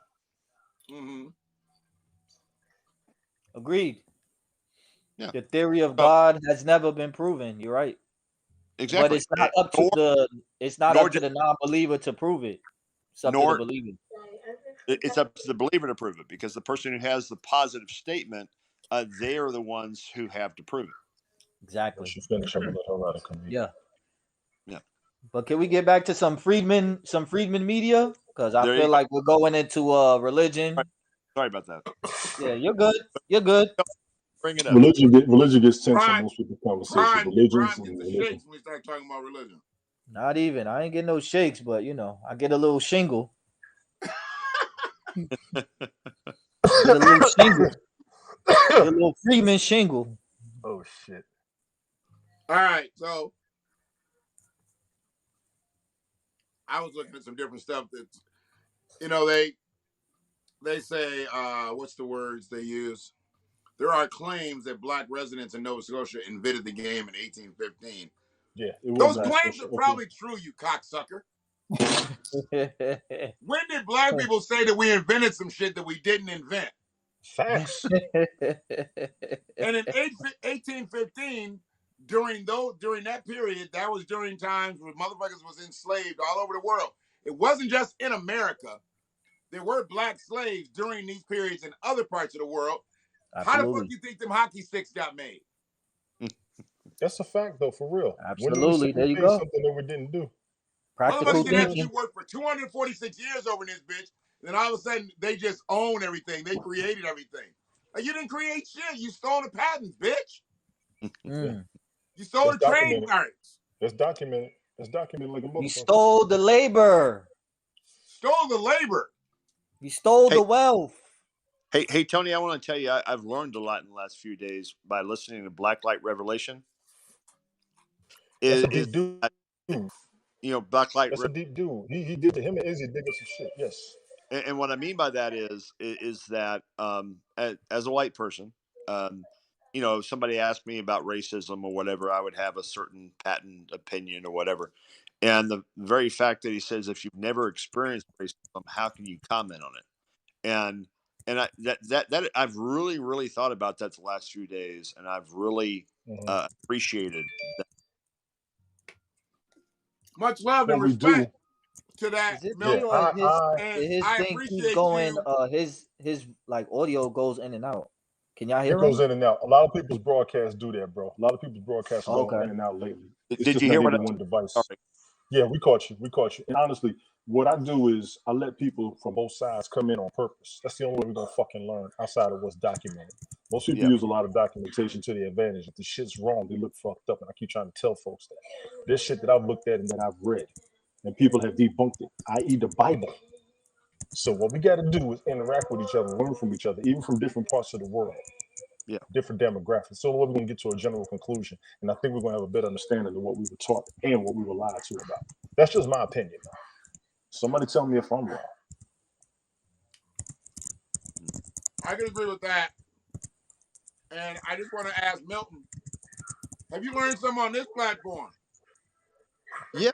No, I've been in and out of this conversation, so I'm not privy in context to the whole conversation.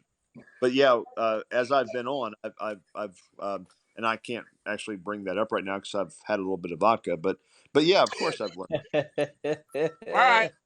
I want you to get right.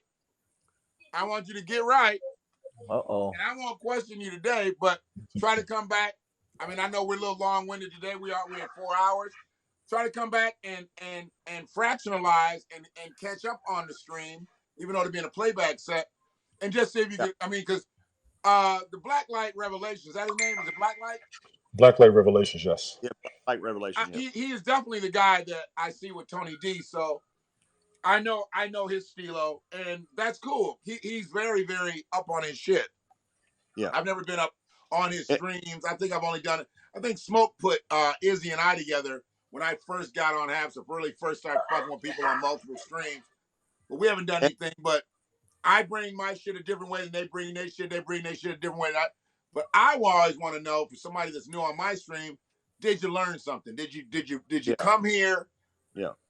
And leave with more than you came with? Because if that's the way it happened, then that's what I needed. But if you come here and you're the same ignorant motherfucker that you were before you got here. I didn't do my job. I need to enlighten you, and that ain't got shit Right. to do with Well, God, now here God, you whatever. understand.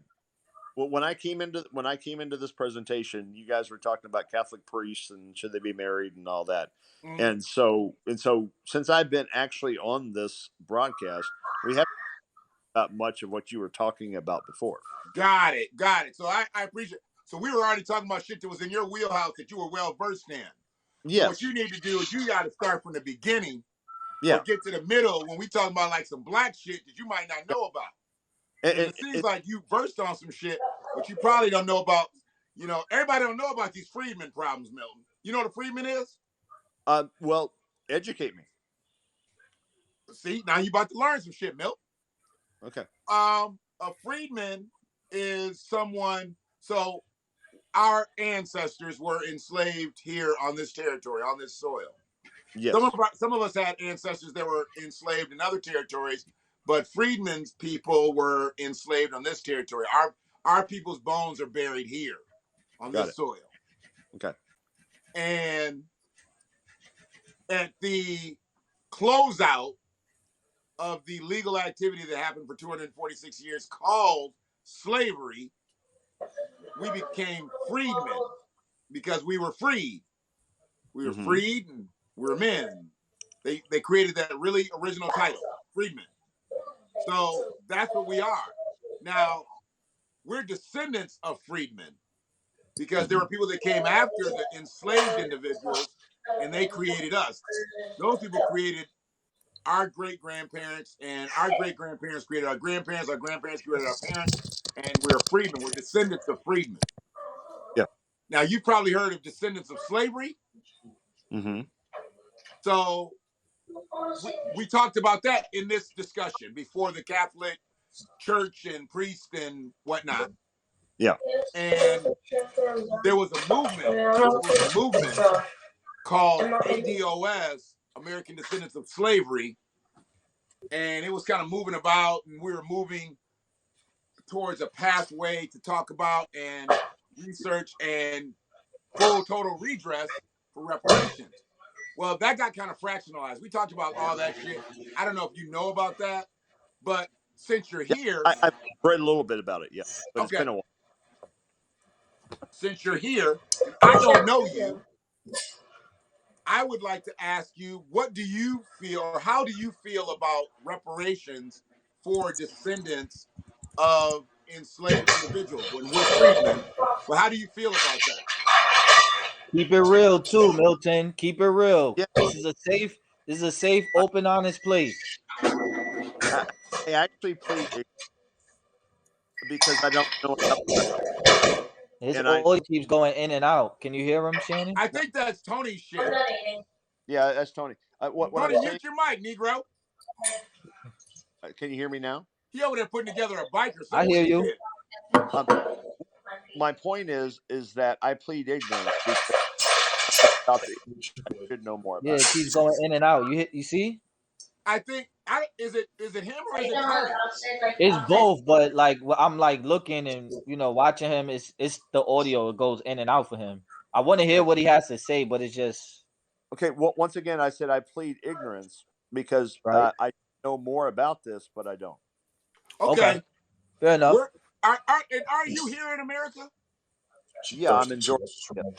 You're where? I'm in North Georgia. North Georgia. Okay. What city? I lived in Georgia for a bit. I live in the North Georgia mountains in Ellijay, Georgia, which is about an hour and a half north of Atlanta. Okay. So I've never been to that part, obviously, but okay. So you technically live in the South. Yes. Well, I'm from Texas. Okay, so you lived in the South. Okay. Yes. So what is your knowledge on the history of the period between 1619 and 1865 in this country? I don't have a lot of knowledge in relation to that period, but I do have a lot. I have a degree in theology. And so I do have a lot of knowledge of what led up to that time, True. which, you know, Christians who held slaves actually felt they had a biblical precedent to do so. Okay. It's a fact. And so I know for sure because I've read books by about quite a few books about slavery, but I'm sure I don't know nearly as much as you do.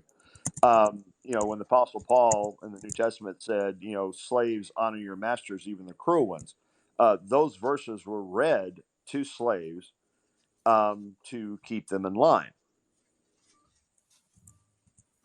Right. And so, just an understanding of the origin of slavery, which goes way back into biblical times, which Tony's heard me talk about this before. If you want me to go into it, I will. Please. Okay. So in Exodus 31, it talks about a indentured servant, which is somebody, okay, say I owed you $500 and I can't pay it off. And so for 6 years, I come and be your servant. Okay. And it states that if That's slavery for real. God damn.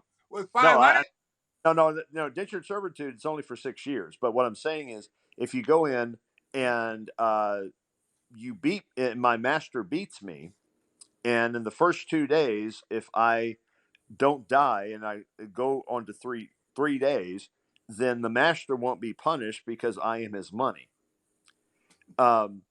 And then if you give that indentured servant a wife and they have kids, at the end of the 6 years, if the guy wants to go free, he can, but his wife and kids are owned by the master. So, and then when you look in Leviticus 25, it says that you shall purchase your slaves from the people around you, and they shall be your possession and be passed down from generation to generation to generation. So the thing is that of course, as an atheist, I believe if there was a moral, righteous God, that God would say, "Hey, thou shalt not fucking own people." Right. But instead, he's worried about how people worship him in the first 4 or 5, and then goes on to other things. But the thing is that to me, the Bible endorses slavery.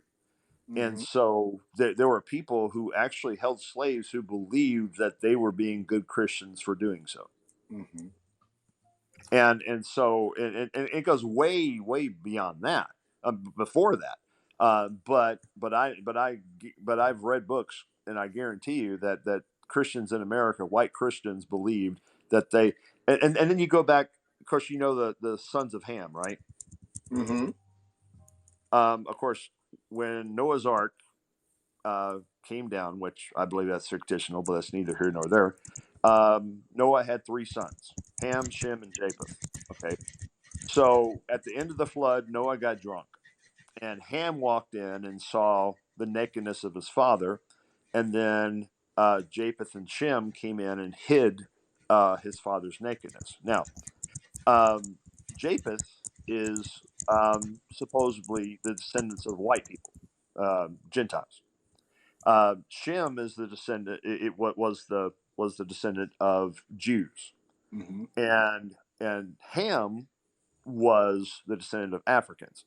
And so when Noah woke up from his drunken stupor, They had to and get a heard, black people to pork, huh? They had to get a black people to pork. and heard that Ham had saw his nakedness, he said, "Curseth be Canaan."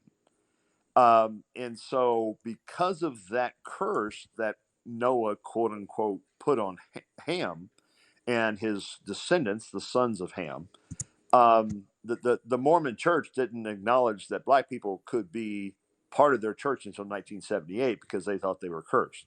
I've met people back when I was a minister who believe that black people couldn't be saved because of that curse.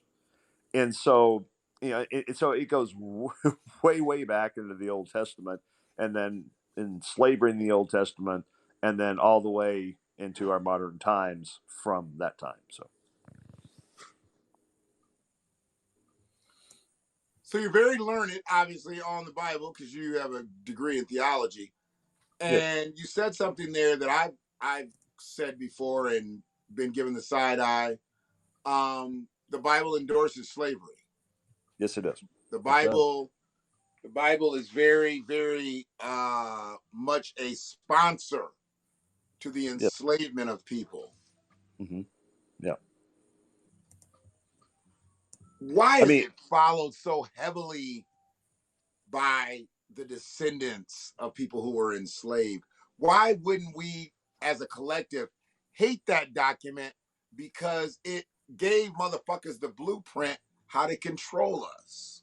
Hey, Tony. No offense, and this, but I'm gonna go off here. It just blows my mind how African Americans can cling to the religion of their slavery. Because if you guys if you guys hope that's not a I wrong can term, understand it. I can understand you but not would understanding it, brought but up, I could.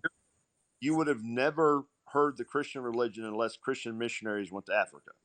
And because back in those times, you guys had your own religion.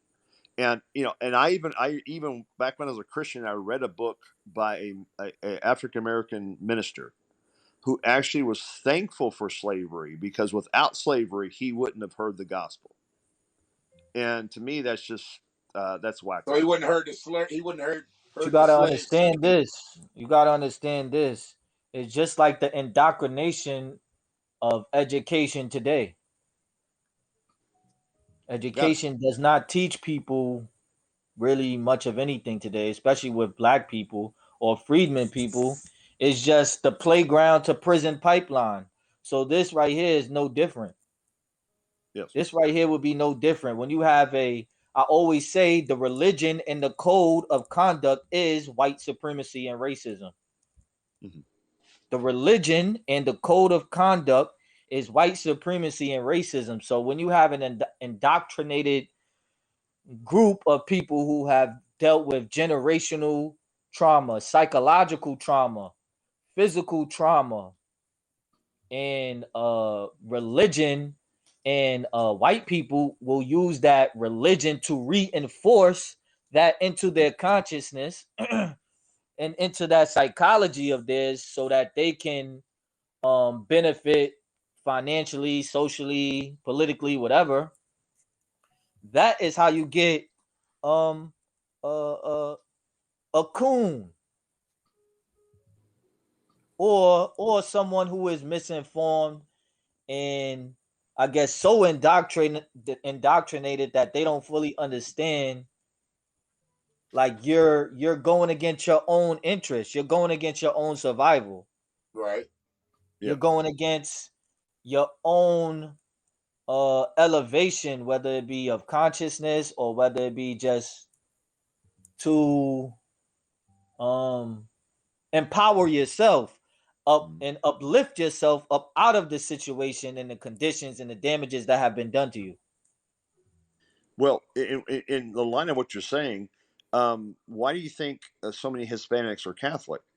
Um, Catholic Jesuits went down to Mexico years and years and years ago, and Mexicans. Of course, you had the Aztecs a long time ago, but you had Mexican people who worship their own gods. And have you ever seen a Catholic church called Our Mother of Guadalupe? You see it quite often.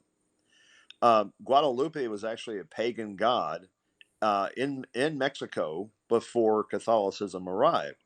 And so when they arrived, they said, "Hey, Guadalupe is Mary."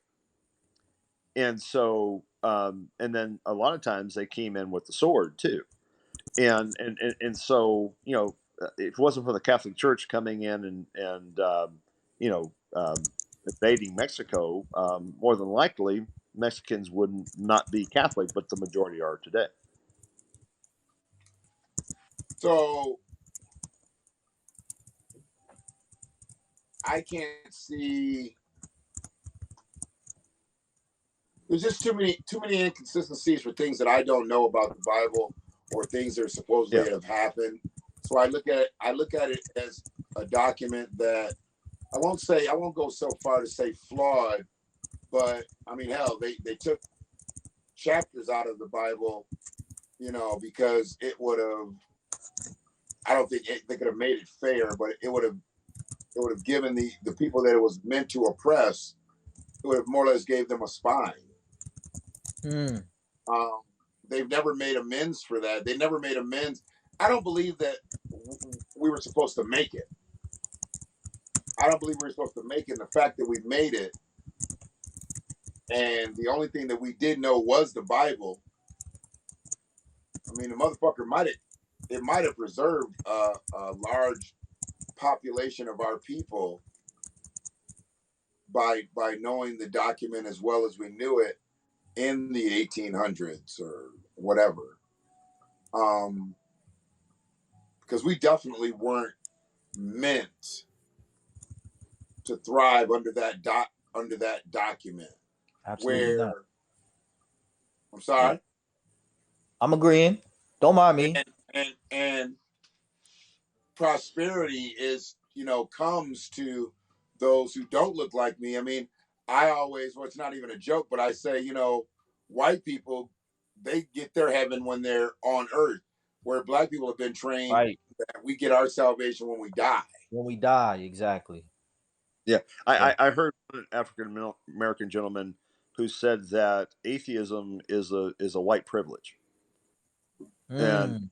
I think you're kind of saying that, but um, I actually, of course, we know Izzy, and I actually know quite a few. I have a friend of mine, Mandisa Thomas, who is in Atlanta, and she's the head of the Black Atheist Organization. So there are many African Americans who are coming out and rejecting the religion of their slavery, and so Why do we need a black? Why do we need a black atheist organization? Why can't we just be atheists? I mean, I'm not. I don't consider myself an atheist, but why does there need to be a black atheist organization? Why can't we just join up with the white atheists and just be atheists? well, she actually does join up a lot of white atheist organizations, but her goal is to talk to black atheists about the fact of what they believe is true or not. And so she feels, and the organization feels, that they can talk to more African Americans by giving it that term. Okay, so by utilizing the blood of our ancestors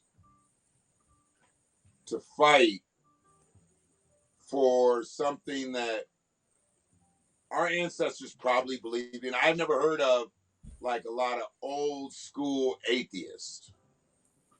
I know there were probably some, but when you start talking about the older black faction of people going back to where they were born in the early 1900s on a,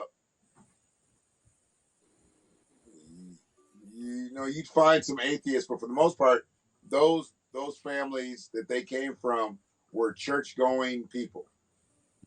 Yeah. I mean, coming up out of slavery, you know, that's just Well, where you can I were. for that? I'm sorry. Go ahead. A reason for that is modern science. 85 years ago, and Tony's heard me say this before. Um, Everybody on this planet thought Milky Way was an enclosed galaxy, Sorry. and then Hubble came out with his telescope, and now we know for sure that our galaxy is expanding at an amazing rate, and there are hundreds of thousands of galaxies. Okay, so modern science, Galileo started modern science, and he was, Uh, uh, I think he was, the Catholic Church either were persecuted him or something. Anyway, so but the thing is that so in the history of our existence, modern science is only less than 100 years old. So the thing is that before modern science, you looked out and you saw trees, you saw the wind, you saw animals, and so naturally we thought there had to be something that created it. And I'm not saying there isn't. I can't prove or disprove a God. But what I'm saying is modern science came along and gave us more understanding of our universe, what we're doing, DNA, the whole process. And More of an so, understanding I accept. More of an understanding I fully accept. Mm-hmm. I do so accept that. Yes.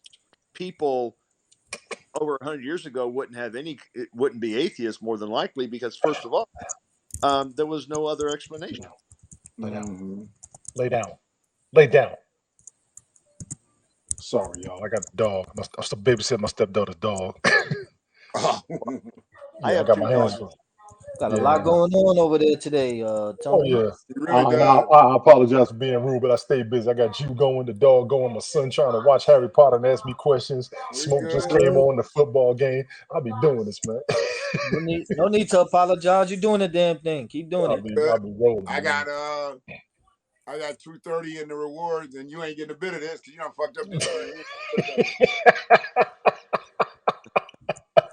You lucky I don't need your money, fool. You up here fucking up the church's money in Sunday service and shit. You ain't getting a cut of this deacon at all. You ain't getting a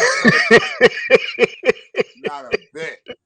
Hey, I'm new to Big up to your girl Angie over there on YouTube though. She dropping jewels and gems. Angie's hanging in there tonight. Yeah, she's doing it. I see the You convo know. between Anthony and Prime. Big ups to the respect from both of y'all on that convo. Big ups to Milton. This is going very, very well in my opinion. Because most people bump heads when they start getting to the level that you all are at, and y'all are keeping it 100 without being disrespectful. I love that shit. I'm growing. I can't be doing all that back and forth, and then I do all that back and forth, and as soon as this stream get over, then I go do another stream and block everybody and talk shit about everybody and shit, and then go to bed, and have a whole bunch of motherfuckers talking about what happened, man. What happened, brother Shannon went off and shit. You know, we got out of there and shit about midnight. Them motherfuckers got on about 3 o'clock in the morning and just went ham. Like, goddamn. Nah, y'all ain't gonna get that out of me. When I'm done with this motherfucker tonight, I'm gonna go find me a goddamn hamburger that she probably don't already put in the refrigerator. Right. I'm gonna be good. God damn. I know you watching your eat right time. now. You had 4 hours. I didn't know how far you was gonna go, bro. Yeah, I just finished some Hey damn dog, leftover checkers. I didn't even know. I didn't know either. See that I had stuff going, and I heard the timers go off shit 2 hours ago. So I could have easily stopped then. But all I gotta do now is strain and then throw my tote in the truck, and then I'm out of this bitch, man. Cause it's so funny. I obviously don't plan to get on these motherfuckers for 4 hours. This is the Freedman flow. We flowing with the Freedman. It just happens. I knew when Prime Legend came up, it was gonna be another hour and a half because Prime Legend be going in. Big ups to you, yo, Freedman ass. I see you though. You be holding this shit down, and you come with some info. You come with some facts. I got an agenda. Yes. I got an agenda. Goddamn. Big ups to that. He comes I in. got an agenda. Keeps my shit aligned. But thank you, Tony, Tone. Appreciate you. You're a good man. Yeah, you good, man. You too, man. You too. Much respect for real, no matter what. From now on, just so you know, please.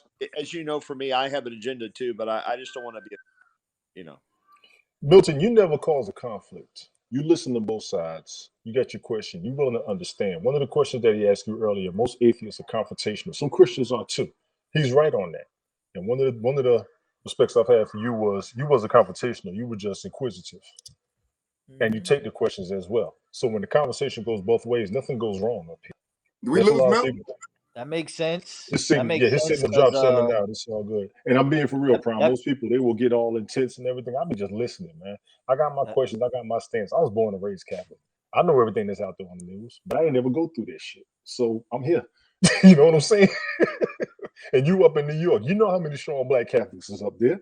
We deep as hell. And we ain't got them beefs. We ain't going through that shit y'all see on the news. Oh yeah. We just that makes sense.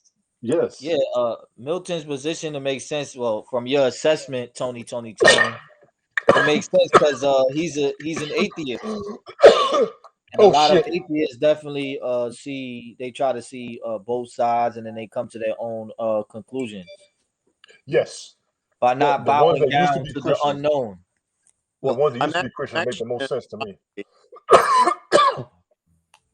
I'm sorry. I didn't hear what he said. What you said, Milton? I said an agnostic atheist.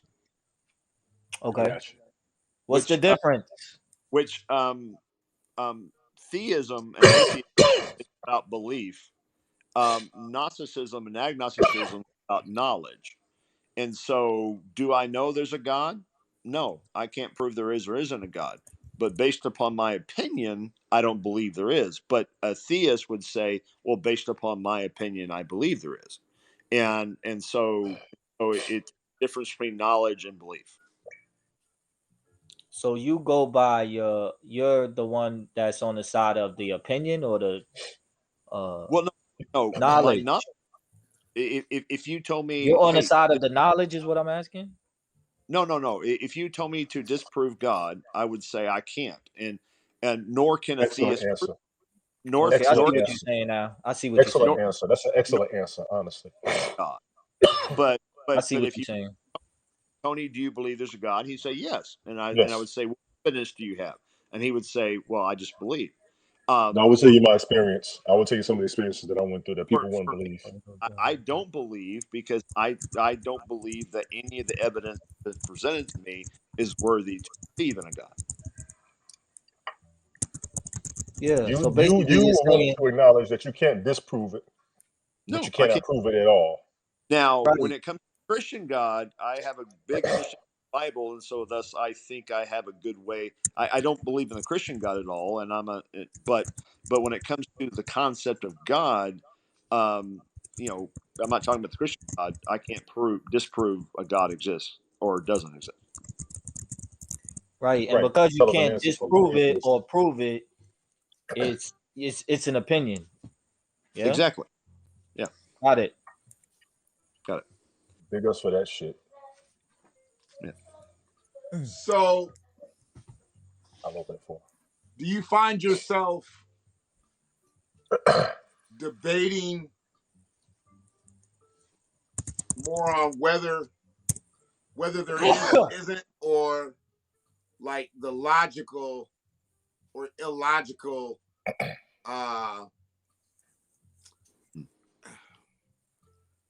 like you have a definitive ideology that there is no God?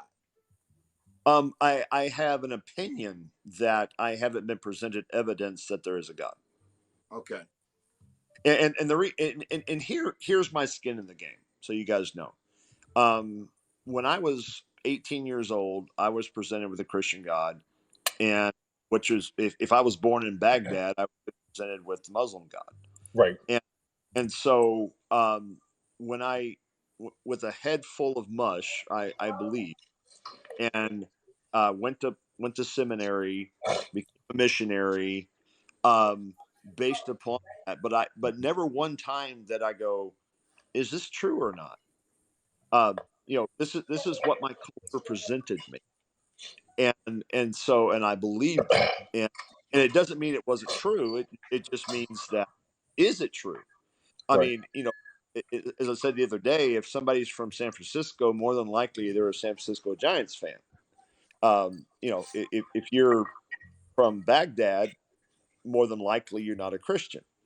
So many times what we're presented to us in our culture is what That's how we grew up. Yes. That's how we we grew up. relate to and what we are. Yes. And so, and so the thing is that what bothers me so much is that, not that people are Christians. If Christianity makes your life better and more robust, I'm all for you.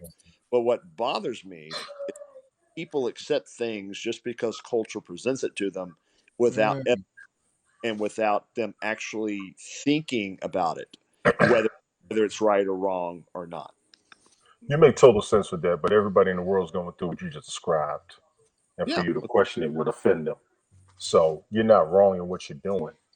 And yeah, your approach is what's going to give you an answer more than people coming at you cross. You know what I'm saying? And yeah, that goes yeah, to any and everybody out there. Your approach is what matters. We're seeing it more than anything, especially over the past few years.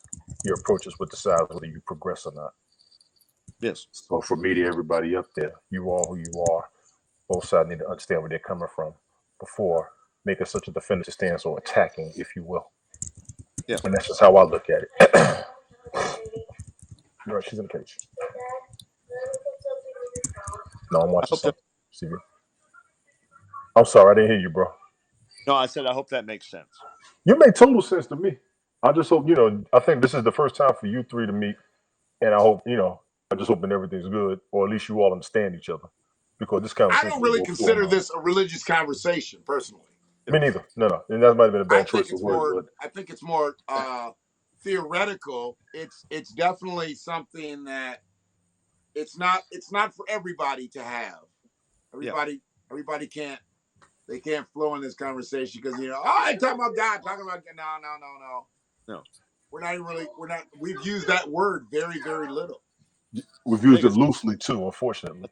a philosophic conversation. Yeah. Yes. So it's very difficult for some people to engage on any level when you're speaking about God. Right.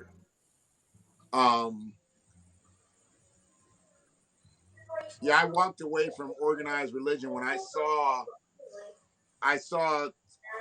some dichotomies dealing with just actual function of church Mm-hmm.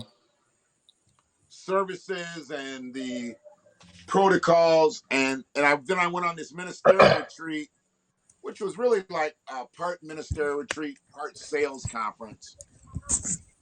It was really to teach. They wanted to get us kind of in the mindset of what they did and sell their product, but then they were coming from I won't say biblical standpoint, they were coming from a spiritual standpoint, whatever. But yeah, so they called it more or less ministerial. So I learned about church in a different way when I went there. It was in Pennsylvania, little puddle jump of a town, and they had a church there, and the motherfucker never locked. The church was open 24 hours a day. That's what it's supposed to be.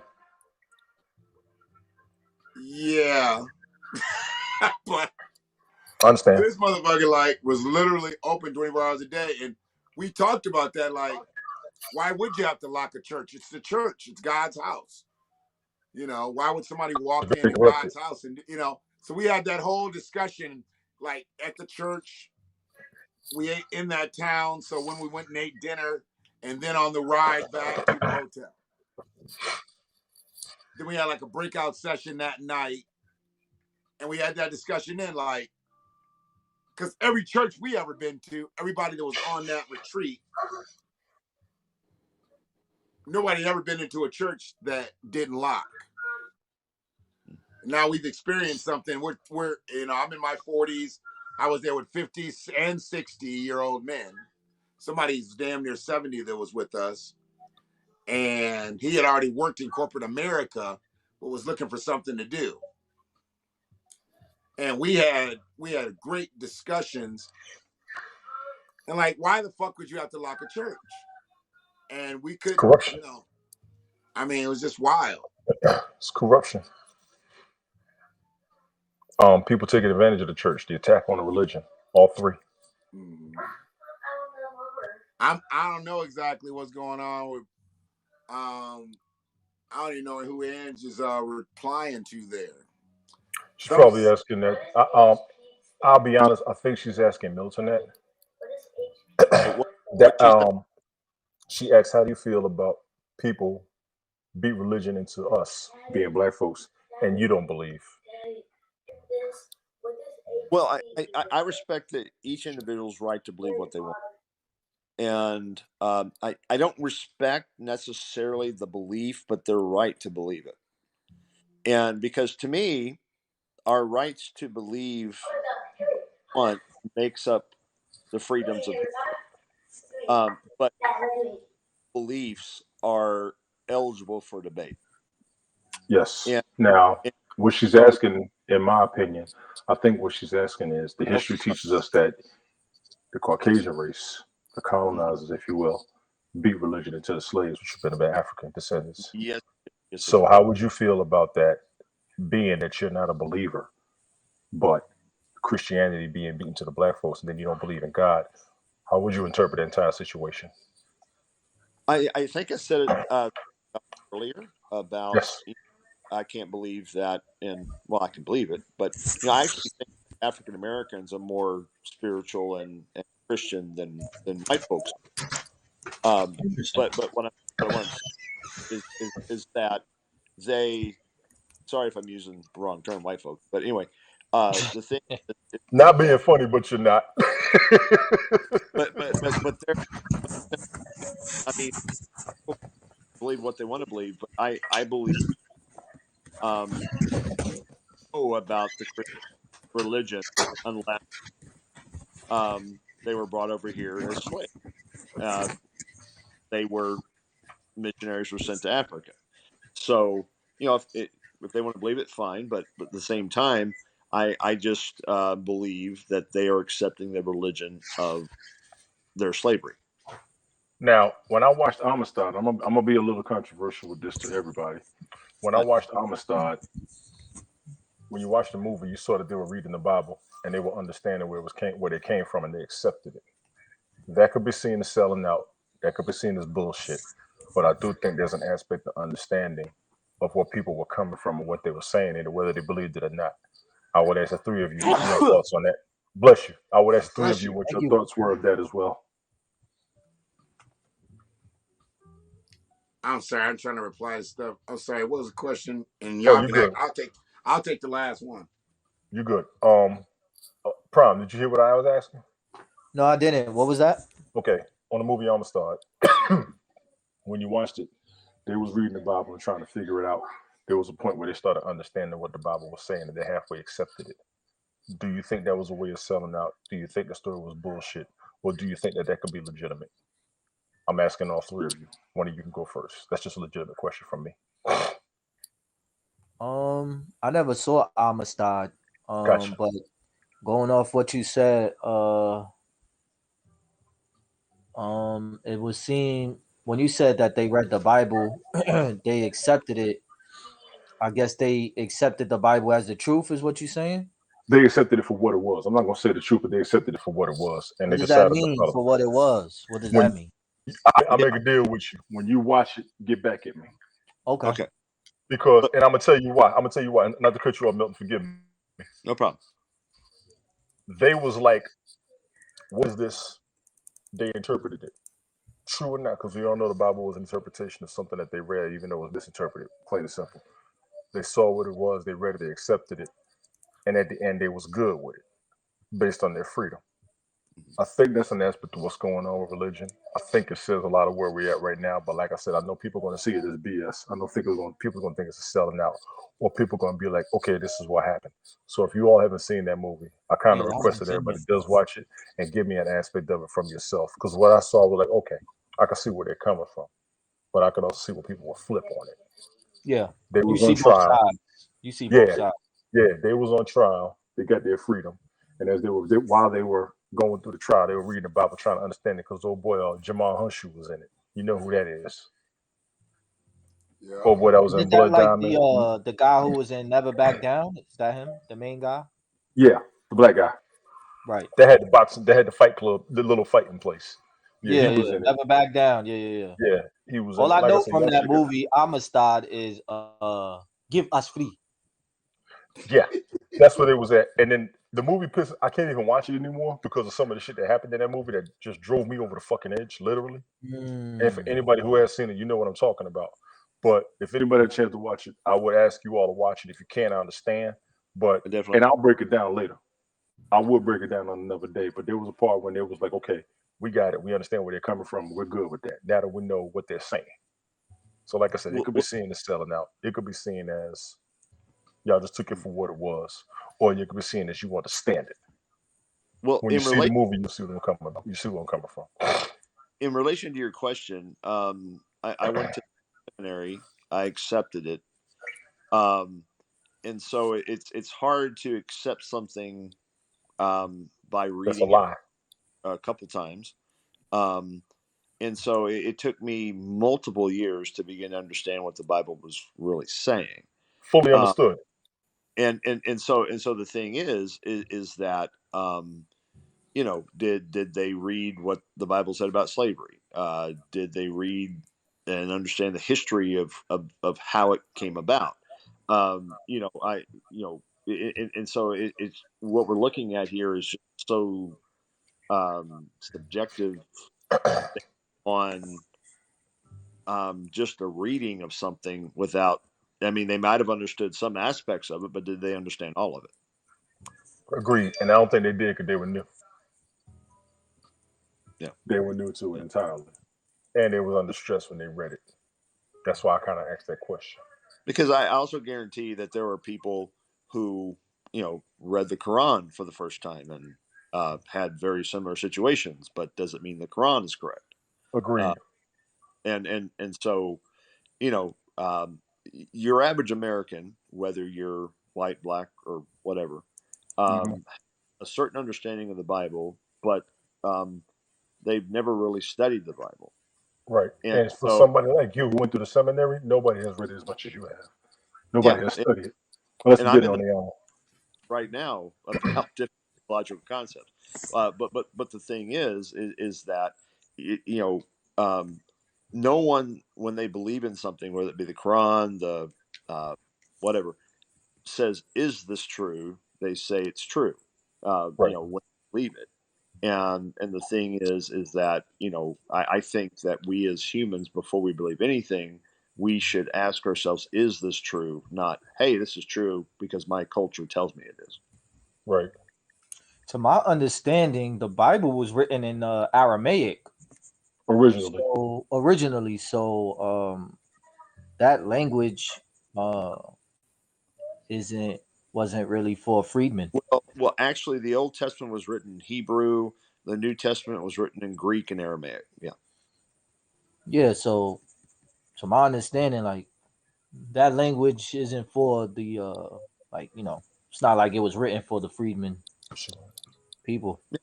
Understood. But it was interpreted by us entirely. The version we read right now hasn't been interpreted by us. So Was it interpreted or revised? Good point. Excellent point. And I stand corrected. Because to me it was original. Yeah, because the original was an interpretation.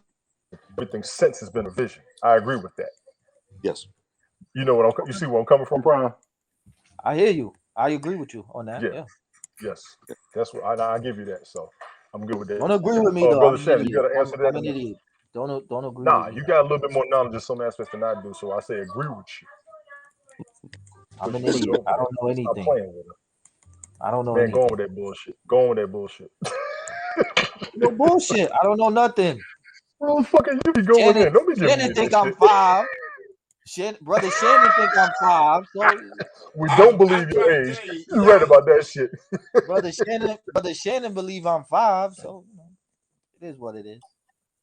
That's what you get for playing. That's why she took it. Let's stop playing. Watch the movie like you asked.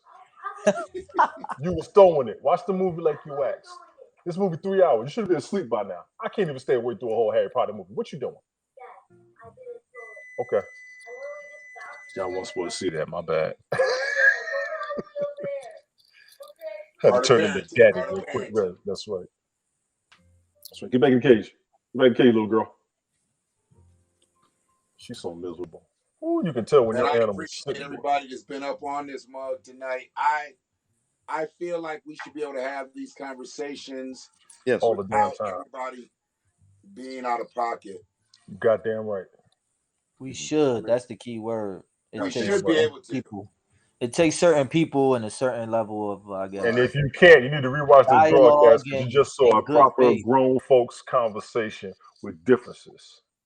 Yeah, yes. It takes y'all need to pay some motherfucking attention. All of y'all too crunk and too after your shit. I'm on your ass. Calm the fuck down. What the hell? Who are you talking to? All motherfuckers be up in here going on here. They too theists. They too atheists. They too political. They too. Get the fuck out. Calm your ass down.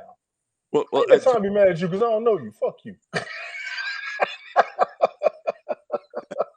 Funny thing is, when I come in a conversation with you, I try my best not to bring the fact that I'm an atheist in, but they always ask me, and so I'm sorry. It comes ready. I told y'all. I never would have known. Take a motherfucker 5 goddamn minutes. Something about Christianity gonna come out with you motherfuckers on social media, boy. I swear.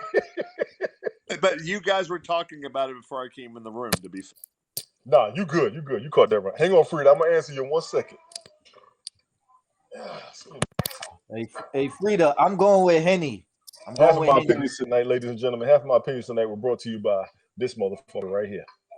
Good luck finding it. If you got What it, is let that? me know how much it costs. Come on, Prime. Come on, Prime. I'm an old man. I believe you now. Read that goddamn screen. What's that say? Something peach. This motherfucker Oh, can't Crown read. Royal. God damn. Okay. Yes. There you go. I told you I'm an old man. Go on that bullshit. Goddamn. Brother Shannon, you ain't found that bottle yet. I ain't heard from you in 2 weeks. What happened, man? No, you know what? And I didn't even go to that liquor store that I knew to have it. I need to go to that liquor store. I know. Easy, Angie. I respect that, man. I already told him that in the first place. Now we can talk shit. Ain't it in that yellow box though? No, it's in a white box, but it's got peach on it. Some people get the caramel crossed up with it. Oh, That's why I tell people, you got to see peach. If you don't see peach, I don't believe you. You got to show me that shit. What's the yellow box? The green box is apple.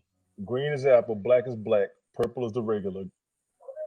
The white one with the peaches on it is the peach. There's a white one with, I want to say, snowflakes on it. That's the caramel. They got the rye and they got vanilla.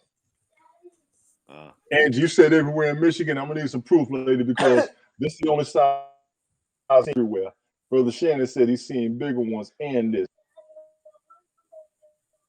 What's that? She's in the cage. Come on. This is the peach. This is the 750 milliliter. But she's not, boy. Come on.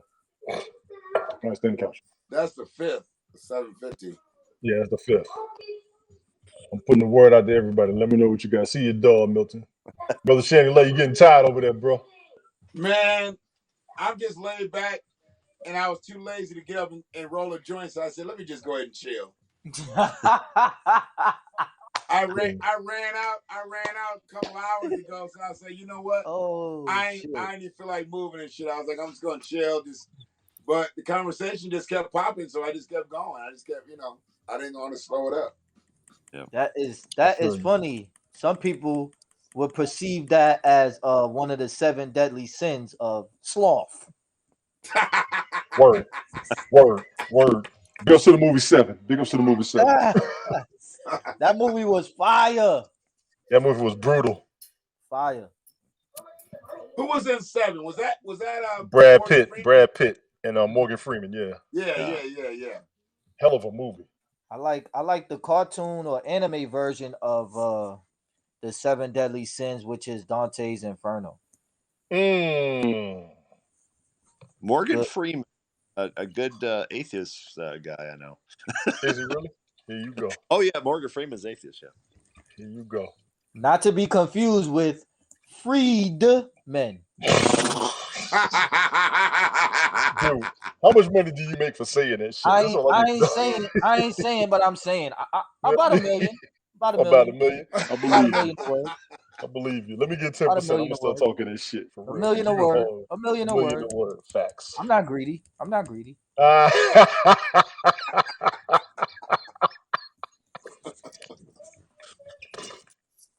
I could say Freedmen for however long. Wait, Brother Shannon, he said $1 million a word, but he's not greedy. Yeah, because I could say Freedmen for 5 hours, but I choose not to, and I believe in the right to choose free will. He said he's not greedy, but he done said it 7 times. I believe in the right to choose and free will.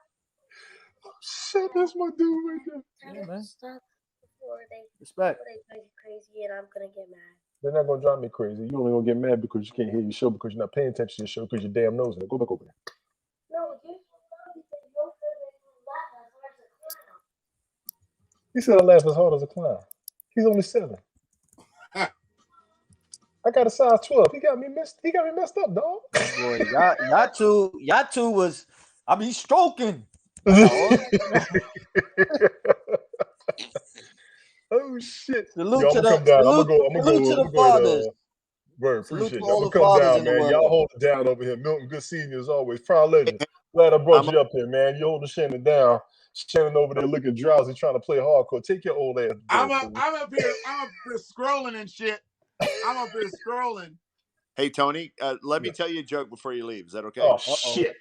Oh no! What, man? Damn. Okay. I tell you, my wife, man, she really just loves to scream during sex, especially when I walk in on her. Wow. See what I'm saying?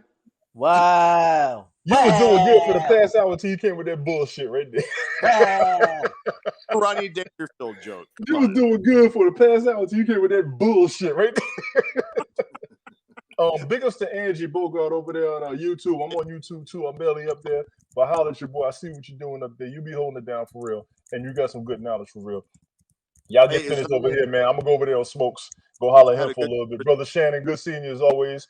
Look at that motherfucker yawning. I told y'all he trying to play hard at this motherfucker. I can't sit up here without no weed for long. I mean, you know. I know. That's why I'm trying to go. Let your ass go smoke, fool. Hey, Let me thank get you my guys. shit right. I might jump in. If Smoke's on, I might try to jump in. Yeah, I'm gonna on go my over way there to right the now. house. But Hey. I'll probably for those of you up here on Haps, I'll probably do my video show tonight because I got time. I'll probably be up, so I'll probably gonna run some more What music time with Brother is it? Shannon. It's 11:22 right now, and you too old Oh to be man, staying up come past on, one. man. People gotta go to work and shit in the morning, man. Oh, I Come don't on. want to hear that from you, God damn. motherfucker. I don't want to Hey, hear that from you. thank you You guys will for the multi-stream till the sun come up for the Europeans. The fuck out of here. My shit. I'll be like, what's up across the pond? What's up, Look, motherfucker? I'm gonna wake him up tomorrow morning. Brother Shannon gonna answer the he gonna answer the damn broadcast like this. What you want, fool? I done told your ass. Hey, thank you guys for the education. It was nice Oh talking yeah. with you. Appreciate the Nice meeting you, conversation. Milton. Hopefully we'll Real. see No each other doubt. soon. No Problem, doubt, anytime, Milton. man. Take For care. real. Hold it down, bro. All For right. real. Brother Hey, Shannon, get at follow me me and I'll anytime. follow you. Is that okay? Y'all Take already know care. what I'm about to Take be at. care.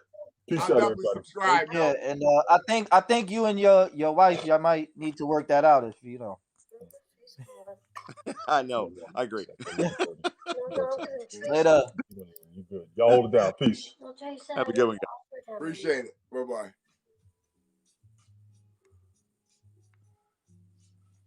Yeah, please subscribe to Milton Banana. Milton, get them marital situations under control. That's what I'm saying. They might need some counseling.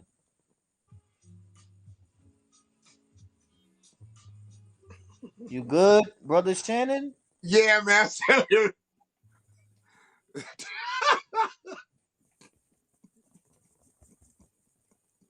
Oh hell. Ain't this some bullshit? Oh, you boxing. Oh I gotta get the fuck out of here. Yo, hell. they're already starting to make the memes about the brother, man. Yeah. Oh, I'm sure. Did he man. lose all 3 fights? Was it all 3 they fought? Yo, Shannon, you ain't no good, man. I mean, he went 0 for 3 against that motherfucker, man. God damn. So he had the belt going in. Then Fury took the belt from him. Is that the way it was? And then he never recovered it again? Listen, man. Or did he have? Or did they either have the belt? Did either one of them have the belt the first time they fought? I do not know. I wasn't following boxing that closely when they first fought. I was on the second fight. I actually got the second fight on DVR still.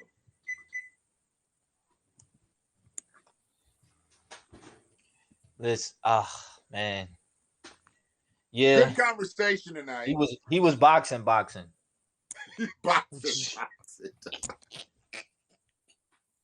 And they said his ear was fucked up again. What's up with this nigga's ears? Damn. They said Listen, his ears. His ears, I don't know, man. He just. Thanks for your presence, Ange. You have a great night. Absolutely. Ange is a G. I like Ange. She is a G. Remember Ange, 555 Freeman.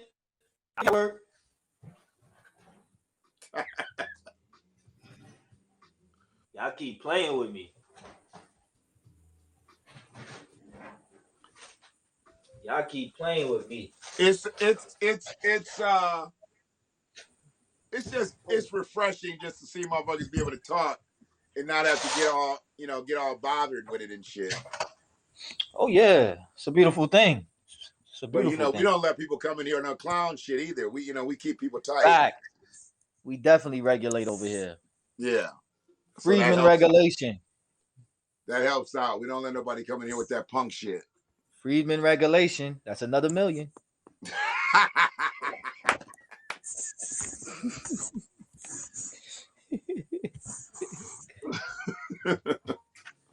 So yeah, man, we gather my things, and I just gotta make sure I take that fucking bag tonight. Oh, I'm gonna do that as soon as I get out here and throw my shoes on.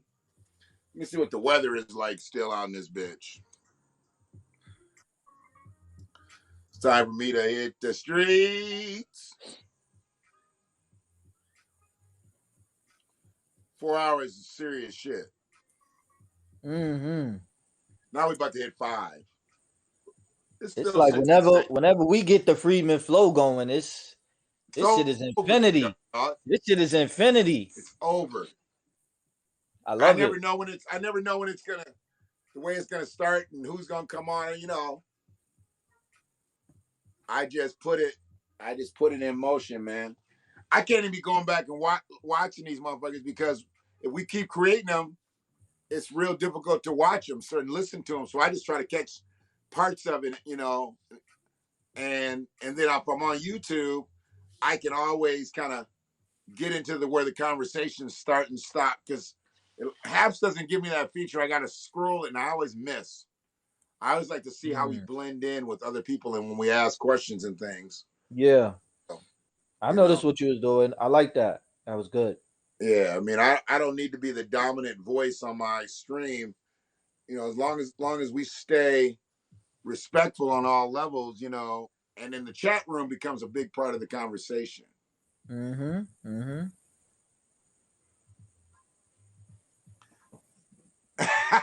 See, Angie playing. She took the D out. She took the D out of the freezer. Hey, Angie. Listen, Angie. You messing with the right Friedman over here. You got the right one. You have a blessed night, Miss Angie.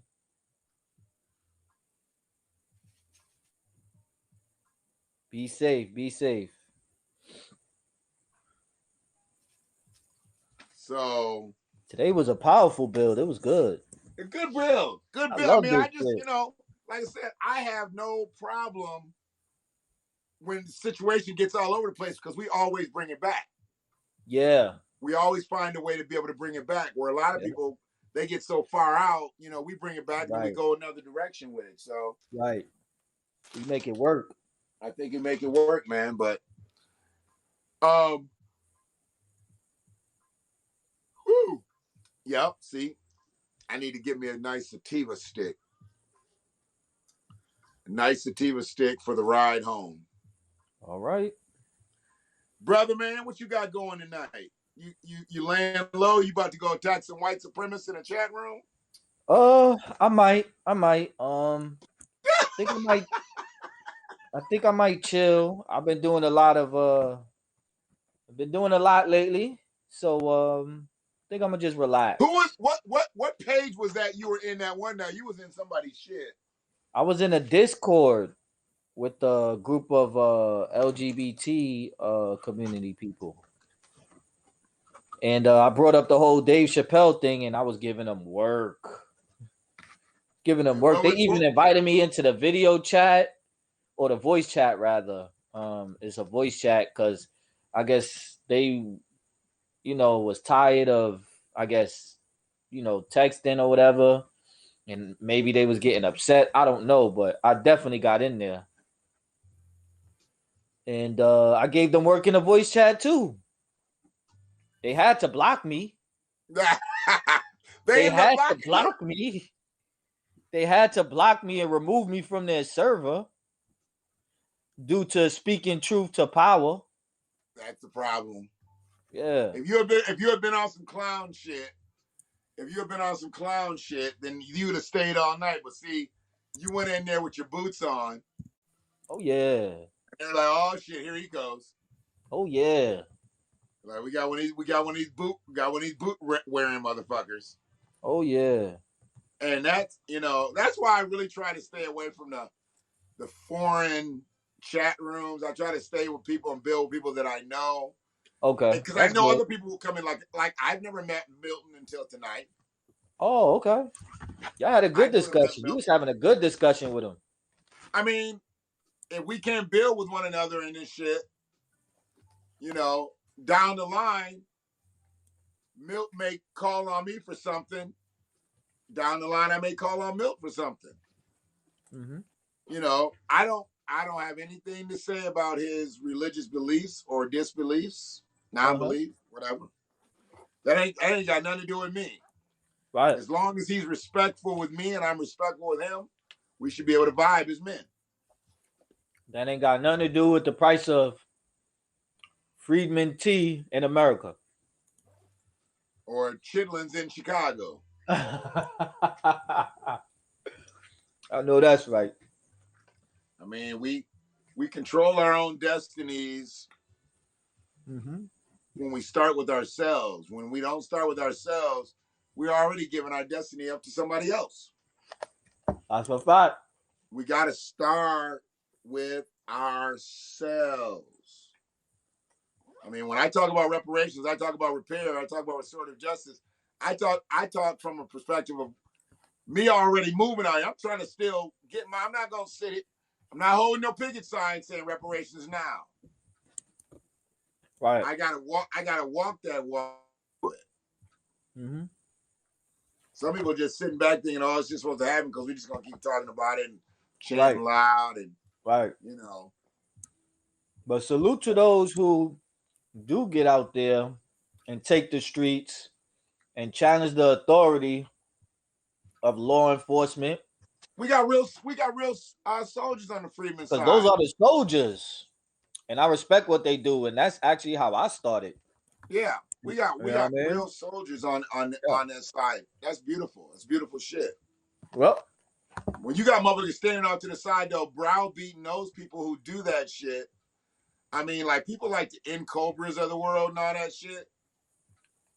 I'm like, you motherfuckers just want everything for everybody. We can't speak with no specificity with N Cobra. That's not politics. Politics is very specific. That's a lot of Pan-Africanism over there. Right.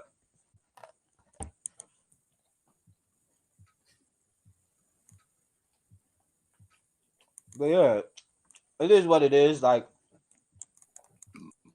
I can respect that Pan-African ideology from a general, like, on code basis or whatever.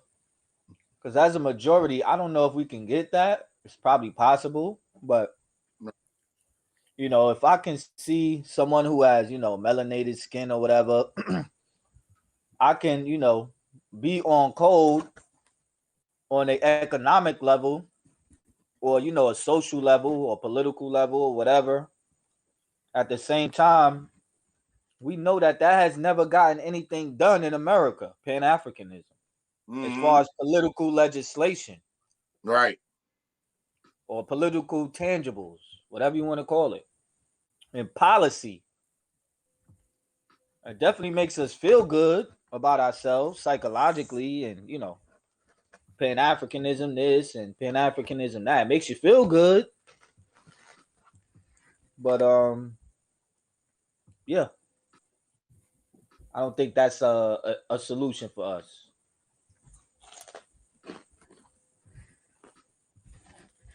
So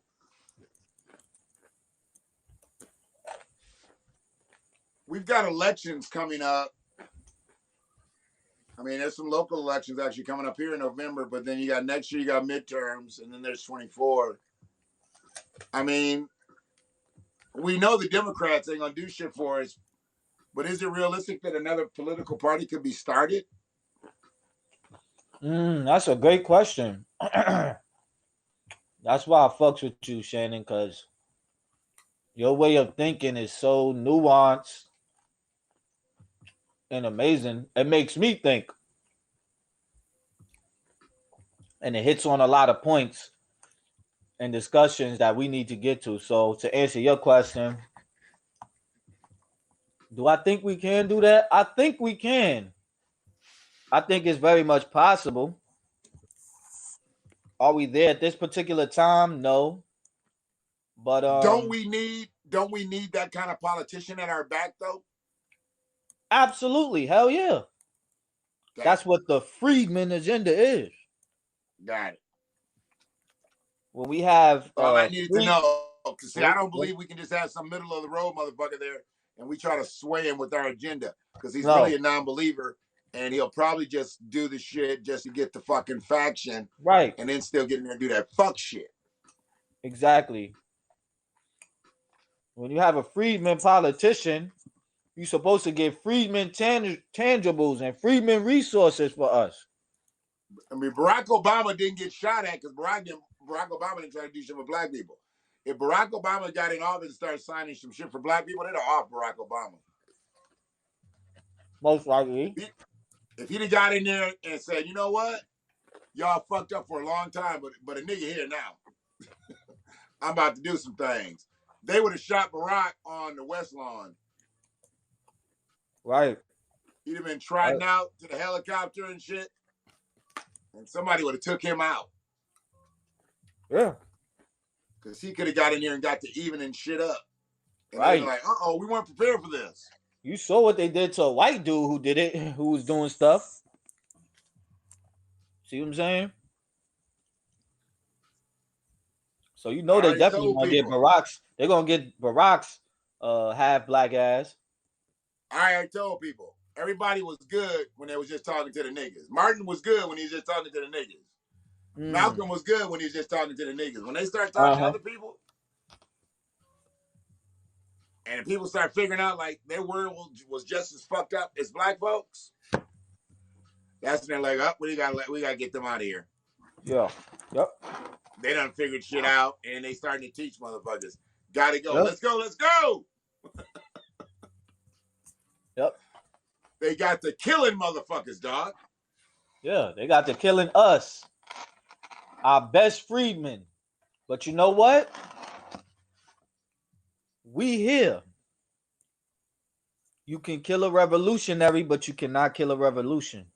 You can kill a messenger, but you cannot kill a message.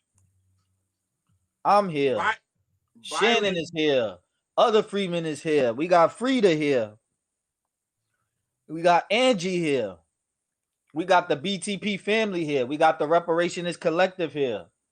We got the 13% here. You know? Way different. It's way different than what motherfuckers really think. It's different.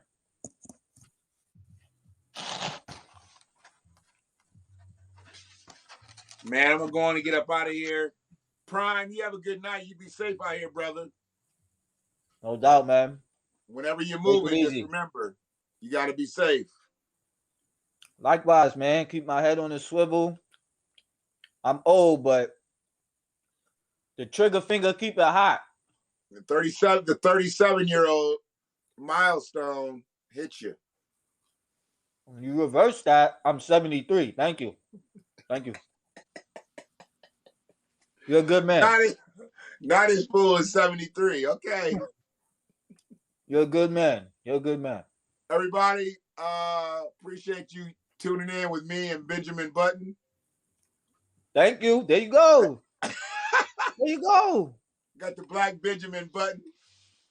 There you go. See? You understand now. I'm glad. You understand now. Thank you. Everybody's been in the chat. We appreciate y'all tonight. Interesting. Long time, long show. Yeah, man. Whenever you get on or about to get on, hit me up so we can do that freedom work. We do our thing, man. We try to do our thing. I love building with you on this platform. I love it. We got a lot. I think we got a lot of potential with this. Oh yeah. I think we got a lot of potential with this. So, you know. And we keep it straight on. We don't try to, you know, skirt no issues and shit. Mm-hmm. So it's been good. Well, brother, we gonna talk. You go ahead and do your thing tonight and enjoy the rest of your evening. All right. God damn, my bad. He got me on. He got me on loop. No, it's this. It's this cat. This cat done messed it up. I'm gonna just back out because I don't know what the fuck. All right, is bro. going on. We got out of here. Free everybody. Angie, love Oh you. wait, there we go. I fixed it. My bad. Later. Later. Freedom family. Later. One love. Peace.